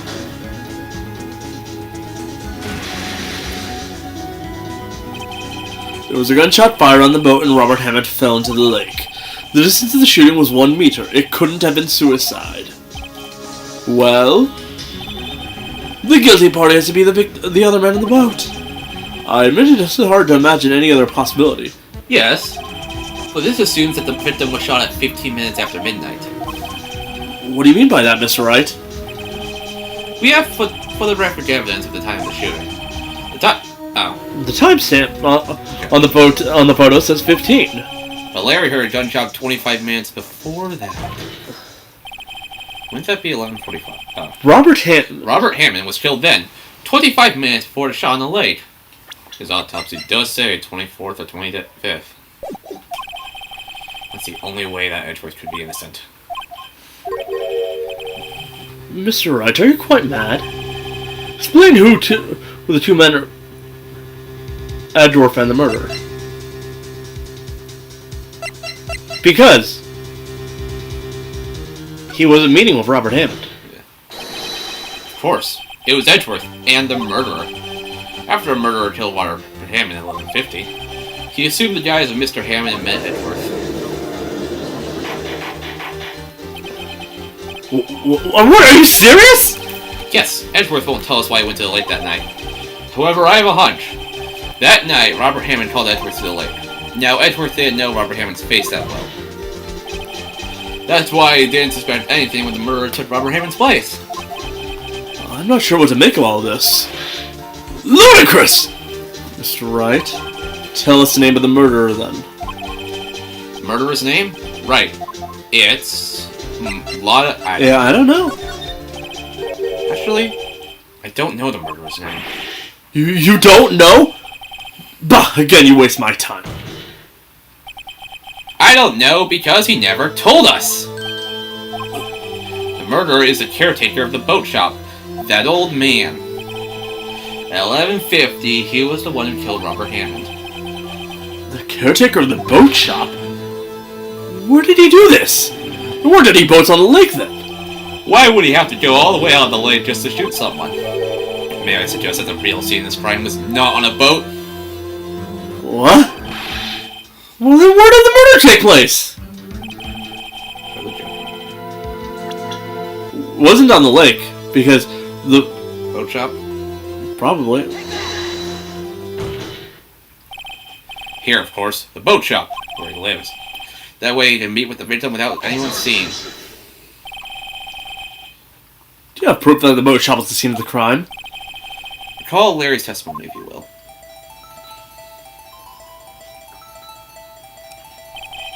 That night, he was out on the lake in the boat, searching for something.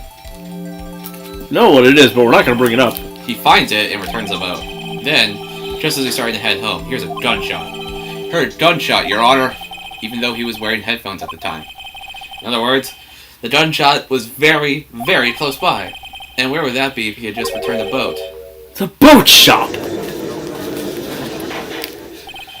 Mr. Wright, what happened that night on Gourd Lake? Please tell the court from the beginning. Yes, Your Honor? Nick, are you sure about this? Not really. But, I think if I start at the very beginning, and I take it slow, I might just be able to figure this out. That night, the caretaker of the boat shop called Robert Hammond to his shop. Let's save before anything happens. Wait, hold on. Ooh. This is around 11:50. Hold on. I thought that said January 5th for a second instead of 15th. 11:50. This was around 11:50. That was when the gunshot that Larry heard was fired. After that, the caretaker put on Robert Hammond's coat. He became Robert Hammond. There was an imposter among us, you see. Then he got in the boat with Edgeworth, then went out to the middle of the lake. Then who fired the pistol on the boat, Miss Wright? The boat shop caretaker. Of course, it was a murderer who shot the pistol. Shot twice. Both missed Edgeworth. On purpose. Wait a minute. Yes? Why would he shoot twice if he didn't mean to hit anyone? Details. Know this, Mr. Wright. The moment you run out of explanation is the moment you lose.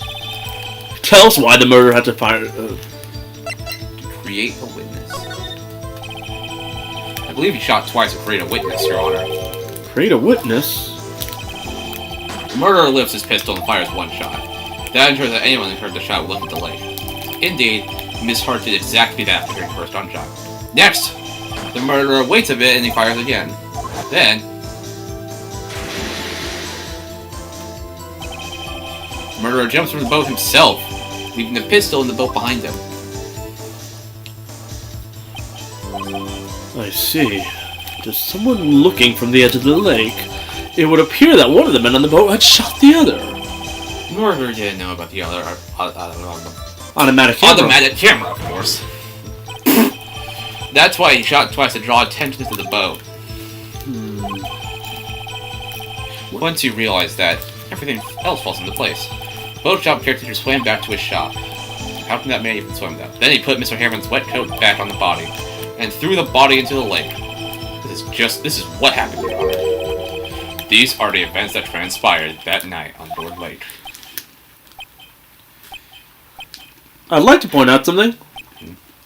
Von Karma, if he really wanted to get away with what he did, he easily could have just gone ahead and said, "Yep, that's correct." But he's so prideful about that stupid career of his No, he's like, no. I'm gonna double down on trying to make sure it's Miles Edgeworth that gets knocked down for this.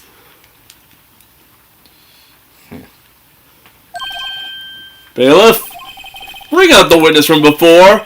The boat shop caretaker, quickly. How much more? How much more longer I want to eat? And, like, I know for a fact I'm not going to get a chance to hear. Very well, while we are waiting for the caretaker, I would like to ask the defendant, Mr. Miles Edgeworth, a few questions. Mr. Edgeworth, please take the stand. Mr. Edgeworth, you heard what the defense has said? Yes. Well, why did you go to the lake that night? What Wright has said was mostly correct. Astonishingly so, actually. It's almost like the writers made both scenarios. Several days ago, I received a letter. The letter was signed Robert Hammond. He asked me to come to the boat shop by the lake at midnight on Christmas Eve. He said he had something very important to discuss with me. Something important? I'm sorry, I can't say what it was. Your Honor, sir! Bailiff, we're conducting a trial here and I ask that you remain quiet. The witness has disappeared! He isn't at the boat shop either! What?! What should I do?! Find him quickly! We cannot allow him to get away!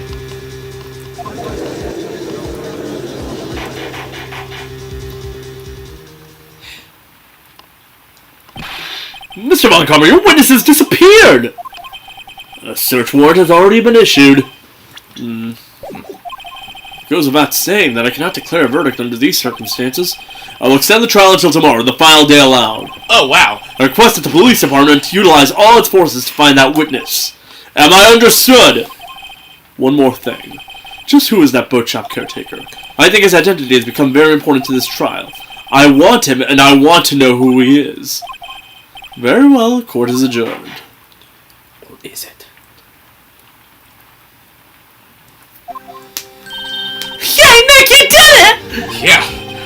Well, at least we got out from our guilty verdict. What about Larry? That was something else! Even my Carmen didn't know what to do with his testimony. Larry really helped us out. Sure.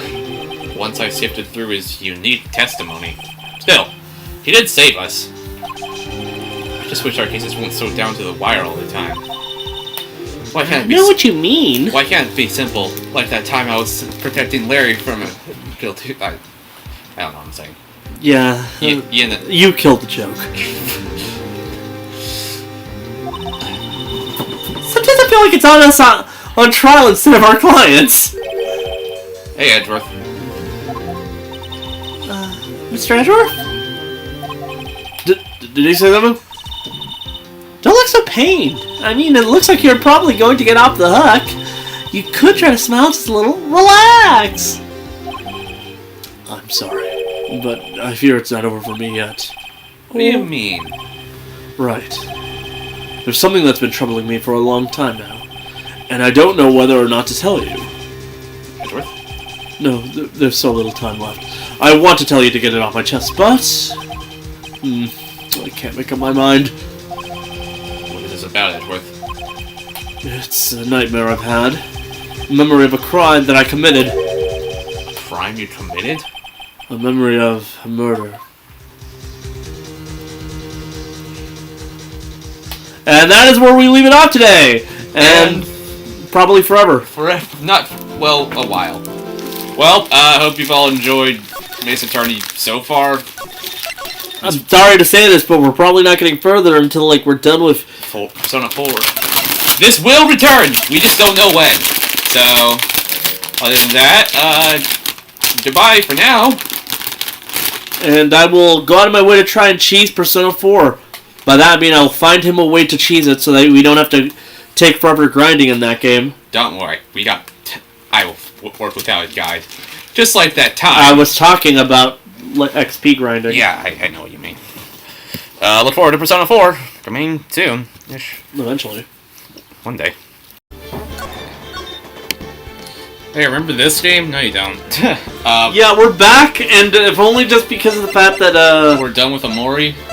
Which really kind of just took up all of our time. We dropped this alongside... Well, well, we didn't drop. We put it on hold, and alongside Didn't Robot S to play Persona 4, which that got put on hold to focus on Omori, and that got. I'm joking. And that one actually got finished, but now we're at a crossroads. We can go back to Persona 4, or we can finish this game, and we realize it'd be significantly easier to just finish this game because it takes significantly less episodes. Yes. And after that, we'd probably go back to Persona. Maybe. Probably. Alright. Load the select and save data. Alright. So, I forgot where we don't even remember where we were. Okay. I don't remember the characters' voices. Alright. I know you were Maya. What was Mr. Edgeworth talking about? Yeah, my voice is not good. I think I was Edgeworth too. Let me pull up the rule doc.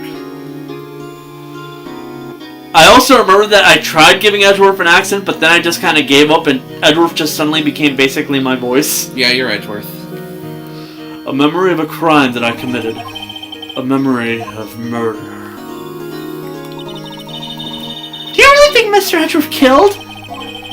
I don't believe it. Not Edgeworth. Some painful memory has been troubling him recently. Hi. Good.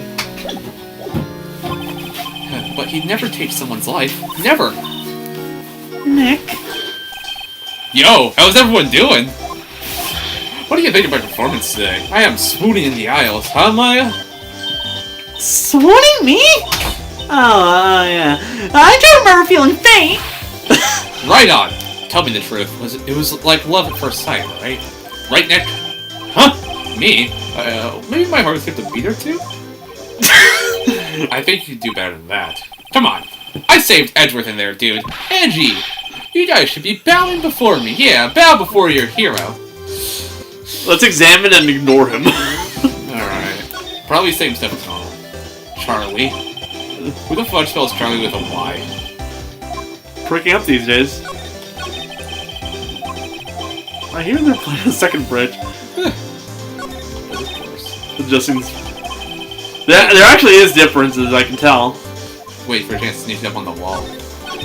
Wait, what was that about? I kind of zoomed out for a second. Maya brought in a poster to sneak Oh. in. We had a big fire where and put it up her nine. I was just waiting for a chance to sneak it up on them. Imagine. Also, quick tangent. Have you ever had those dreams that just feel so real that you don't realize it's a dream until you wake up? Oh yeah, that's happened. I had one like fucking a couple nights ago, and you were in it for some reason. Like we were recording, and Kevin was there as well, so it was 3-player. So now we know it's definitely a dream. Yeah, because I was like, wait a minute, this isn't summertime 2021. That should have been enough of a warning for you that you should start lucid dreaming. Yeah, we were recording, and we were all recording together. We were like back on Minecraft Dungeons, and I was like going to do some really. You sure this wasn't just a memory? No, but I was like because we were playing a DLC level. Oh damn! No. And I was going into the really specifics about how XP works for some reason. Like I was like, and then I woke up and I was like, is that a dream? Do you remember how Dr. Strange talked about multiverse and how you? Is this a future sign? I'm pretty sure it's shown that in another universe we actually did meet up again on a multiplayer day. Never say never. You didn't examine the desk? I didn't. If you had more clients, I would probably stay here more often. Spending more time on the couch watching TV. What?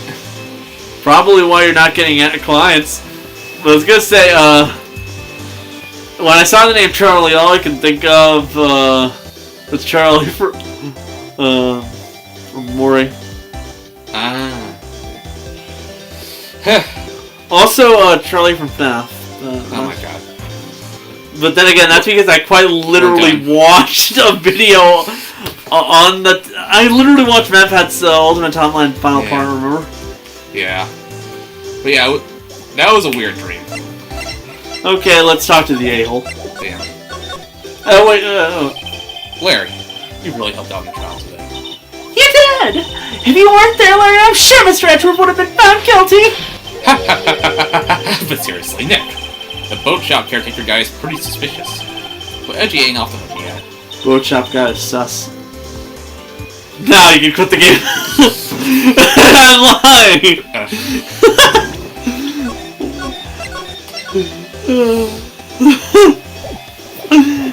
Way to spoil the mood, Larry. Hey, I'm just a guy sitting in the audience, you know? For where I was sitting, Edgy seemed pretty... edgy. I mean, can you really know he's telling the truth about that night? Nick? I don't know. But, what I do know is I'm going to believe in you two until the end. Us two. Edgeworth and who else? You mean me, right? Nah, he means me. Right, Nick? Yeah, you, Larry. Not me? But why Larry? Huh? Actually, yeah. Why me, Nick? Enough with the silent treatment. Nick? Why do you trust Mr. Edgeworth so much? I mean, he's changed recently, true. But when we first met him, he was kind of a jerk, don't you think? I really hate having a voice for him, to be honest. You didn't know him back then. Back when we wanted to be... back when he wanted to become a defense attorney. Wait, was that when you two were classmates? Yes. In grade school. They saved me. The music's trying to make it seem like grade school was some horrible place, which it kind of was, but... The dark times. And later, but that was middle school! they saved me and I'll never forget it. That's why I became a defense attorney, you know? What? Hey, Larry, what's he talking about? Huh? Sorry, I kinda forgot. Okay, Nick, I'm gonna hear the story today, and that's final. Okay. Kind of a long story, so hang in there. It was the very end of 3rd grade. I was on trial. To be fair, 3rd graders are evil. A class trial. Don't.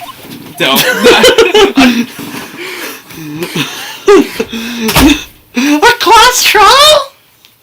Oh god, I cannot keep that voice up. You remember Larry, spring? End of 3rd grade? A kid in our class got his lunch money stolen? Lunch money? Our school was really smart. What? Every month, kids would bring in an envelope with money for lunch from home. Huh, I see. Anyway, this kid's I never had to worry about that. I got free food. This kid's because I'm envelope poor. disappeared, with $38 still inside. Oh, yeah, now that you mention it, I do remember that. I can see why you'd forget, though. You were out of school that day. Anyway, the envelope had been stolen during PE class. I was coming down with a cold, so I'd skip PE that day. I was the only one not in class. So, they thought you did it? Yeah. Hey, excuse me, but there's a fallacy in your statement right there. There's an error. You said you were the only one not at school because you were sick. But you also just stated that Larry skipped school. The kids in class that should be put on trial. Clearly, Larry did it. I'm pretty sure that's what happens. Yeah, that's literally a thing that happened. I'm making a joke on the fact that we both know what's going on here. Yeah. Trial? So, the next day we held a classroom trial with me as a defendant. Fraser.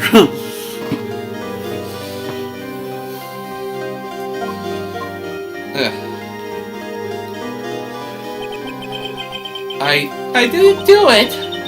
Guilty, he did it. Guilty, it was you. Thief, give the money back. You're such a meanie. No one play with him. Just admit you did it. You can't hide the truth. Tell us the truth. We're not going to play with you anymore. Yeah, no borrowing my eraser. Shouldn't be allowed to relay race. We're on the library committee. Give me back the 50 cents I loaned you. You got that, Payne. I was gonna say, give back the 50 cents you owe me! Now, Phoenix, you should know she shouldn't steal people's money. It's not right. In the end... I like how one person actually did have a legitimate gripe on him, just like, give me back my 50 cents. Yeah. Over an apology, Phoenix. I didn't know what was happening. I was so sad. I couldn't stop crying. Everyone was staring at me like I'd done it. I I tried to We apologize. could ignore the fact that Phoenix has had the same haircut since he was a kid. I went to where the boy was might have been stolen in the city. That's when it happened. Object. He shouldn't have to apologize. The only thing that belongs in a trial is evidence. Anything else has no place. You should all be ashamed! Amateurs! Miles? Meanwhile, Miles dresses exactly how he looks today.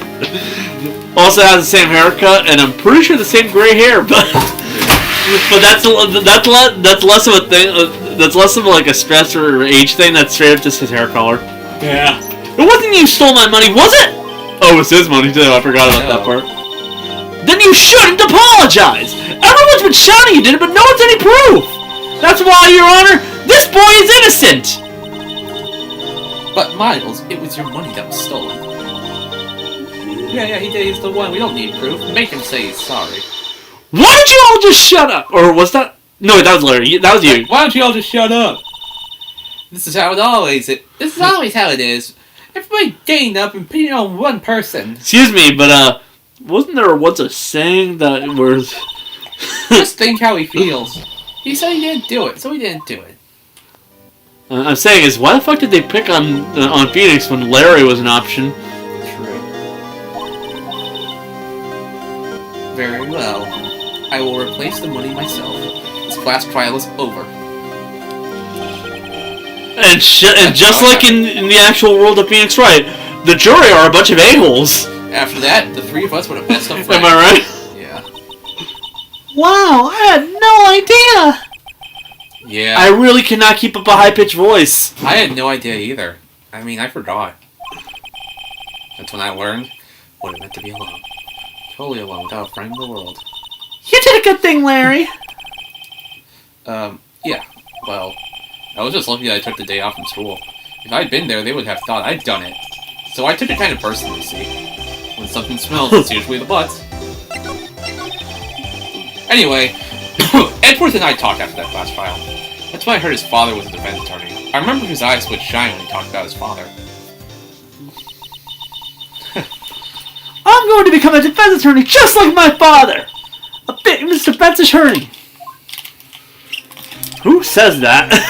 Then, a few months later, he suddenly transferred to another school. The DL6 incident? Right. I'm not sure, but the transfer probably had to do with his father's death. That's so sad.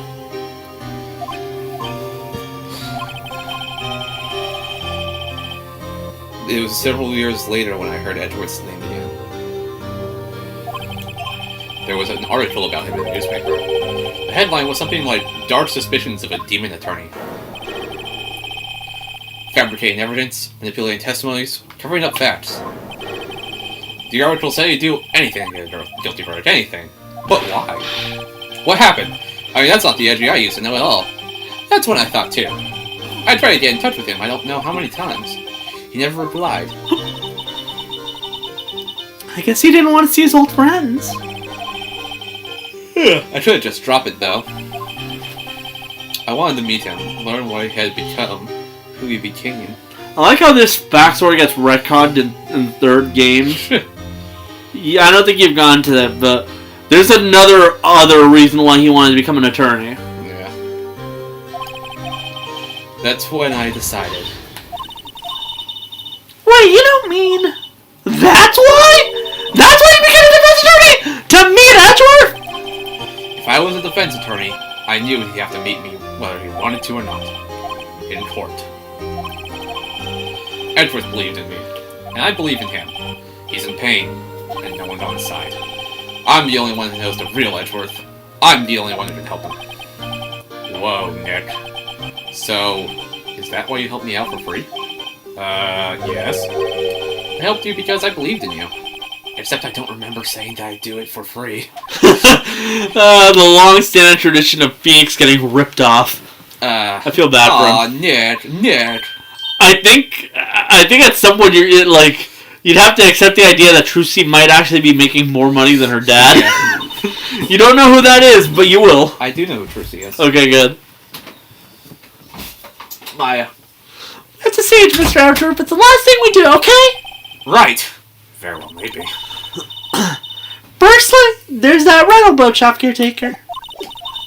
We need to find out who or what he is. I really cannot talk like this. I'd settle for who, and you're gonna have to learn to suck it up. And that's why I'm cleaning out some of this evidence I no longer need. Okay, let's go.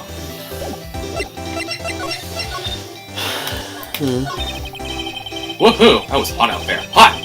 I'm glad someone's happy about how this case is going. Seems too happy to care about anything that's showing. Yo, Larry.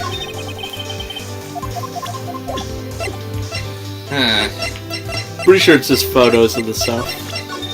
Well, let's review what we have so far. Lead photo, Lotta. Parrot. Polly from Omori?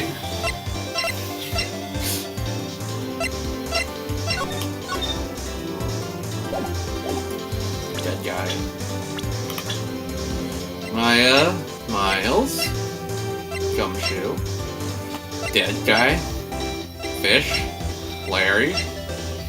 Guy. Person. Bozo. Old guy. I like how some of these face portraits are so friggin' weird. Look at Von Karma and Gregory Edgeworth's. Man looks gaunt in that photo. Yeah. Well. The thing is, we see him later on, and like right before that case. He doesn't look that like that thin.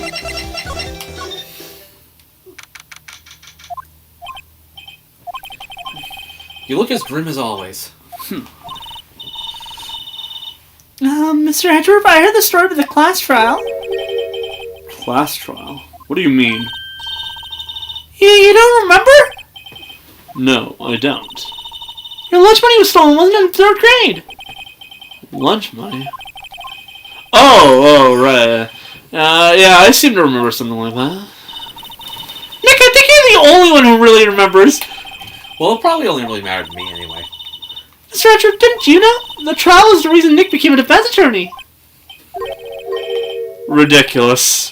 Gee, thanks. No, he's right. Like, it's so ridiculous that the writers outright stated, no, he needs a better reason. Yeah. That said, it does sound like the kind of thing you'd do. You haven't changed a bit, have you, Wright? So simple to a fault, even. Well, maybe, yeah, but I think you changed too much. I think you changed too much, Edgeworth.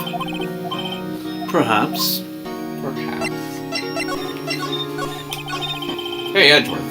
Why did you become a prosecutor anyway? You used to look up to your dad. You said you wanted to be a defense attorney, right? I couldn't let myself deny reality like you. What do you mean? My father was taken from me, and you want me to defend criminals? I'm sorry, Wright, but I'm not that good of a person. One suspect was apprehended in your father's murder, right? Yes, the man trapped in the elevator with my father. His name was Yonni Yogi. He had to be the shooter any way you look at it. Yet, he was found innocent. That defense attorney got him off the hook. That would be Robert Hammond. On that day, 15 years ago, the three of us were trapped in that elevator for 5 hours. When we were rescued, we all suffered from oxygen deprivation. I had lost all memory of the murder. Lost your memory? Even now, I can't recall what happened in that elevator. That was the crux of Yogi's attorney argument in court. He claimed Yonni Yogi had not been of sound mind due to oxygen deprivation. Yogi was released due to a lack of evidence. Innocent. You know, I think the funny part is that, if I remember correctly, the reason Maya's mom gets discredited is because she summoned the victim, right? Yeah. Which was Edward's dad, right? And he claimed it had to be Yonni because he didn't want it to be Edgeworth. You know, he didn't want Edgeworth to be like viewed as a criminal. But ironically enough, Robert Hammond would have basically said the exact same thing about Edgeworth. Yeah. He was like, he couldn't have been a sound of mind. He'd been oxygen deprivated, and he's a 12-year-old. Yeah. Granted, neither of them would have been the correct answer because no one would have fucking guessed who it was. Yeah. And that's when I changed my mind. I started to hate defense attorneys. What's your relationship with Von Karma? He's my teacher and a man who deserves respect. I learned everything I know of courtroom techniques from him. He also knows how to wield a mean taser. So, he's like my sister was to you, Nick. Yeah. I'm gonna be in Battlefield. Billy has a adult rec game. He is a I'll perfectionist be back around 6. in all things. Y'all good? Yeah. In court, in his personal life, he is obsessed with doing everything perfectly. And as everyone knows, perfectionists are the worst type of people because they really don't know when to just give up. Yeah. Or to make things simpler for themselves. I should know! Anytime I try to do art, I somehow become a perfectionist. Perfectly, huh? In all the cases he has taken on, none were left unsolved. And not one suspect was declared innocent. Ever. Which, you know, clearly means he has to be cheating. But that's... I know. It's possible some of the suspects were indeed innocent. However, it is impossible for us to accurately determine that in every case. All Von Karma does is his job, to find the suspect guilty perfectly. In any case, it's nigh well impossible to find a weakness in him. Should a weakness appear, he would do everything in his power to make it go away. Edgeworth? If what you're saying is true, you're headed for a guilty sentence tomorrow. He's right! Now no time to praise the enemy, Mr. Edgeworth!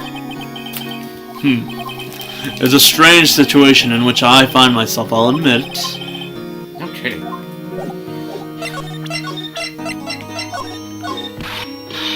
Nick, no! That's a bonus power! Don't show him that! You're right. Now probably isn't a good time to dredge up those murders. What is it? Nothing. Huh? Try showing him Misty face photo. Sorry, I'm not sure I can help you with that. Try showing him your badge. Polly?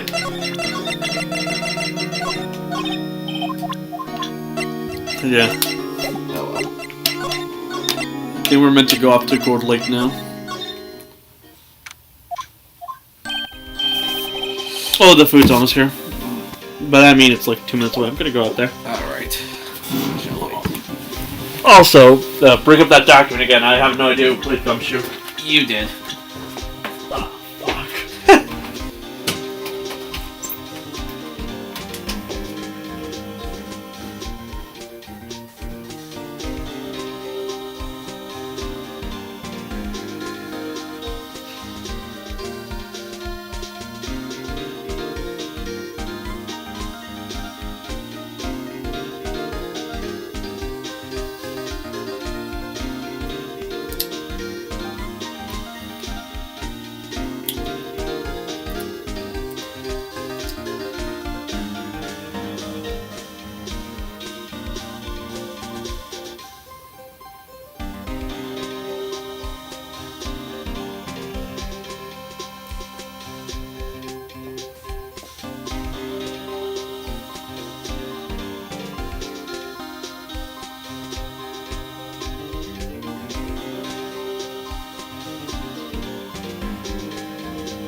Hey pal, long time no see! Oh Detective Gumshoe! Close one today. Got so worked up. That's not my time now. Sorry about that. No problem, pal. Thanks to you, we now know who really did it. You mean the boat shop caretaker? Look, I'll make you a promise. I'll have that scoundrel in my custody by trial tomorrow. Come what may, it's my duty to you as a police officer. Now not to catch me a criminal. Detective Gumshoe sure is active today. Oh, one more thing. No one can go into the woods today. Huh. The woods? Where Lotta was camping? No visiting Lotta today. The woods are off limits for camping, and apparently the park we just found out. He got pretty mad. No one could go in for a while. I guess Lotta's in a lot of trouble. Anyway, I'll be seeing you tomorrow. Let's be honest here. Yeah, everyone should expect these puns from a game like Ace Attorney, where every fucking name's a pun. Public speech. I think we're meant to explore the boat shop right now. Huh? The steel eyesore is missing. Eyesore? Looks like the hot dog stand is closed too. I guess Larry's too busy worrying about Mr. Edgeworth to show up at work. Sure, that's what it is, and not pure laziness. That old caretaker got away. Yep. I never imagined he might be the real murderer.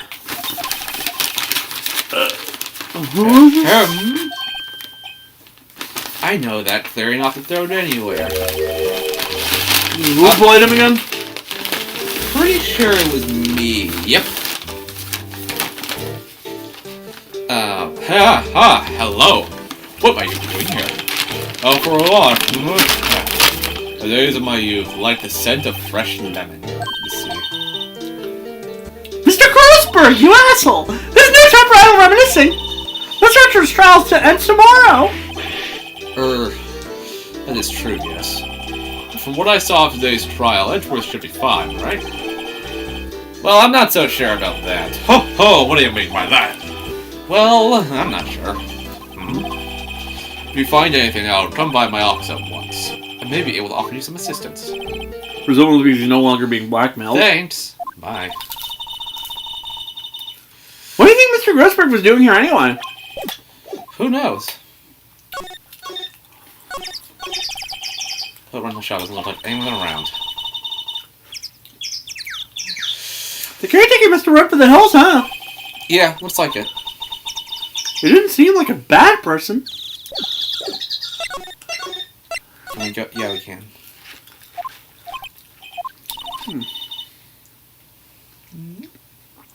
Nobody's home.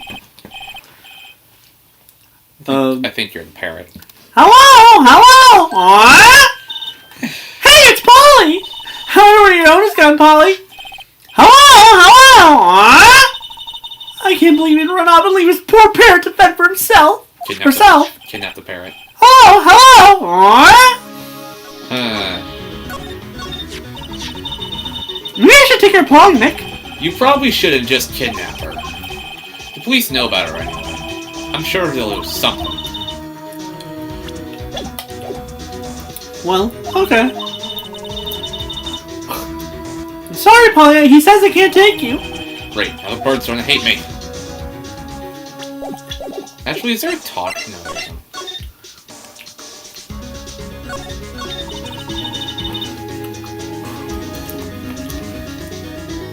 That reminds me, Nick. Polly here knows the number to the safe, right? Yeah, that's right. Polly, what's the number to the safe? 1228. Let's open it, Nick. Come on. I'm sure there isn't any money in there. Aw. Wait, you were planning on robbing him? But hey! He needs a lock, right? So there must be something of value in there. Not so sure. Okay, then let's see what's in there. I guess there might be a clue or two. The only thing in here is a letter. A letter? Aw, boring. There's no name or signature on this thing. It's handwritten in very precise, clear letters. Get your revenge on Miles Edgeworth. Edgeworth? Nick! Why would Mr. Edgeworth's name be on here? How should I know? I'm going to read the whole thing. Get your revenge on Miles Edgeworth. It also says, this is your last chance. Now is the time to get revenge on the two men who ruined your life. The rest of the letter goes on to describe the murder plot in detail. How to kill Robert Hammond and frame Edgeworth. Calling Edgeworth out to the lake, getting on the bow, firing twice. This is exactly what I figured out to say in forward. It's all here, in perfect detail.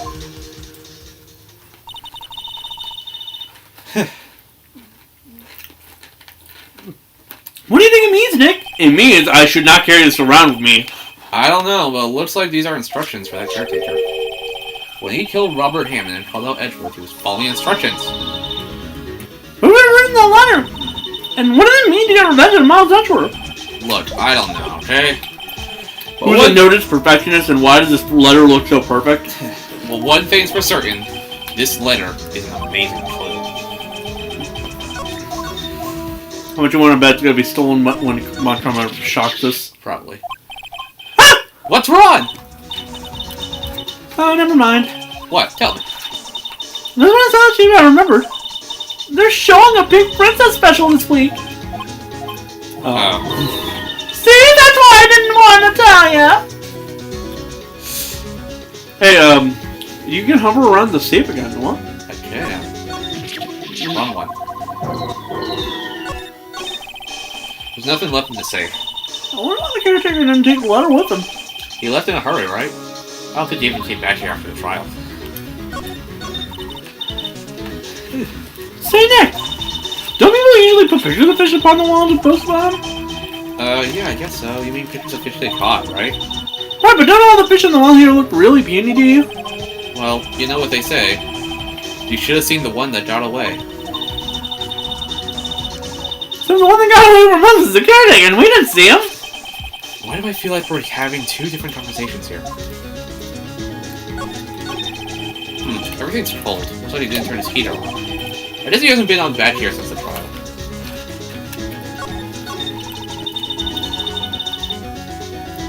It doesn't look like he's in his kitchen much. You're right. This whole pasta restaurant thing was a lie. What? You thought he was telling the truth?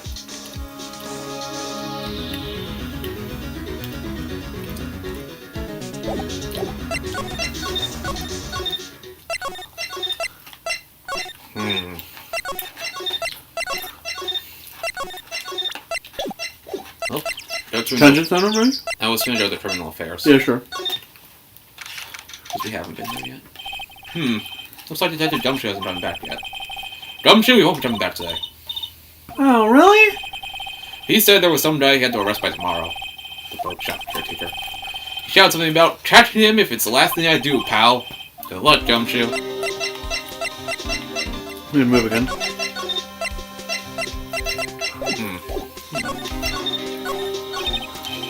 Must be Chief. Here, Spring. What? That's not possible. The world ended yesterday? He must be reading predictions for the future on someone's homepage. I'd like to point out, it really shows why the police fucking suck here.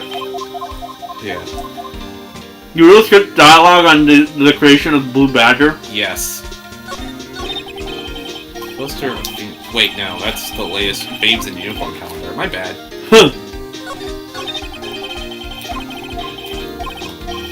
Please, think about what you're doing, Jolinda. Don't take my Tommy away from me, no! You must be doing image training for our nasty divorce argument. Oh god. Yeesh. These are detectives' desks. There are computers and files on each one. Funny, they're a lot tighter than I expect. I guess the detectives don't spend a lot of time on their desks. Guess we can't really do much here. I guess we should... Edgeworth. See this letter? This came out of the safe in the shack where that boat caretaker lives. I see. Revenge on me? What's this all got anyway? I don't know. Could he be an innocent defendant you got declared guilty or something? Nice, right? But I don't remember that old man. Not at all. So who's following this letter then? Which means there was someone else behind it. Now is the time to get revenge on the two men who ruined your life. Two men meaning myself and Robert Hammond. It also says this is your last chance. Last chance? Wait. Maybe he's talking about the statute of limitations. Statute of limitations of the DL6 incident.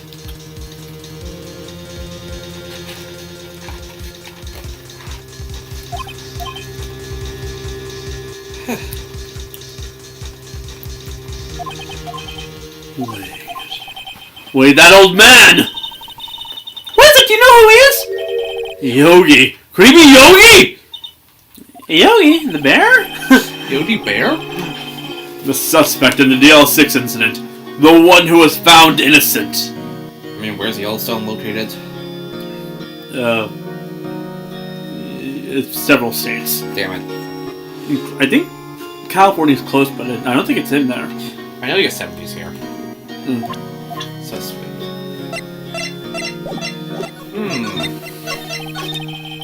Yonni Yogi was a court bailiff at the time. He just happened to be in the elevator together 15 years ago.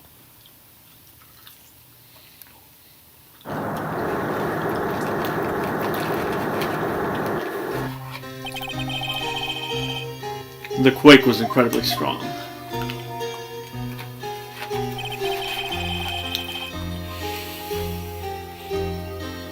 Before I knew it, everything was dark.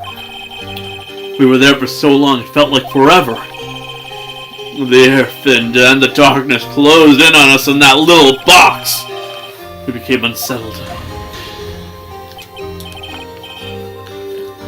Help, I can't breathe. What is it? What? You're not making this any easier. I want to get out. Help! Get us out! Don't shout. You'll just use up more oxygen.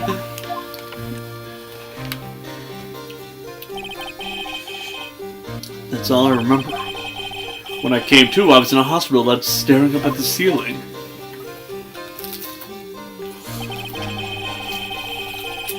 In court, Yonni Yogi's mental condition was called into question. They claimed the oxygen deprivation and stress was caused temporary insanity. In the end, the claim passed and the court found Yogi was found innocent. Huh.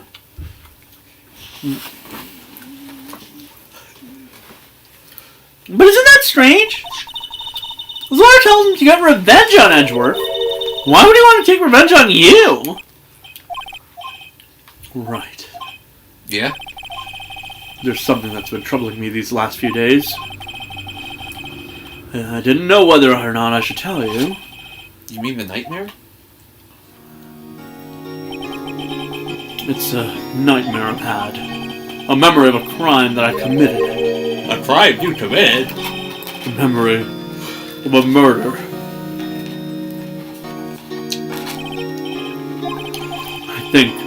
I think the time has come to tell all. For the last 15 years, I've had the same dream almost every night. I wake up in a fearful sweat every time. What kind of dream? It's a dream about my father's killing in the dark. Help, I can't be quiet. I said quiet. You're not making this any easier. I want to get out. Help, get us out. Don't shout. You'll just use up more oxygen. I can't breathe. You're using up my hair. What? Stop breathing my hair. I'll stop you. Ah, what are you? Stop breathing my hair. No. Father! He's attacking Father! Then I see the pistol lying up by my feet. I didn't know if it was evidence from that day in court of the bailiffs. In a daze, I pick up the pistol. Get away! Get away from my father! Ah!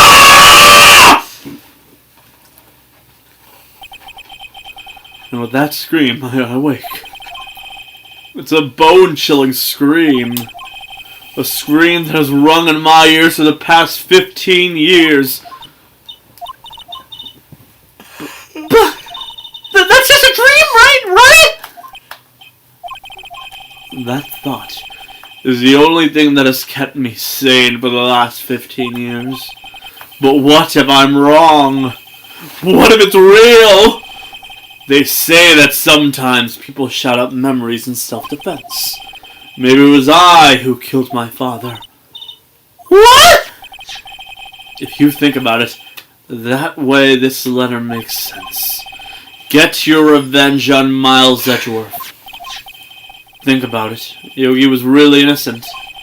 That's why he wanted revenge against me. Wait, Edgeworth. You mean? It was me. I was the true criminal of DL6. I shot my father. This is bad. This is worse than the time a kid pushed No. his sister down the stairs and landed on the No! I had to! What are we gonna do, Nick? What can we do? I don't know. I don't think there is anything we can do. Like it or not. If there's someone else who knows a lot about the DL6 incident, maybe. There is, Nick! There's someone else who knows about DL6! I think we have to go back to the... Oranico. Oh wait, Grossberg, yeah, that works. Man, that was worse than the time a kid shoved his sister down the stairs and landed on the We already made that joke. I know. But I had to. I wanted to set up a dumb cutaway. And I was like, yeah, that works. I knew you would hate it. And that was the point. Mr. Grossberg. Hello there. What's wrong? You look in trouble. No kidding, I can't believe it or not! My. Just calm down and tell me what's happened. It's Mr. Edgeworth, he... I see. So Edgeworth dreamt he shot his own father? It's only a dream! Only a dream! I wonder. What? If that's the case, then why do you look so troubled? Well... Also, consider this. It can't be worse than that time when... You already I'll made the stop. joke. I was going to do something else, but I couldn't think of it. Yogi's fight certainly holds a deep grudge against Mount Edgeworth. So deep, he'd want to frame him for murder. This leads me to surmise that Mr. Edgeworth's dream was not a dream. It was real. As you imagine. Yes, an old man held this grudge against something a man did at 12. Miles Edgeworth threw the pistol to save his father. He wasn't even 12! The deal was done. When I was 12, I was already in middle school. Actually, how... He was in 3rd grade! 24 minus 15 would be... He was 9! I keep saying 12 because things are Omori, but like, no! Edgeworth was straight up a little child. Post-Omori effects. I don't believe it! Post-traumatic Omori disorder. Yogi was suspected of murder. His career as a bailiff was irrevocably wrecked. Thus, he sought revenge on Miles Edgeworth. This way, his last chance, of course, was the Statute of Limitations. Statute of Limitations.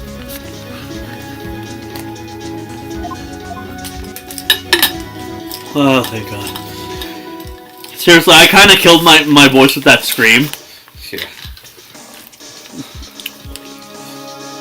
How are we gonna do for a 3rd game?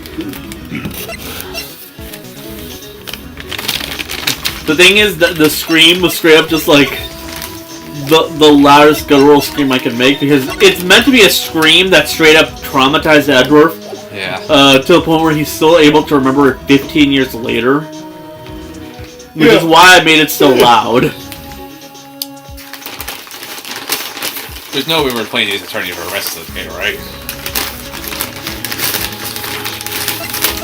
I don't know, like, I'm pretty sure we're almost done with the investigation of the day. Yeah, we're at least in the investigation. Well, we'll figure out what we do after that. Because there isn't many things that can be done left. I think the last thing we can do is get tased. Yeah. What do you know about Edgeworth's father? He was a defense attorney without peer. It sounds trite, but it's true. Well, he may have had one peer now that I think about it. Your mentor in the FA. My sister? Gregory Edgeworth is very disapproving of Mr. Von Parrot's efforts. That's no surprise.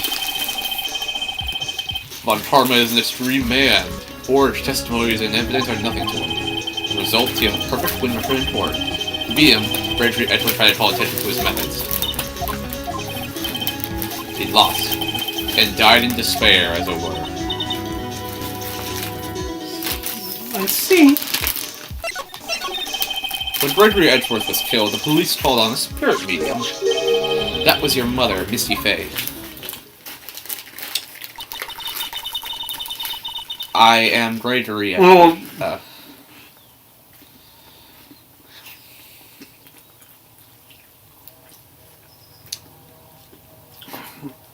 I'm pretty sure I've already voiced most of that. Alright. I am Gregory Edgeworth. I have been killed. The one who shot me was the bailiff, Yogi. Because I'm basically already voicing the phase, I might as well also voice Edgeworth's. Yet Yogi was found innocent. That's when my mother left us. Everyone called her a fraud. Right. Everyone thought she was, you see. Yet, now that I think about it, it seems the one who lied was Gregory Edgeworth's ghost. Gregory Edgeworth must have known who shot him. I don't believe it. So you're saying he falsified his testimony? That Edgeworth's dad lied to protect his son? It's only a possibility, mind you. Like how Peter's like, I don't believe it. Who cares about his son enough to say he didn't do it? But, possibility nonetheless. Might as well present this. Oh, so this is the letter. It does seem that Yogi was following this letter. When he It's a killed good thing you're showing everyone you can, because if it disappeared, you have multiple corroborations that it existed. But why kill Robert Hammond? Hammond was a skilled defense attorney. But he defended clients not for their sake, but for his own.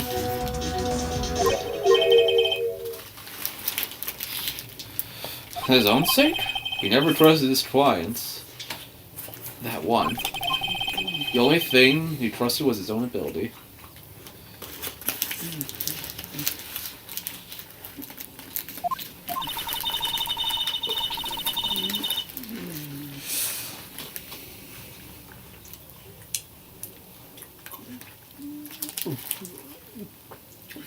But he got found innocent, so why should it matter?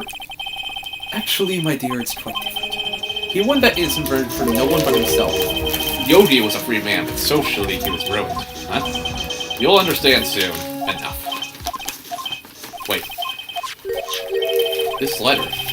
I've seen this handwriting somewhere before. A long time ago. Whose handwriting was this? Do you have any idea who wrote this? Could it be Manfred von Tarma?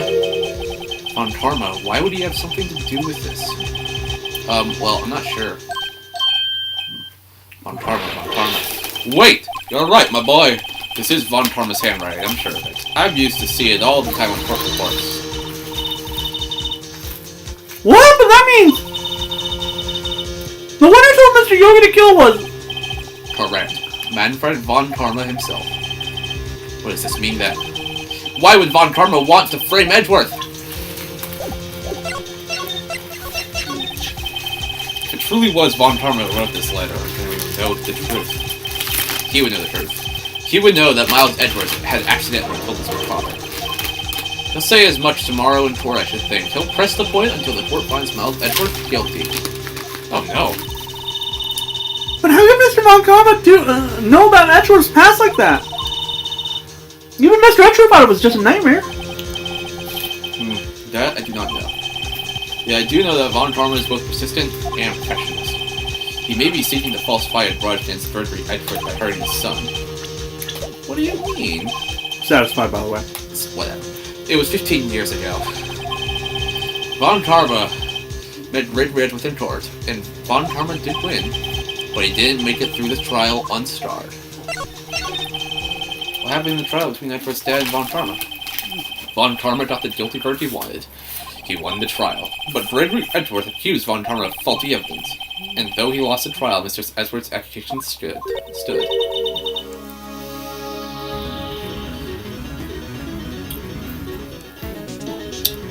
Faulty evidence? Faulty evidence? I can't read. It was the only penalty Von Karma has ever received in his career as a prosecutor. Gregory Edgeworth dealt a blow to his perfect trial record. Wow. It must have been quite a shock for Von Karma. He took a vacation for several months after that, you see. Vacation? Yes, an unusual event for a man. That was the first and the last vacation he's taken in many years as a prosecutor.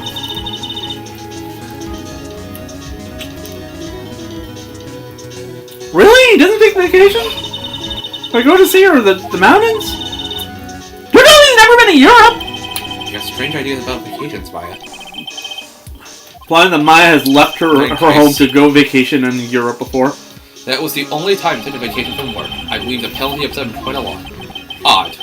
If you wanted to keep a perfect record so badly, why would he take such a long vacation? What do we do, Nick? What Karma's gonna bring up DL6? He can bet on it. What if Mr. Edgeworth pleads guilty to DL6? I won't let him! Yes, Mr. Wright. I hate to say this, but even accidental murder is murder, you know. It's just like, I'm not gonna say that joke for the third time. But you knew what I was gonna lead into. Yeah. I know that. I've seen enough Omori fanfics and seen the hero beat up Sunny enough to know that.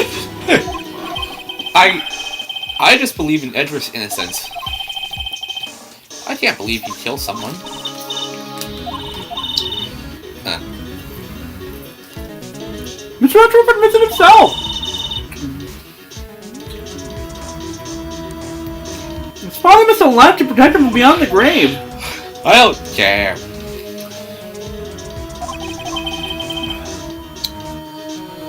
I know he's not guilty. Yeah, because there actually is someone who could have done it.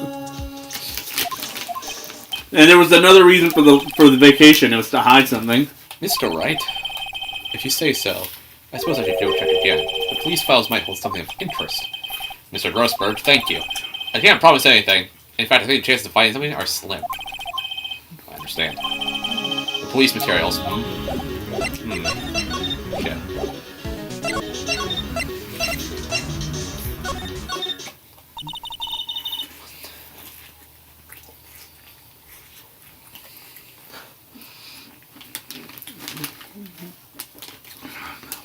When they left, Nick? Yeah, I know. Well, there's no time to waste. Let's get going.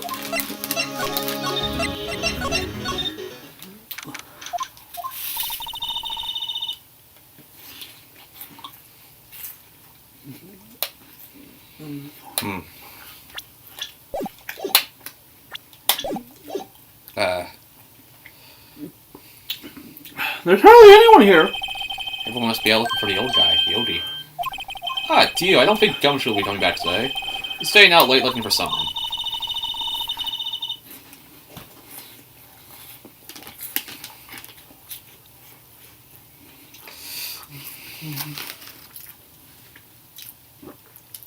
Sounds like Detective Gumshoe's pounding the pavement real good. For real. We were wondering if we could check out the records room again?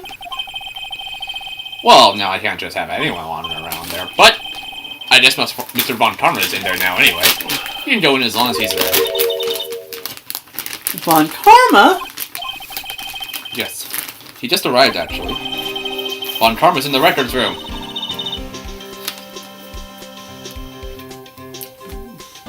Nichols, hurry!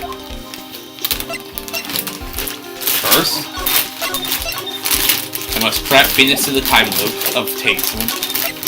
Nah, I'm joking. Okay, cool.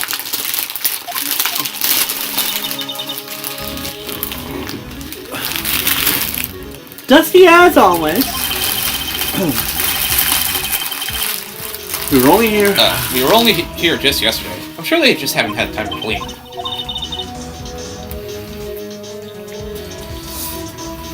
What's wrong, Nick? Nothing. I was just noticing the agent here. Von Karma. Or is he? Huh? One of the drawers here is open. Someone must have been looking at it recently. The label says unsolved cases evidence. Unsolved cases. Nick! The file for DL6, it's completely empty! What? You or Von Karma? I know. What are you doing in here?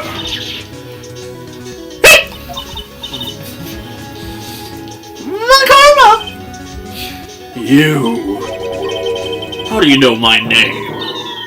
Huh? Have we met?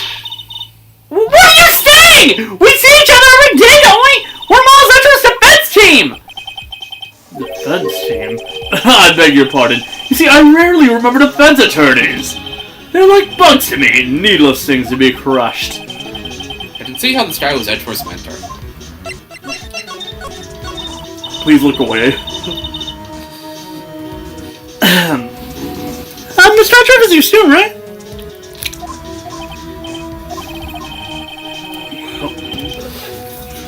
A romanticist who still can't shed that veneer of amateurism. Just like his father, always second-rate. Mr. Von Karma, you had an axe to grind with Mr. Gregory Edgeworth, didn't you? Me? A grudge against a mere defense attorney? Why? Because he dealt a blow to your otherwise perfect trial record?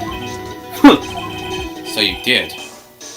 But what I don't get is, why did you take his son under your wing afterwards, the son of your most bitter rival?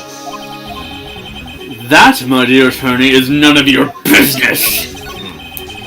Tomorrow will be the last day of this trial. It's been a while since I've had a defense attorney last this long. Still, you will lose in the end. Miles Edgeworth will admit to his own guilt. His guilt of 15 years ago, you mean? You're quite the researcher. If you've done your homework so well, then certainly you must understand. You know what Miles Edgeworth will tell the court tomorrow? You were right. So Von Karma is going to bring up DL6 in court tomorrow. Well, I guess we have no choice. Put your hands up! Hackins! Why are we gonna I think because it progresses the story. Oh. Any last words? This is the most stupid fucking thing Phoenix ever does. Mr. Von Karma, have a look at this. This was you, wasn't it? You instructed Yonni Yogi to commit murder. Yonni Yogi. How many years has it been since I've heard him called by that name? He's a fool. I told him to burn it after he read it. Ooh. So you admit it! You wrote Mr. Yogi this letter? Yes, my dear defense attorney. Thank you for taking the trouble to bring it to me. You saved me from a lot of needless hassle. What? Nick, what is that thing? A stun gun for self-defense, usually. But what's the other? Indeed. 600,000 volts will course through your body like a dog touching an electric fence. 600,000? Oh, don't worry. People don't die from it, usually. Now give me the letter. No! No! Whoa. What are you... Nick, run! Ah! Maya! Out of my way!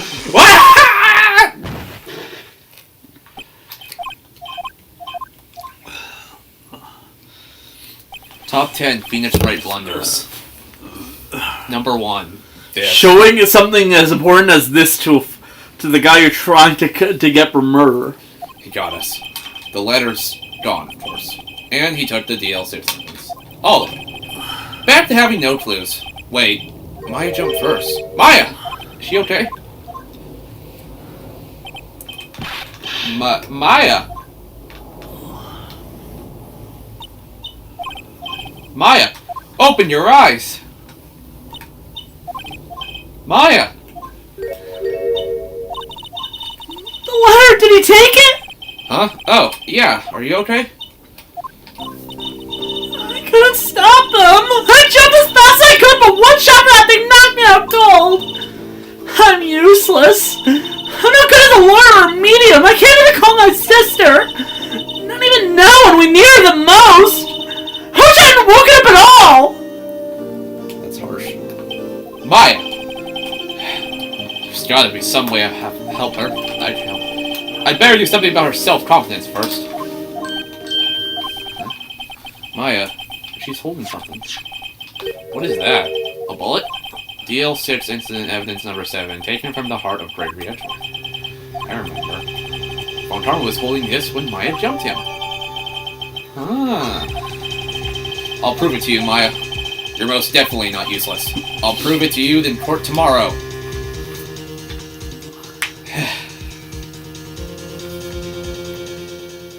Well, That's this episode. Thank God. I'm dead. See you next time. This game? Maybe. Like, during investigation stuff? But this is the last trial thing. Welcome back, by the way. Yeah, but we can tell about it when we're fucking up, like, remembering what, like, evidence is meant to go. This is it. Judgment Day. Today, things are going to get settled at last. It really is. It really is weird that I literally eat out all the games that we require the most amount of talk. Yeah. What's the big ideal? sorry, Nick. I only touched your shoulder. I guess the shock hasn't worn off from running with the stun gun yesterday. Anyway, today's the last day of the trial. Good luck, Nick! Yeah, thanks, Maya. Edgeworth is looking glum as always. I hope Von Karma doesn't push him too hard. Whoa! I forgot what voice I gave him. British. No, I gave up on that a while ago, remember? I think I just started doing mostly like an exaggerated version of my own voice because, like, otherwise I'd be straining my voice every time I talk to this motherfucker. What are you doing? Sorry, I'm sorry. I just thought I'd cheer you up with a pat on the back. Maya, maybe you should go outside and discharge. Right, good idea. Try not to electrocute anyone on your way out. Electrocute Von Karma. Oh, yeah. Whoa, yeah, pal! Ooh. What's gotten into that girl? Detective Gumshoe. Morning, Mr. Edgeworth! Good morning. How did it go, Detective? Have no fear, as promised, I've captured a runaway caretaker. I just brought him in. Took all night, pal. Thanks, Detective Gumshoe. You must be tired. Actually, after that check, I got on the way in, I feel pretty good. Yogi says he's forgotten his own name. But that has to be a lie. Why would he want revenge on Edgeworth if he can't remember his past? He does remember. And I'm going to prove it. You're gonna have to bring in Polly. That's literally what most people remember about this case outside of, like, the actual resolution. Court is now in session for the trial of Mr. Miles Edgeworth. The defense is ready, Your Honor. The prosecution is ready. Right, very well. We have reached the final day of our proceedings in this trial. I ask that the prosecution submit decisive evidence. Understood. Come on, don't be awed into silence by every little thing he says. Very well, Mr. Von Karma, your opening statement. Right. Thanks to Detective Gumshoe's efforts, the boat rental shop caretaker has been arrested. In yesterday's trial, the defense asserted that the caretaker was the murderer. However, the caretaker has yet to confirm this. I would like to ask that the defense cross-examine him as much as necessary.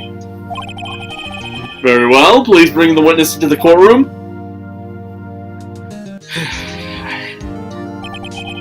Ladies and gentlemen of the court, I believe you all remember our witness. He lives in the boat rental shop in the lake from where he witnessed the incident. In addition, he has currently lost memories of his name and identity. Witness, why did you run away from yesterday? The witness was not running away, he will now testify. I see. Very well, please begin your testimony. I honestly cannot do Von Karma, right? Because otherwise I will kill myself. Alright? Yeah. Like, his voice is way too deep. That objection thing is like fucking me up. I'm really sorry about just leaving yesterday like I did, but I wasn't running away or nothing. I went to buy some food for Polly, see? I figured I got nothing to do with this incident anyhow. Or, I mean, I need one of those motive things, right? I don't got one, so my testimony yesterday stands as it is. Very well. Let's begin the cross-examination, shall we? Yes, I know his name. Yonni. You're Yonni, and I'm going to prove it. Alright, let's see.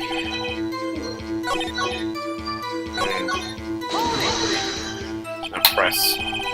I saw what you did running away, and not just leaving. You heard Larry's testimony and realized you were in danger.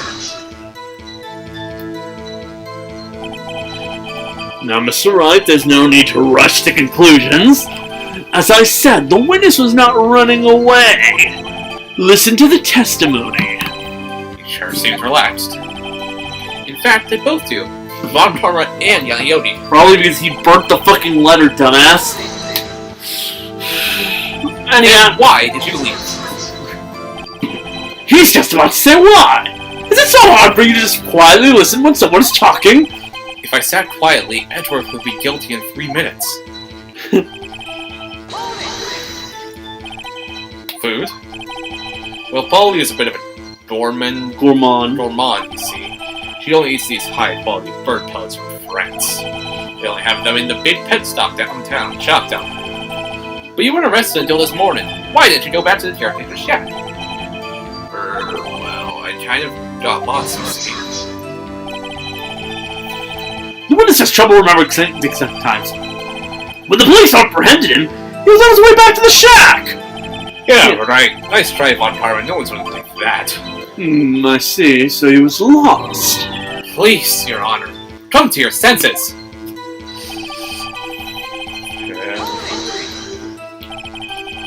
You've lost much of your memory, is that correct? Hurry up! Seems like it. Then how... how could you know that you didn't have anything to do with this incident? Or maybe you're lying about not having your memory. You know exactly who you are. The witness has testified quite clearly that he has no memory of who he is. If you claim he's lying, then show the court proof. How am I supposed to prove what's going on in that old car? Check the court record before you say that you can't. Do we have anything that can prove? Probably not. Possible.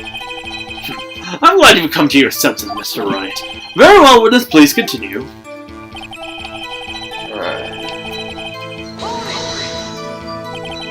How can you say you had no one if I say you do? You had a grudge against Edgeworth and the victim, Robert Hammond. That's why you took revenge on them, right? Okay, that might have been a leading question. Please don't make me repeat myself, Mr. Wright. This witness has no memory of anything beyond several years ago. He can't hold a grudge. It's impossible. I have to prove he's lying about his memory. Otherwise, it's going to be the same thing over and over until the trial ends. Might I say something, Mr. Wright? Yes. Yes, Your Honor? You've been saying the same thing now over and over. You've been calling the witness's memory of the past or lack thereof into question. But does this really have anything to do with the current case? Of course, Your Honor. The witness has said he has nothing to do with the case, and no motive. Both of these statements are lies. Order! Order! Mr. Wright, there is a serious problem with your claim. Or are you saying you know who this witness is? Of course, Your Honor. Now this is interesting. I'd like to know myself, so who is he? Don't play dumb, Von Karma. Mr. Wright, please tell us this witness's name. His name is Yonni, a former court bailiff. Bailiff. Bailiff. Yogi? That name seems familiar. Oh! Yogi from the DL6 incident? He figures the judge with that part of it. It was such a famous case. But what does that mean? Your Honor, if this man is Mr. Yogi, then he has a clear motive.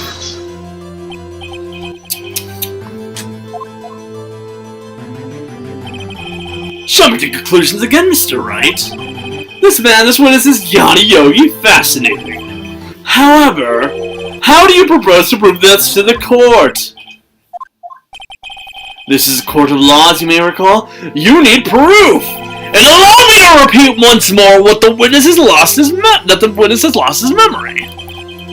This is it.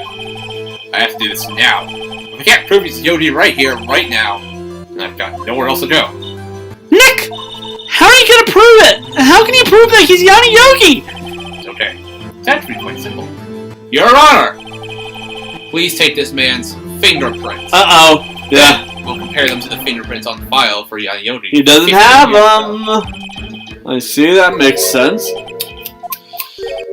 Huh? I'm so very, very sorry, Mr. Wright. Why?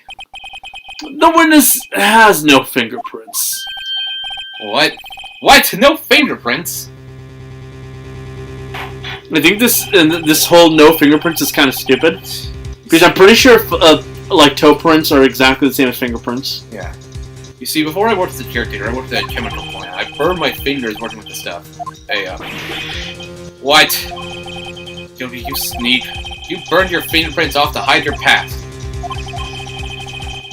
Well, if the witness has no fingerprints, I guess we will not be able to prove his identity. No! Why don't you just use his hair? That's stupid. Well, what will you do, Mr. Wright? Seriously, I'm pretty sure most, like, government agencies, when they take your prints, they also, like, nowadays take your, like, another piece of DNA just in case that, like, you fuck those up. It seems that the case has been decided, no? No! I know what happened. I know everything. I just can't prove it. No. I can't let it end like this. I can't lose. There has to be another way. You call to the court a Parrot. There is no one who could testify as to who this witness is. No one! Nick, what are you gonna do? I didn't even consider that he might have erased his fingerprints. What do I do? Well, Mr. Wright, perhaps you'd like to cross-examine this Parrot for a little comic relief, huh? Yeah, very funny. You're a sore winner, Von Karma. Wait a second. Cross-examine his parrot? What is it, Nick? No. You're not going to! Your Honor! The defense would like to take Mr. Von Karma up on his proposal. Take Mr. Von Karma up on my proposal? Exactly, Your Honor. I would like to cross-examine the witness's pet parrot. This is... Order! Well, what do you think, Mr. Von Karma? You didn't even ask! This is a farce! I object! Wait a second. You were the one who suggested I cross-examine the parrot, Von Karma. I have a right to do as you suggested. Oh, if you're so desperate, then please, be my guest! Of course, should you go through with this and nothing comes of it, then I hope you're ready for the consequences. Nick, this is crazy! Well, still want to go through with your little game? Let the parrot take the stand. I will cross-examine her, Your Honor. This is the most ridiculous thing I have ever heard! Von Karma's read every person's testimony, every piece of evidence. Except the parrot. She's my last chance. At least... My food's almost here, by the way. I think so. Bailiff, bring in the parrots. God damn, I don't know why this happens.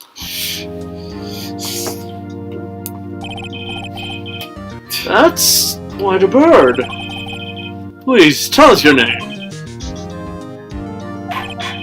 Name! The witness is ignoring me! It must hurt to be ignored by a bird. Very well, witness. Who is your owner? Please testify for us.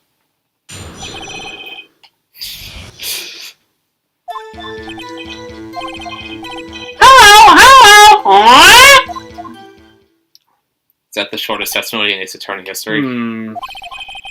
Certainly the most concise testimony we've had so far. Is that the shortest in Ace Attorney history? I'm pretty sure it is, actually. Yeah.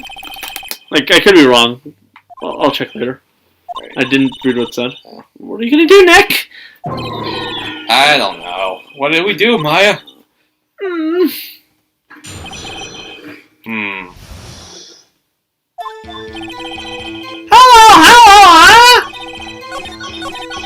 You're gonna have to actually do something here. Also, remember to save, just in case. Witness! You can't just say hello and expect to get anywhere. Yeah, I'm afraid it's out there. Oh, shit, sorry. I want you to testify! Maya, you talk to her. Now I wait in real time. Okay, Maya, nice cold water.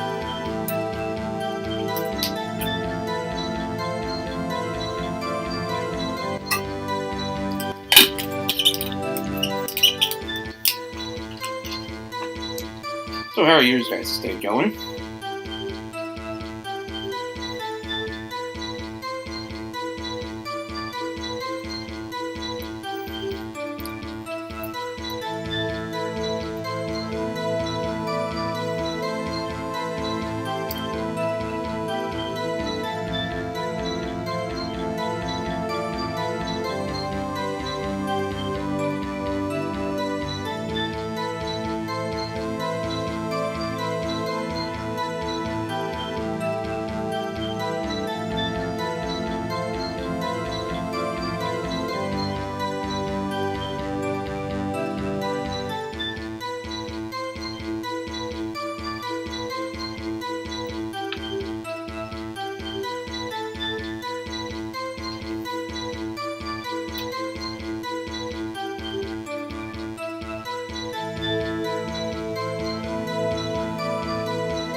Yeah.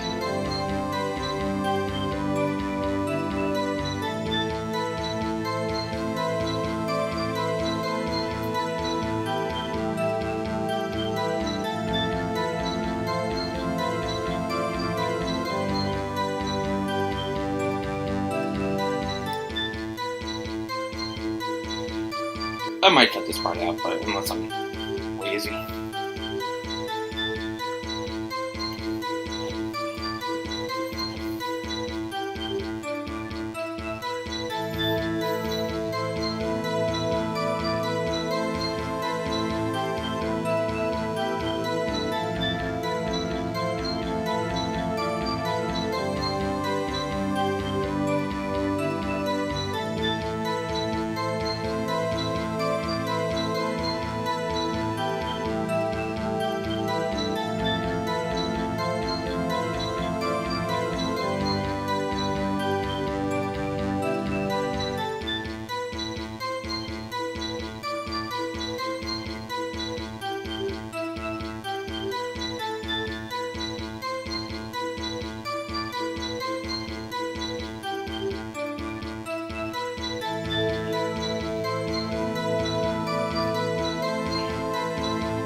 Right, what did I say?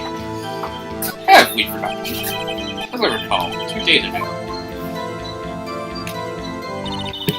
Polly, have we forgotten something? Don't forget DL6! If I can get Polly to say that, that'll prove that his character had something to do with DL6. Polly, have we forgotten something? Hello? Huh? That's not what you're supposed to say. Forgot something we forgot! Hello? Oh, it's not working, Nick. She would say it! This is ridiculous. Why don't you say it? Something the matter, Mr. Wright? Wait. Don't tell me Von Karma expected this. He couldn't have... He couldn't have retrained the Parrot, could he? Did he train her not to respond when we asked if we'd forgotten anything? Go back. Let's try the other stuff.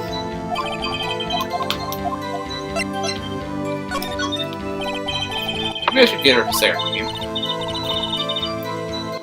Polly, what's your name? Polly? Huh? Mr. Wright, I think we've established that Parrot is named Polly. Does this have anything to do with the owners of Yonni? Of course. Yes, it does. Huh? Ha! Fascinating. You claim that the Parrot's name will prove your owner's identity. Then show us the proof. Nick, don't you think you're taking the bluffing a little too far? Listen, we're not here to answer the question of who is the caretaker. We're here to prove that he is Yogi. All we have to do is just tie the name Polly to Yogi. Your Honor, the proof of the Parrot's name reveals caretaker's identity is...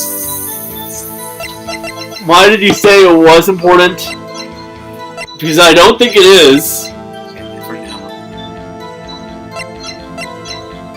Read the file in DL6.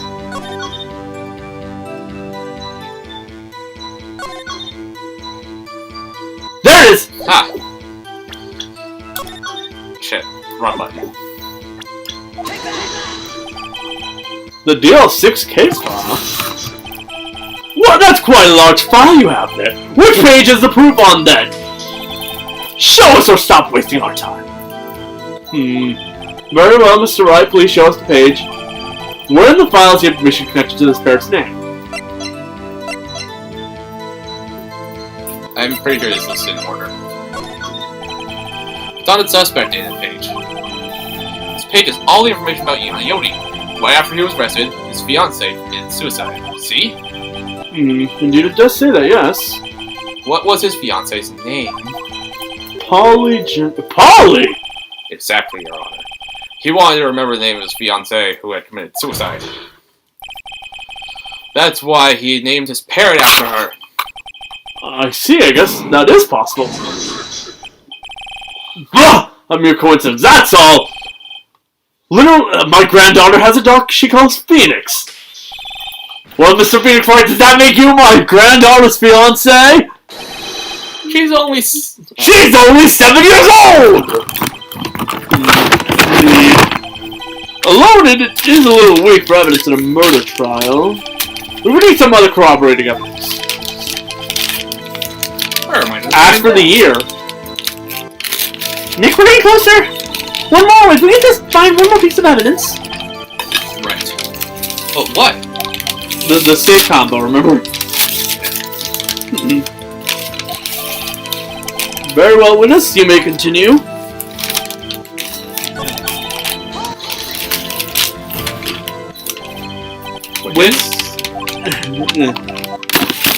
What's the safe number? Maybe I'll dare to say the number of that safe. Huh? The safe? Why? Let's just try to get her to say anything, okay? Polly, what was the number in the safe in the shack? 1228! 1228! My, what a reckless bird. Technical record again for the page. Let's be honest here, it'll be on that file. There it is, 1228. Maybe the number actually does. It does. Actually, it does. That's why I had her say it. Ha! Ridiculous. How will the number of a safe tell us who the caretaker is? Show us your proof. We'll possibly link this number to the caretaker's true identity. Just to check. Well, actually... It's December 28th. No, the name of the page. It's the first one. Okay, somewhere now. What is this obsession you have in this case? Mr. Wright, where in this file is something related to the safe number? It's on the case summary page. The case summary? Specifically, the date on which the DL6 incident occurred. There's the incident, December 28th. Why, that's today's date! 15 years ago! And the number on that safe is 1228. Ah! He used the date of the DL6 incident as a number for his safe, Your Honor. That's how important that date was to him. Let's see, it certainly is an interesting coincidence. People often do set their secret numbers to dates. Bah! This is not tangible proof. I set my ATM's code for a total of 0001 because I'm number 1! Say goodbye to your profits. There's nothing to do with a date, nothing! That's enough. I think we've reached a conclusion here. This is a mere coincidence, that's all. True, that is a possibility. However, true coincidence at the same time seems more like a pattern to me. What are you saying? Summon the caretaker to the boat shop. Immediately. Witness, tell us your name. Wait! This witness, he doesn't remember! No, it's okay. I've accomplished what I wanted to do. I'm done. Nick, it looks totally different! This is the real Yogi, I think, finally. He's been acting feeble to hide his true identity. Acting for 15 years. Well, let me ask you again. Please say your name to the court. My name is Yonni Yogi. 15 years ago, I served as a bailiff in this very court.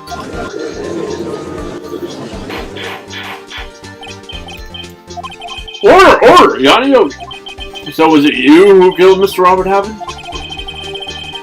You tried to blame Miles Edgeworth for his death? Yes, it was me. I did it. They put me on the witness stand 15 years ago. Robert Hammond. He said I was mentally unsound.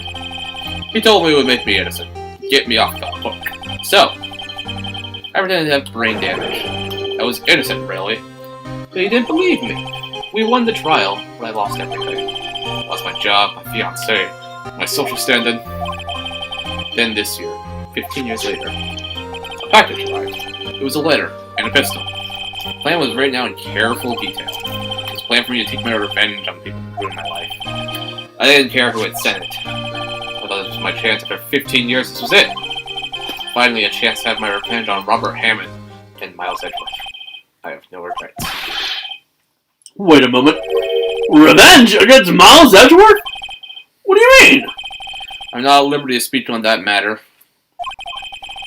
Why don't you ask Mr. Edgeworth yourself? Anyway, I admit it. I was the one who killed Robert Hammond.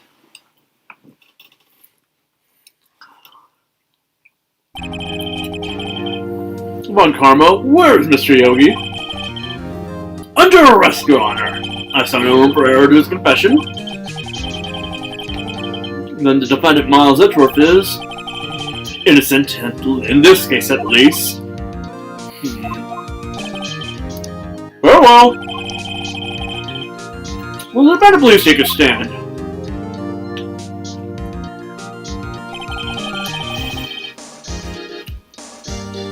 There are a few mysteries left unsolved. Still, you are cleared of suspicion in this particular case. So I'd like to pass judgment on the murder of Mr. Robert Hammond. Any objections? I don't believe it. Why isn't Von Karma saying anything? Very well. This court finds the defendant, Mr. Miles Edgeworth, not guilty! Yay.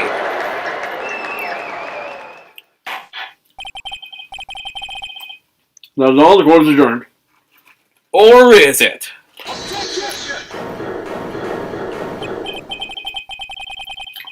Did someone just say objection?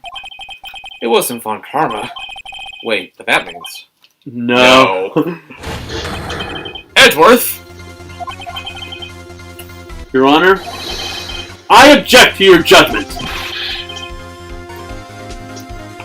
What do you mean? I am not innocent at all.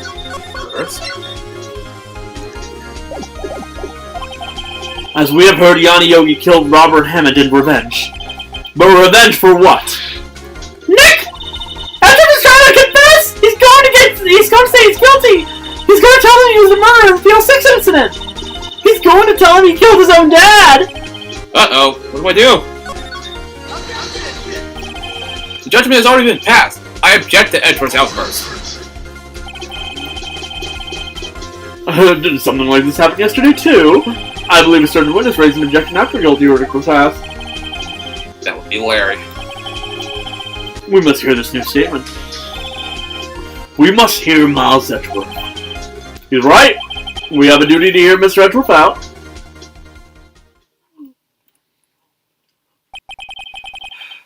For 15 years, I've had a recurring dream. A nightmare, it's only a nightmare, that's what I told myself. How old is he? 24 minus 15 would be 9. Mm-hmm. Right? Yeah. Yeah. Yeah. But now I know it wasn't a dream. Yonni Yogi wasn't the killer. You mean in the incident where your father died? From the distance of the shot, it wasn't suicide either. Everything was clear as day. The murderer. The criminal in the DL6 incident. It was me. Your Honor, I confess my guilt. I am guilty for DL6, the statute of limitations of which ends today. The culprit is me! Order! Order! This is certainly unexpected. The defendant declared innocent is confessing to a different crime. A crime for which the statute of limitations runs out today. I'm not really sure how I should deal with this. Bah! It's obvious. We'll have a trial right here, right now.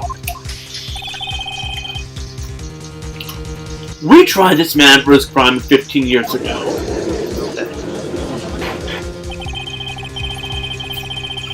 I think I'd like to take a 5-minute recess. During this time, I'll consider the appropriate course of action to take. For the journey.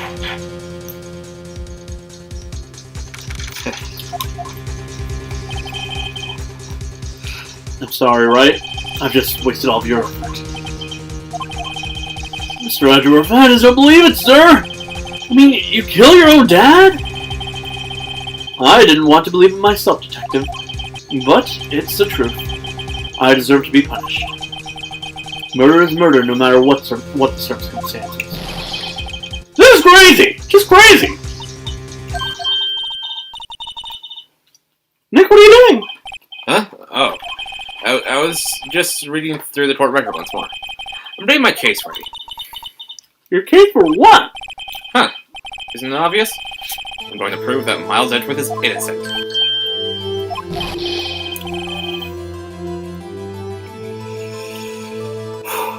What are you talking about? He just admitted it! He confessed that he did it! In court! I'm sorry, Edgeworth. But I don't believe your nightmare. What? It's just a dream. It's not. The truth is right here in this court record. In any case, tighten your belt. The real fight is just beginning. I'll prove you're innocent. Trust me. Right. Wow. It might be grasping at straws, dude.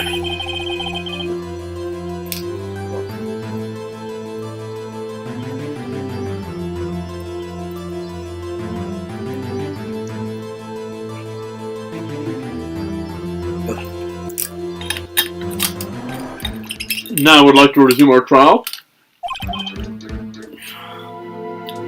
Judge! Miles Edgeworth has admitted his own guilt. He has confessed to his crime. Let us begin by hearing his testimony.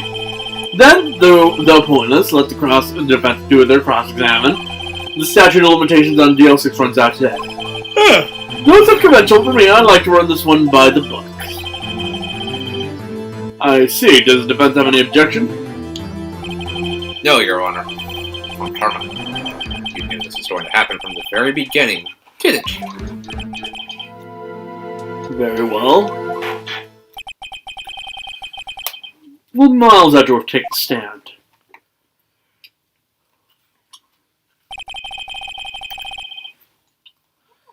Will the witness state his name and profession?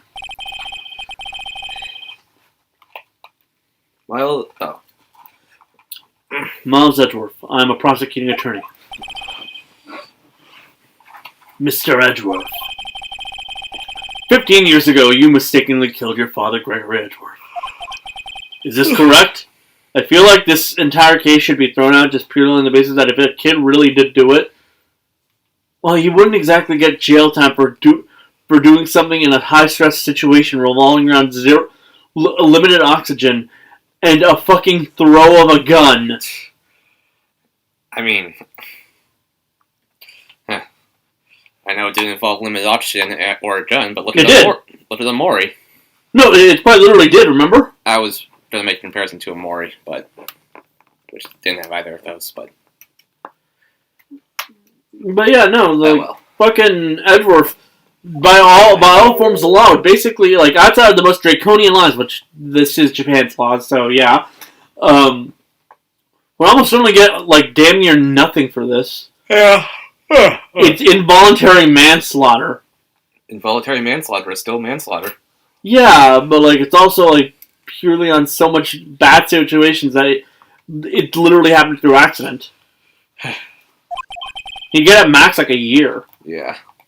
It is correct.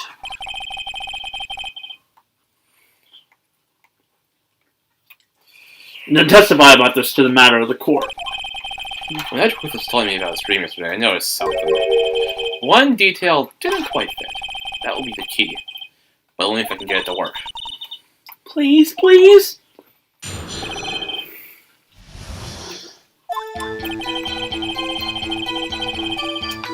That day, I'd gone to the courtroom to observe one of my father's trials. We went to leave in a quick truck, trapping us in the elevator. My father, Mr. Yogi, lost his composure and began to argue. Just then, something heavy fell at my feet. I picked it up and threw it at Mr. Yogi. I wanted them to stop fighting. A moment later, there was a single gunshot, then a scream. It was a terrible scream. I remember to this day. That's all. Actually, check the court record. Victim data. Defense attorney, 1 bullet found in his heart. The murder weapon was fired twice. Trapped in... Yeah...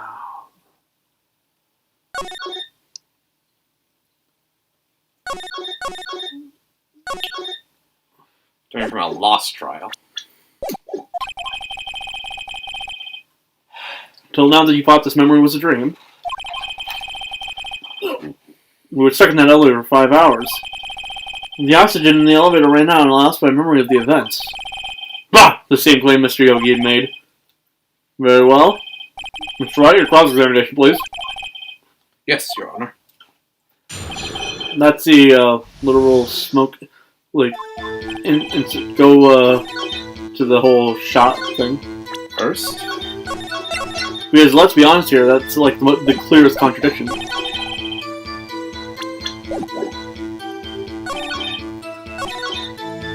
There.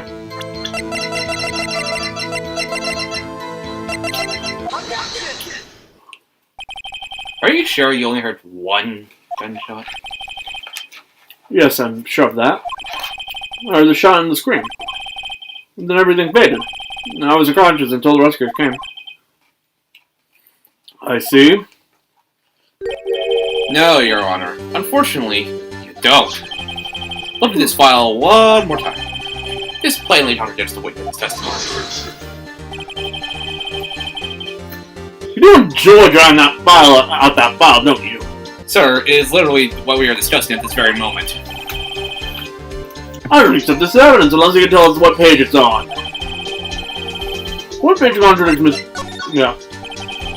It's the one we haven't looked at. Look at the victim database file. It says it quite plainly. The murder weapon was fired twice! Miles Edgeworth only heard one gunshot. Yet, the murder weapon was fired twice. The first shot was the accidental firing when the pistol was thrown.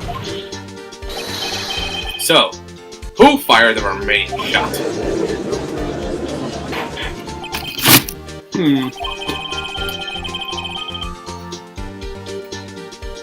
Was it perhaps another shooter who fired the second shot?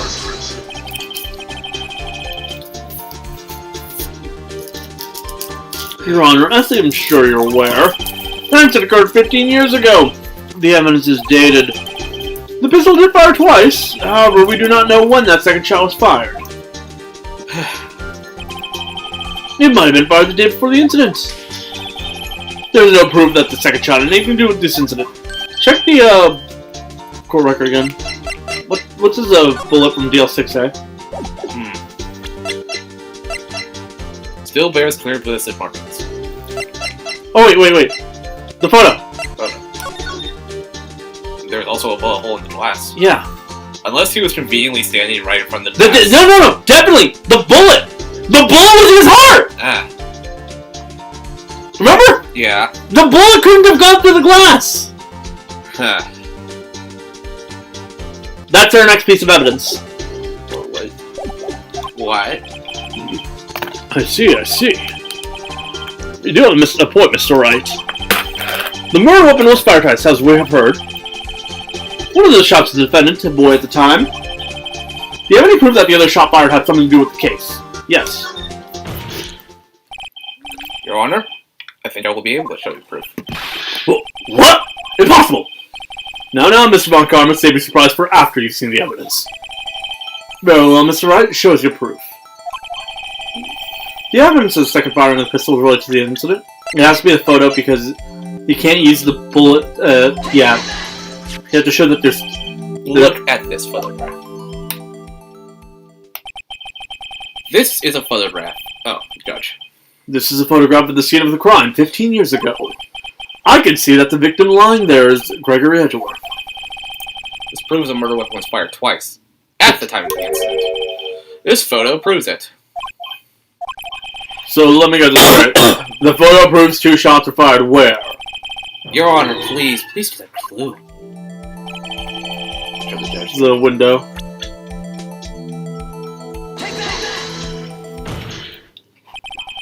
As should be obvious, the contradiction is here. I see, a bullet hole in the door. Your Honor, Gregory Edgeworth was killed by the shot from the pistol. Yet, there is also a bullet hole in the elevator door. We also know that the murder weapon was fired twice. Thus, someone other than Edgeworth fired the second shot. Order, Mr. Wright, what are you driving at? It's simple, Your Honor. At the time of the incident, 2 shots were fired. One went into Gregory Edgeworth's heart, the other hit the elevator door. Remember that the defendant lost consciousness after the shot he fired ran out. In conclusion, we must agree that the second shot was fired by someone else. Mr. Wright, but who could that someone else be? The murderer, of course. I knew I should have stepped in before your wild fantasies got out of hand. Mr. Wright, look once more at the DL6 incident case file. Look closely. Try the case summary page. Case summary? It's on It's page 1. on page 1. Check it. It was written. Oh, he's gonna say it. Not a single clue is found at the scene. If the pistol had indeed been fired 2 times, then the other bullet would have been discovered on the scene. It does have a point. That second bullet has never been found! Why? Because the second bullet does not exist. The bullet that claimed Gregory Edgeworth's life was the one fired by his own son. That is the truth of this matter. The whole truth. It was undoubtedly something else that made the bullet hole in the door. Order! I will have order! Mr. Wright has proven one thing to us quite clearly, that the murder weapon was fired twice at the time of the incident. However, as Mr. Von Karma says, the second bullet fired was not found. It is highly unlikely that the police merely overlooked the second bullet. So all we have is a single bullet fired. I'm afraid that I have to discount the defense's claims. I praise the judge for his wisdom in the matter. Yeah. How did this happen? I don't believe that the second bullet didn't exist. Was I wrong? Have I been wrong about this whole incident? What are you doing, Nick? Why aren't you raising an objection? I'm sorry, Mike. What? It looks like I was wrong. Nick! The second bullet wasn't there. All my conjectures are for nothing. No! But you said you'd do it, Nick! You said you'd get Edgeworth but declare declared innocent! I'm sorry. Just, when I saw the photograph, I thought that 2 shots had been fired. I was so certain of it, I thought I won! I thought there was another person, someone else who fired the killing shot. But now, I was wrong to think that it could be that simple. This case has stood unsolved for 15 years. Nick! Well, it seems that we've finally cleared up this incident. Only one bullet was found at the scene of the crime. That shot was fired at Miles Edgeworth. Precisely. I would like to ask one thing of Miles Edgeworth before passing my verdict. Have you been paying attention to the trial so far? Yes, Your Honor. Do you have any objections? No. No, I do not. So you killed your father though that was not your intention? Yes, I did. Oh no. He's accepted the guilt? Very well. The statute of limitations on the murder of Gregory Edgeworth runs out today. Therefore, I must pronounce a verdict on the defendant today, right here. Right now! Indeed. Does anyone have any objections? I've been here before. It's just like my first day on board. I don't know why. There are so many things I know. So many of the characters I'm reading for are here right now. That's why. But my mind's wrong. But I can't find the words.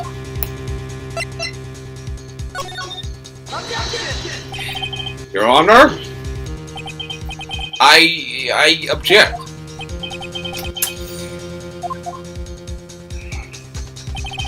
Mr. Wright, on what grounds do you object? Oof. Nick! I don't know. This case is perfect. Oh no. Huh? Must exist. The second bullet. Huh? What? What did you just say? Nothing! Second bullet must exist. But where? Someone took it. Seemed... Waiting is not going to produce any answers from Mr. Wright. Wait, Your Honor. I'd like to point out this is some this is kind of a little bit of foreshadowing for the later. There's like, even though he's not a spirit medium, he clearly does end up using spirit medium techniques later on. Yeah. So the fact that someone who isn't a spirit medium can actually like hear a spirit right here and now, kind of implies that Phoenix himself has a little bit of a thing with that. Yeah. The second bullet, it existed. What? But we just heard proof that it didn't exist. I realize that, Your Honor. I'm really grasping here. It's just someone took it from the scene of the crime. That's what happened. But who? The murderer. Toss. Just who is this murderer? I'm still thinking about that. So the criminal took the second bullet, but why? Huh? First of all, how would they have found it? It's not that easy to find a stray bullet, Mr. Wright. Was there some pressing need for the murderer to search for the bullet? The murderer didn't... wait. Of course there was a need, that's why they took it. What possible reason could they have had? Well, the reason the murderer took the bullet away from the scene is the bullet would be proof? Or... Oh, it could be either one. Save. I'm just gonna say proof. Or maybe they thought that the bullet would be used as proof? Proof? if it was a special bullet, so they took it with them. If that was the case, then they should have taken the bullet from inside Gregory as well. Why would they only take one of the two? Only take one of the two shots fired. Oh, right. Miss.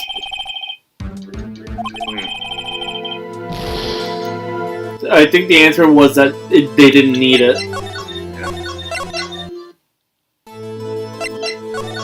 Let's try the other one, and if both... Well, the murderer was very cautious, sorry to see. That's why the murderer had to search for that bullet.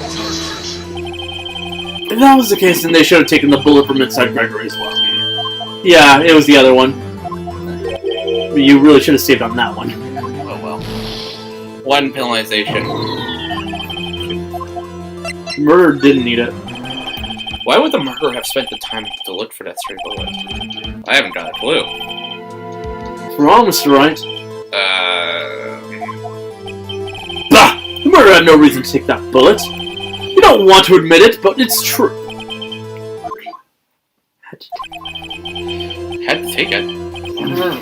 What does that mean? You're thinking too normal. Think crazy. Don't think why the bullet was taken. Think why the bullet had to be taken. Yes, you're... I have no idea what I'm doing. Well, the murderer had no intention of taking the bullet from the scene, but the murderer had to take that bullet. Had to, Mr. Wright? What do you mean? Well, for instance... For instance, what? Maybe the bullet, hit the murderer? The bullet hit the murderer? Just saying, for instance. I mean, if it hit you, you would have to take it with you, wouldn't you? It's not like you could perform surgery right there. You know? Wait a second. I was just talking off the top of my head, but what if that's really what happened? Let me get this straight. So at the time of the murder themselves was shot. And they left with the second bullet still inside of them, thus leaving only one bullet at the scene of the crime. Yeah, I guess that's how it would work, yeah. But there's a problem with that! The other two people are rescued from the elevator! Miles, Edgeworth, and Yonni, Yogi were both unharmed! So that would mean... The murderer came from outside, I guess.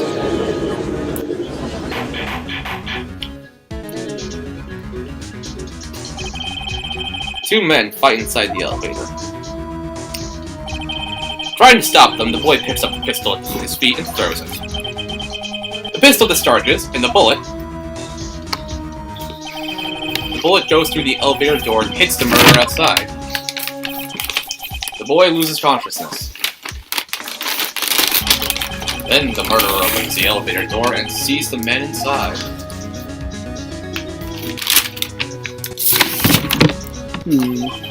Mr. Wright, you truly are the most unpredictable defense attorney I've never known. I can tell you're grasping it. I cannot deny the possibility of what you say. What do you say? Deny it! Deny it! No one involved in the incident was wounded! There was no murder! No one was wounded at the time of the incident. He's right. I can't think of anyone. Hey, Nick. Huh? I just thought of something. Really crazy.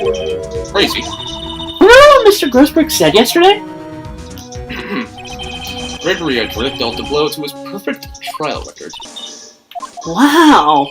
It must have been quite a shock for Von Harmon. Did a vacation for several months after that, see? Yes, unusual event. That was the first and the last vacation he was taken in his 20-year prosecution. What if Von Karma didn't take the vacation because of shock? But took it because he was injured. Which would mean... It could only mean one thing. He was the murderer in the DL6 incident. He was the man who shot Gregory Edgeworth. He was Von Karma! Oh man. Something wrong, Mr. Wright. You seem dazed. No, Your Honor. Well, you have indicated the possibility that the murder came from outside. Can you give us the name of your suspect? Uh-oh. Should I come out and say it now? Say no. Your Honor! There is a suspect. One lone suspect. Well, this is certainly interesting news. Very well, Mr. Wright. Who is your suspect? My hands are shaking. What? Von Karma! Von Karma?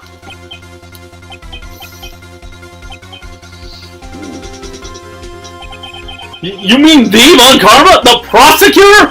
The one standing right over there! Bah! You don't object? I see no need. Why honor this ridiculous outburst with my objection? Because you took a vacation for several months starting the day after the incident. Yet you pride yourself on a perfect record. Why would you take such a long vacation without any reason? So you claim that I took a vacation to heal my injury from the incident? Fascinating. Prove it! I would have needed surgery, no? Where did I go with the knife, Mr. Wright? Bring the doctor that operated on me. Have him testify. Nick!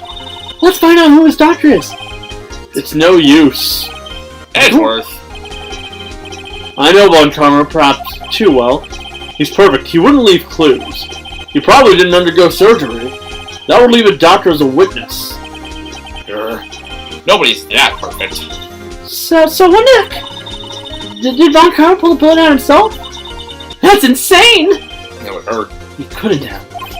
You can't just pull bullets out yourself. I mean, you can if you're, like, an action movie star. It would hurt. But Wait. What does that mean? That bullet has to be somewhere. But where? Well, Mr. Wright, can you produce evidence to prove that I was shot? Can. Alright, Von Karma, I'll prove it. And I'll even use evidence. I know how you like it so much. What?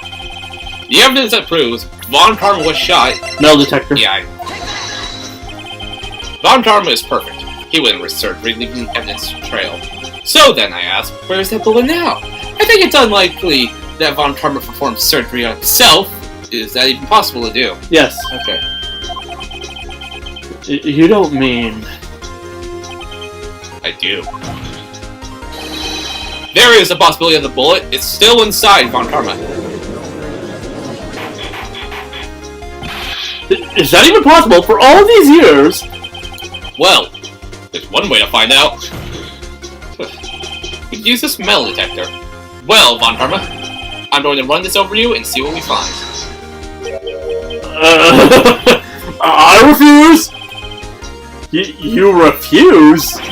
But refusing this means... You acknowledge that the blood is still inside you? Suspiciously specific denial. Order! Your Honor, the defense What? Your Honor, the defense requests that we be allowed to use metal detector. Judge, I call for a suspension of this trial. This is an invasion of privacy. It's completely unprecedented. The statute of limitations runs out in this case today. This is literally Microsoft versus Sony over the acquisition bias. It was you who said we had to end it right here, right now. Enough! I permit the use of the metal detector. Mr. Von Karma, you will submit yourself to the testing. Nick, what does that mean? I don't know, but we have to give it a shot.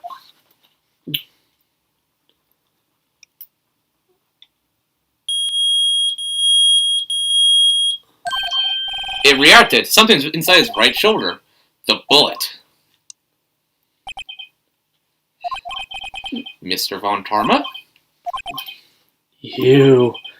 It was you! I was afraid this would happen, so I remained silent. Indeed, there was a bullet in my shoulder. However, it has nothing to do with this incident. What? I was shot in the shoulder long before the DL6 incident. I claim that the bullet in my shoulder has no relation to DL6. But, Mr. Von Karma, can you prove that? Prove? I have no objection to the obligation to prove anything. It is Mr. Wright who must prove something here. Not I. Mr. Wright? Well, can you prove it? Can you prove that the bullet in Von Karma's shoulder was from DL6? Of course he can't! You don't have any of the DL6 incident! That's because you took it out of the records room yesterday.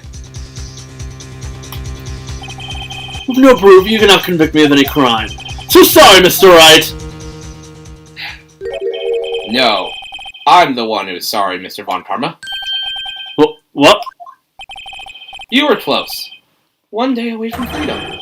Well, you see, I have proof! What? Who would have thought you would dig your own grave trying to convict Edgeworth?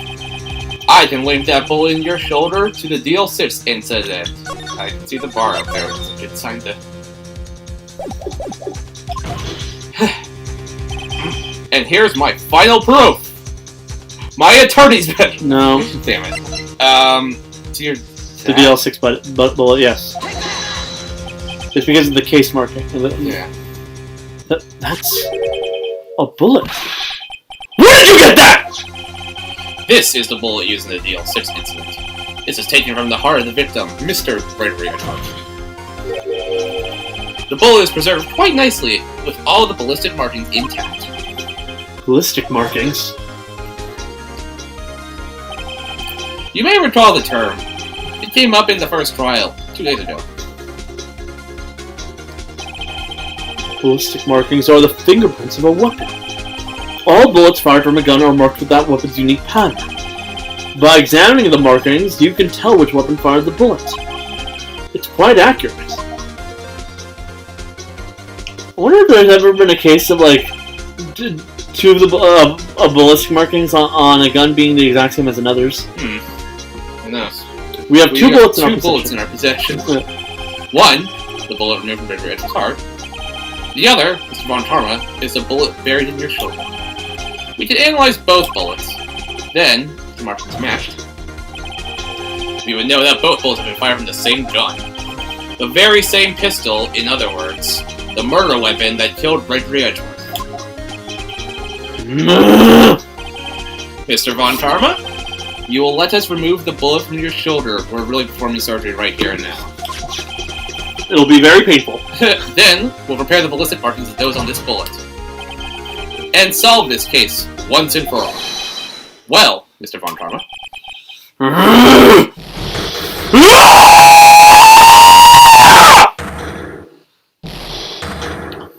Yeah, I'm not gonna continue that. I actually killed my voice.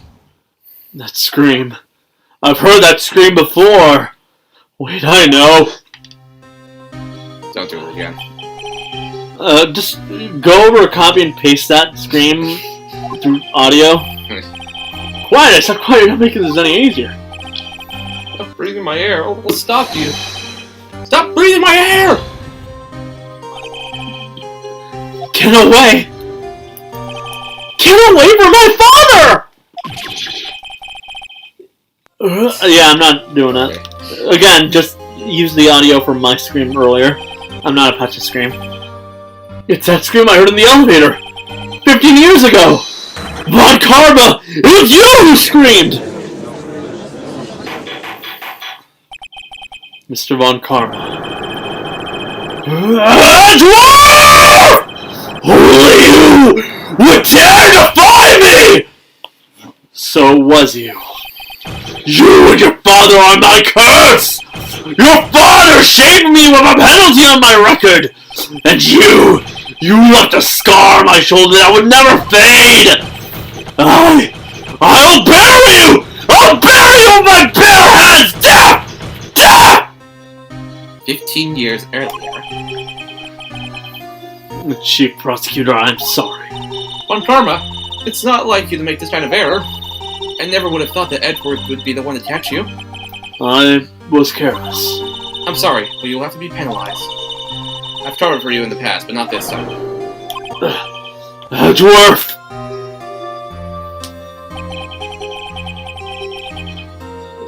It was a shock like none I'd ever known. Me? Penalized? It took hours for me to regain my composure. Suddenly I found myself in the darkness. I was in the court records room. I must have wandered in there, not thinking where I was going. The room was pitch black. The lights must have gone out. I went out into the hall and felt my way to the elevator. I pressed the button, but nothing had happened. Then, there was a noise.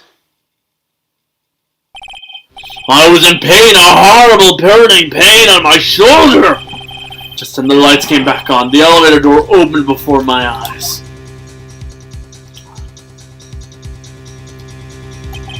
I saw 30 people inside, all lying unconscious from oxygen deprivation.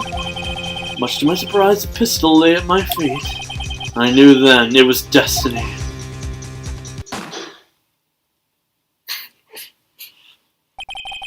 In his last moments, Gregory Edgeworth was still unconscious. He died, never knowing who had shot him. Later, he spoke to a medium blaming Mr. Yogi. He was fooled. It was the perfect crime!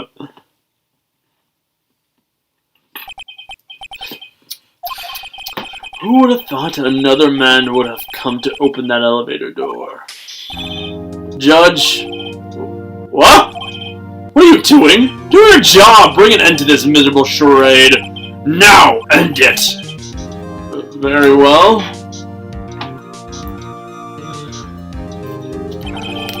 It appears that we have come a very long way to the end of this maze. 15 years later. Mr. Miles Edgeworth? Yes, Your Honor. You were innocent. You are innocent. As you said, it was all a nightmare. Yes, Your Honor. This court finds the defendant, Mr. Miles Edgeworth. For the second time in one day. Not guilty. Yay. The confetti happens again. I wonder how Gumshoe even had more confetti. They just happen to have confetti every time they... No, so that means it's actually a bit of a joke, a running joke that Gumshoe's the one that throws all the confetti. I did see it. That is all. Ow. This court is adjourned. I just banged my tooth with my water bottle. Damn. Did not feel good. Nick, we did it! Did you see his face? Mr. Montgomery looked even paler than usual. He's pretending to be all cool, but inside you crushed him, Nick. Crushed! I gotta say, I'm impressed. It was pretty close, though. I was sure we had it. I know, I was on the verge of tears the whole time, myself. But now it's all just a good memory. So, it's finally over, Edgeworth. Right. Yeah? I'm not sure how to say this. I know. Try thank you. I see. Thank you, Ryan. That's you. You're welcome. I think you could have done better than that. Sorry, I'm not good at this sort of thing. You have a lot to learn, Edgeworth. He's got you there. Whoop! Amazing, pal! You pulled through just like I thought you would! I'll never forget styling you one, pal! And tonight, what's party? Tears on me! Yeah, my salary went down a bit this month. Who cares? See, Mr. Edgeworth, that you should take a lesson from Detective Gumshoe. That's how you say thank you. I see. I feel foolish. Don't worry, take it a little at a time. You'll get used to it. It's been 15 years since I've seen Edgeworth this unguarded. Hey, y'all! Yeah. I was Lotta. Hey, y'all! I know, but I kind of wanted to say the hey y'all thing. Lotta! Y'all were great in there. Thank you. Yo, Edgeworth! Congrats! Thank y'all very much. I knew you were innocent from the start, of course. I just looked at you. You wouldn't stick your head in the cookie jar even if no one was there. You were the witness on the first day of the trial, weren't you? Yeah, well, let bygones be bygones, eh? Speaking of which, what are you doing now, Lotta? Oh, me? I went back to college. I gave up trying to be an investigative photographer pretty quick. Really. That's too bad. Huh? Isn't that the hot dog guy from the bar? Huh? It's over, Nick. My life is over! Why the sad face, Larry? What happened now? Oh, Nick, I'm not long for this world. You don't look sick. It's Fiancé. She's going to live in Paris! Paris, Nick! She's leaving me behind! Should have seen that coming. Isn't this his second girlfriend he's been Yeah. went out to Paris? Yeah. Yo, Angie, there you are! Yeah, here I am. Congrats, Edgy. Here, a little gift from me in celebration. Celebration? That's unusual for you. Hey, Butz, you come along to it tonight too. My treat, pal. Huh? Thanks. Looking forward to it. Yo, Nick. That's a suit that questioned me. When he says treat, let's not please talk prison food, right? Right? I think you'll be fine later. Right. Yeah? What's up? That envelope that Larry gave me, it's got money in it. Well, yeah, that's not strange. That's not that strange. People give money away to celebrate sometimes. It's $38, right? Huh. What a weird amount. I mean, it's not a little, but it's not a lot either. $38 exactly? Nick? Wasn't that exactly the amount of lunch money that was stolen from Mr. Edgeworth in school? $38? No! No! Larry, it was you! What are you so surprised about, right? Larry was absent that day from school, right? That doesn't automatically rule him out as a suspect. What? So, even Edgeworth had the exact same thought process I did. Why did no one think of him immediately?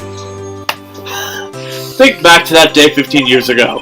Larry took the day off, but he was bored, so he came into school anyway. Then he saw the money lying there, and the rest is history. I never was good at history. Edgeworth, you didn't know, did you? I suspected. I just couldn't picture Larry protecting you like he did that day. Everyone else was saying you did it, and that whole class was against you, remember? Yeah, too. Right, you may not know this, but we used to have a saying back in school. When something smells, it's usually the butts. I know. Really, right? I'm surprised you didn't figure it out. Well, this sure is not expected to turn an offensive. Edgeworth. You should have told me! No, Nick, it was 15 years ago. Don't you think the statute of limitations has run out, Mr. Edgeworth? Actually, I'd say so, yes. There you have it. Where does that leave me? I became a defense attorney because of what you two did. Well, you've always been something of an insufferable emotionalist. Yeah, and you get worked up too easily too. Death! The death sentence for both of you! Man, if only I had known, I'd become a prosecutor. The same goes for me, only the other way around.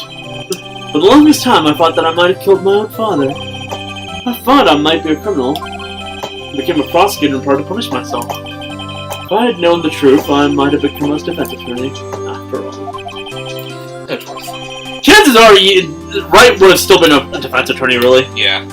Like, even if that incident never happened, he almost certainly would have become a defense attorney explicitly because of the events of the third game. You'll find out later. Want to switch, right? Hey, y'all, line up. I'll take a photo. Hey, photo time, let's go! And after that, dinner on me! So, we're never gonna get to... Gumshoe took us out in town that night. You were saying? We're never gonna get to this because that game was never translated into English. But it's also Gumshoe's last appearance, right? Yeah. So, you know how, like, it's a running joke that Gumshoe gets his, pay docked? Yeah. Want to know the ultimate resolution to like, his last adventure? What? Well, after doing so much work for Edgeworth and, like, pulling so much of his weight in that last game of his, Edgeworth actually says that he'll be getting a pay raise. Ah. We celebrated Edgeworth's newfound freedom, even though Edgeworth himself was still in detention. That's the game! Totally. No. There's obviously still more, but... Whoa, I went a little overboard yesterday. My head hurts. You guys went out drinking, too. It's still only 5 o'clock. Maybe I should go back to sleep. What's this? A letter? Good morning, Nick. You were really impressive yesterday. Seeing you, it made me think about what I'm doing here. I'm a spirit medium, in training, of course. I wanted to help Mr. Edgeworth, too. I wanted to help you, but I couldn't. I was useless. So I've decided to go back to my training. I'll become a full-fledged spirit medium for starters. I couldn't say it to your face, so I left this letter. Goodbye, Goodbye, Nick.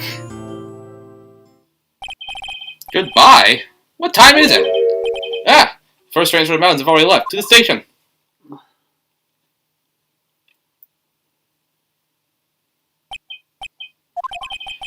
I guess I'm too late. Hey! Nick! Maya! So, you're leaving. Yeah. It's hard being a spirit medium who can't talk to spirits. And I think you'll do fine without me, Nick. Be good, okay?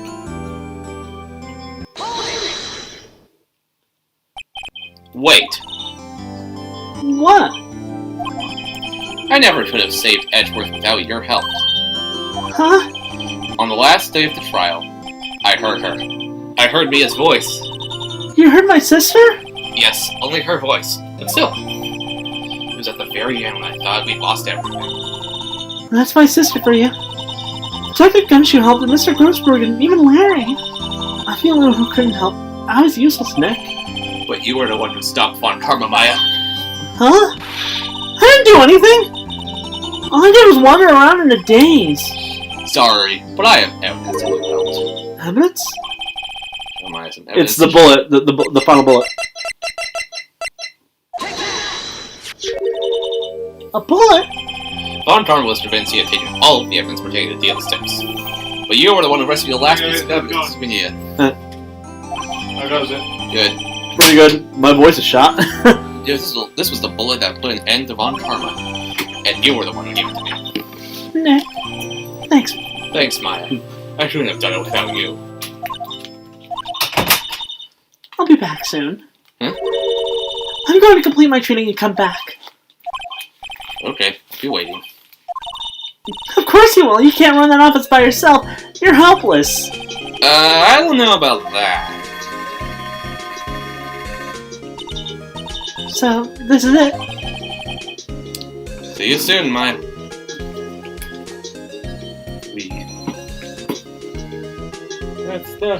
That's an adorable picture. Then, Thanks, Nick. I can't do Maya's voice if you notice. My voice really is shot from Von Karma's bullshit. and so my story ends. Time to turn a new page. And say goodbye to the novice defense attorney that I once was.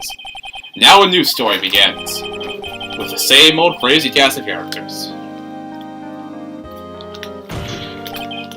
Ha!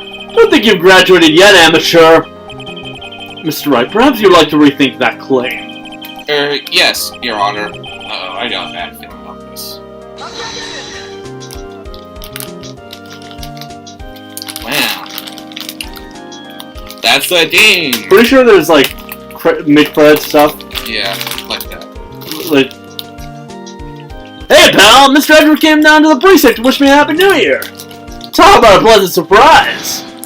Woo! Detective Gumshoe! Then he hung his head low and went right back outside. Kinda like he was embarrassed or something. Strange, huh? One of these days I'm gonna have to like do that for one of these shows. Just out of nowhere. Probably. Huh. Nick. Nah, I haven't seen him lately. Who, me? I've been working at a cheese shop. That missus a nice lady, but she's not exactly what you call a cheap date. Huh? Oh, she's in Hawaii right now, yeah.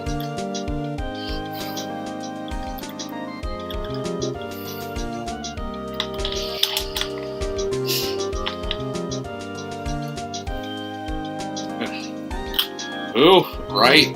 Yeah, I remember him. I hear he's been busy lately. You know, not to ring my own bell, but I sort of taught him everything he knows. I'm sure he's grateful. He was a decent tutorial boss. And unlike his brother, he's not an asshole who cheats. He's just kind of a decent lawyer. I'm sure his job is prosecuting, but that's his job. You're a bellboy. Phoenix Wright, Ah, the defense attorney for whom I wrote that affidavit for, yes. Oh, you should know, I've taken over the management of Gatewater Hotel recently. Should you be in the area, please stop by.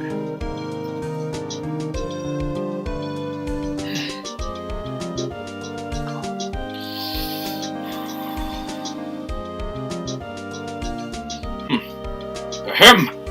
Oh, it's you. Phoenix Wright? Ah, yes, we on reception. Is he not?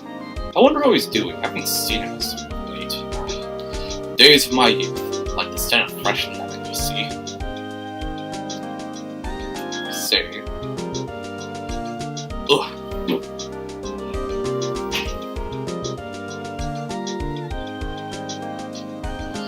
Oh, yeah. Phoenix Wright? Is he an actor? Well, I'm not buying it. You can't be a star with a name like Phoenix. Did you know they were finally putting a handful of movies on DVD and now they're not, DVD is 3 other word for everything you say? How am I supposed to say?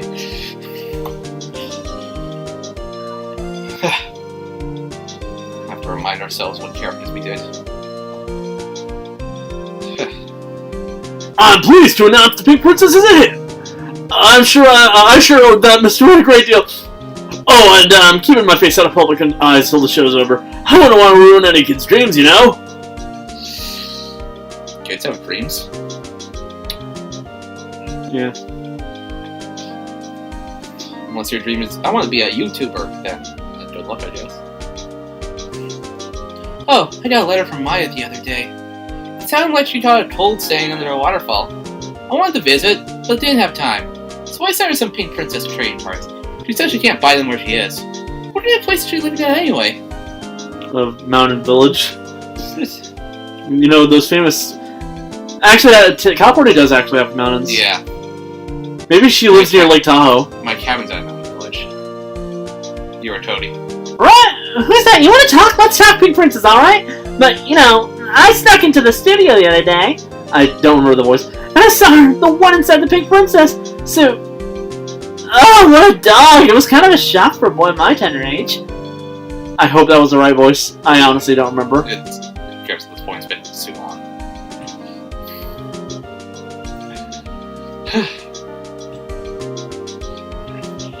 Yeah, I remember, right? That lawyer guy.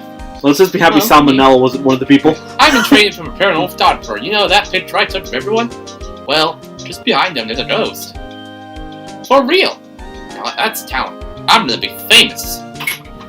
The implication being here that Mia was awesome in the photo. Yeah. Which is a nice touch. I think they actually do show the photo later. I don't remember. They might. I think they do. Yeah. Yeah, there it is. Sorry. Oh, this is a nice photo. I was desperate to pull out my salmonella voice, but hold it. A brand new episode has been added. We can hold off on for a while because honestly, Please. not only is my voice said, I want to eat this hamburger that I've been like not eating because honestly I kind of didn't want to interrupt that last portion. Guys, I was willing to interrupt that portion beforehand, but Yeah, I get it.